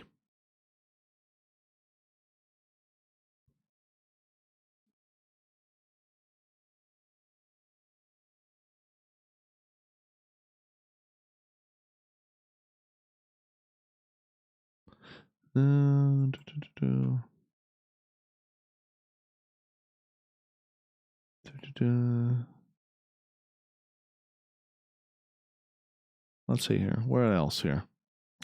All right, let's go to Nick. The skies there must be great. Do you ever just sit out at night and watch? Absolutely. As much as possible.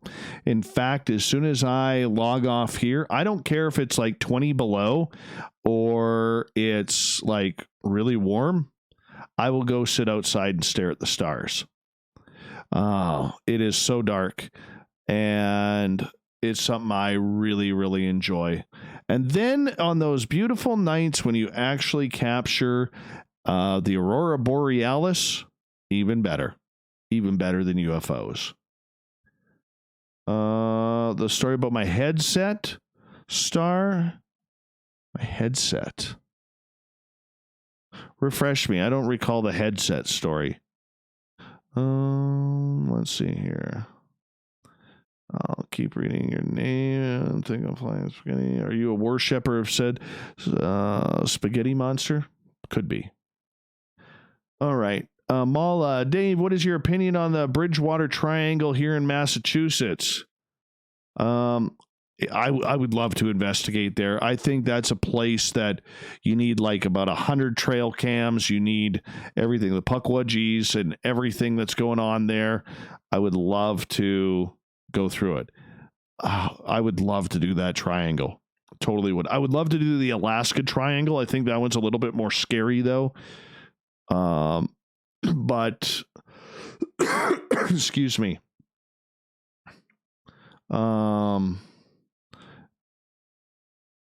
would love to do the Bridgewater Triangle. We should do another show on that, Corey. Is find somebody to speak about the Bridgewater Triangle. That is phenomenal. It's a good area. How many words do your dogs know? I don't know, because they know a few, especially when it comes to food and dinner. They sure the hell know the word dinner. Vinny, ever looked at the sky at night with night vision? Once. It was pretty cool. It was very, very cool. I'd love to get night vision goggles. I would love to get them. It's not in my budget right now, but when it is in my budget, that will be one of the things that I get because I want to see. How often do I do sky watches? Like for tours? Never. For myself, I'm always outside as much as I can at night. There's something peaceful about the stars. And then when you see some, when you mean my toque or my beanie? It's a Marvin the Martian one. I have a Marvin the Martian tattoo.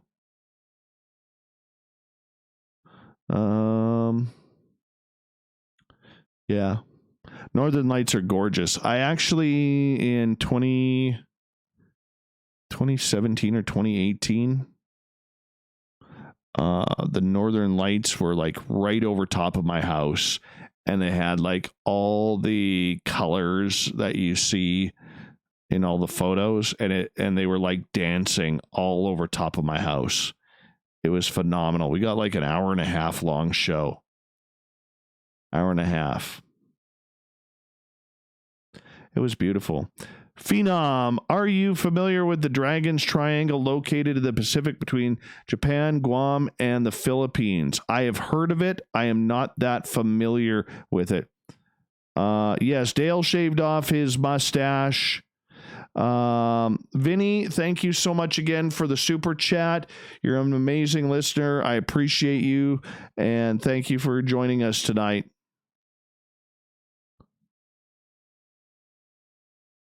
Yeah, the red is kind of cool in the Northern Lights, but we had the green, the blue, purple, the white, yellow, red, orange. It was unbelievable. Pink. Yeah, it was phenomenal. It was phenomenal.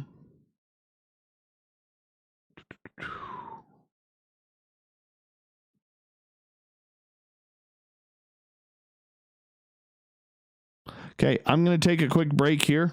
I'll be right back in a couple of minutes. So stay here. I'll stick around till the bottom of the hour for you guys, or or maybe until then. But I'll be right back. I got to go to the bathroom.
Okay, I am back. Like 8 people left while I was gone? 8 people?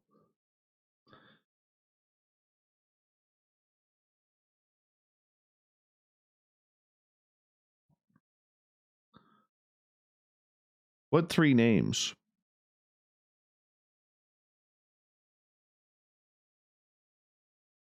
Me, Misha Johnson.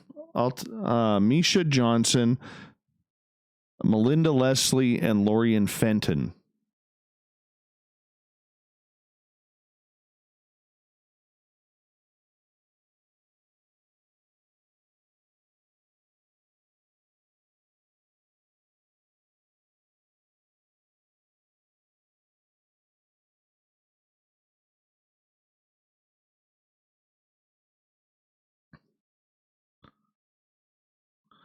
What's everybody doing with their Corona time? I wish I was drinking Corona.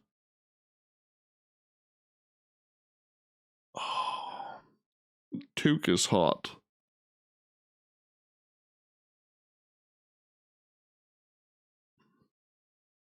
Bathroom, washroom, same thing.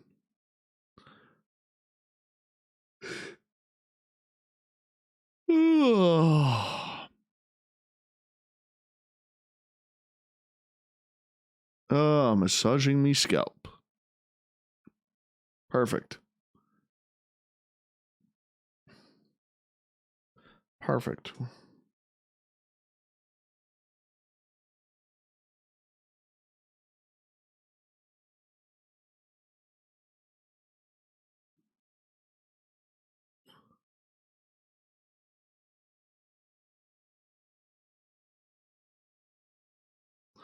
Let's see what my 1 second here. It says my audio streams bitrate. I'm wondering if that's because that's because I wasn't talking.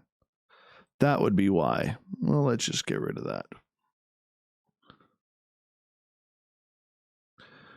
I think it's only like the elderly ladies who still use restrooms. Washrooms, bathrooms. The shitter's full.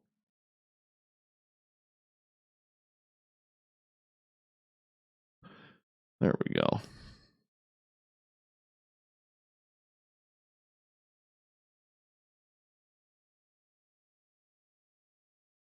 Latrines, yes, the military term. Any other questions for you guys, or from all of you?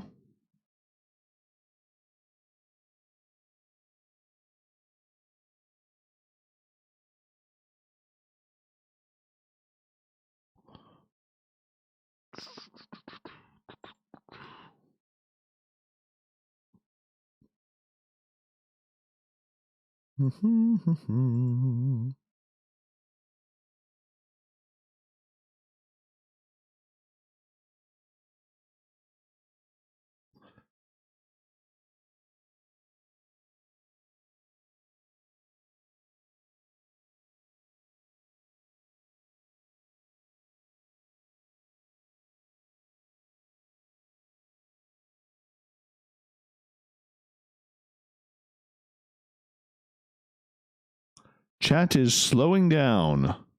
Slowing down. Why do you like Marvin the Martian? How can you not? How can you not like Marvin the Martian? He's awesome. And he's cute. He's cute. Something I am not.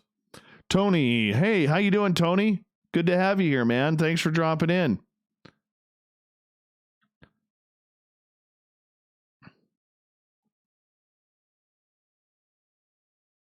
Yeah, I just started like 3 weeks ago on YouTube. What's my opinion on Bob Lazar? Good question. I believe him.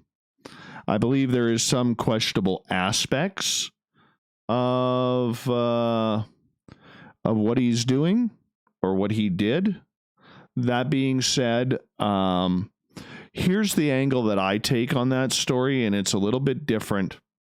Hey, Edgar, welcome to Spaced Out Radio, man. This is our after party air. Ask me anything. And so back to Bob Lazar. When you have a story, I believe Bob Lazar because of George Knapp. Okay. And George Knapp is not going to put his career on the line for Bob Lazar. No journalist would ever do that. And in order for George to be able to get that story on the air, they would have had to have some other type of information to prove that Bob was there. Why does that keep popping up? We recommend that you use audio stream bitrate of 125. All right, let's go here for a second. Settings, audio. Sample rate? Is that what I'm talking about? Where's the bit rate on here? I don't know. No, it doesn't give me that option. Well, what the hell?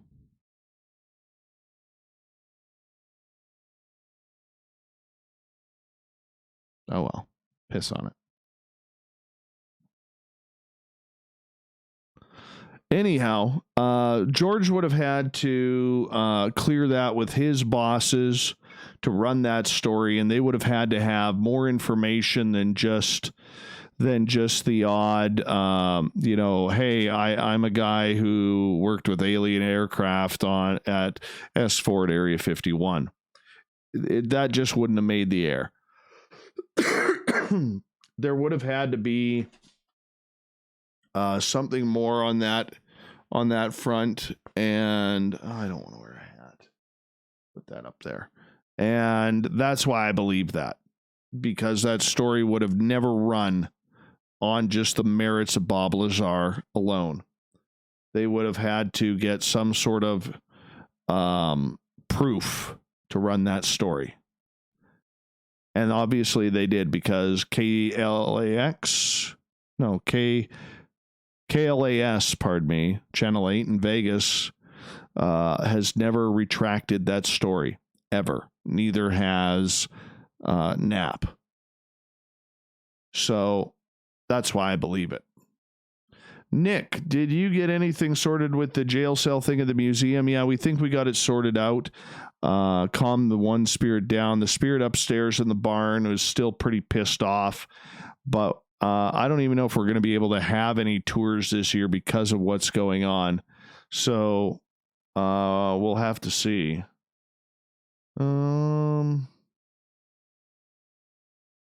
How is my book coming along? I was writing a little bit in it today. I'm in chapter 5, which has to deal with my first ET abduction, and I'll go into other ET abductions on that as well. So I'm sitting there, and I've got a bunch of other chapters that I need to write. I'm like 65 pages into it. We're on page 65. So that's kind of where I am right now. It's coming slowly but surely. Hopefully by the end of the year, I'm done. Anyways, everyone, I'm going to wrap this thing up.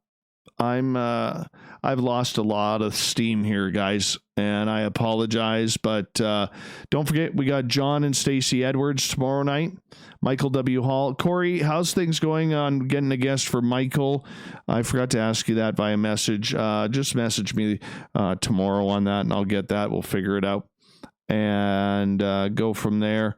But let me say goodnight to all of you. Thank you so much for participating in the After Hours show. And I'm going to say goodnight to all of you. My book, Sandra, just so you know, is all about my experiences. All about my experiences. So good night, everybody. Thank you so much for playing along. We'll do it all again.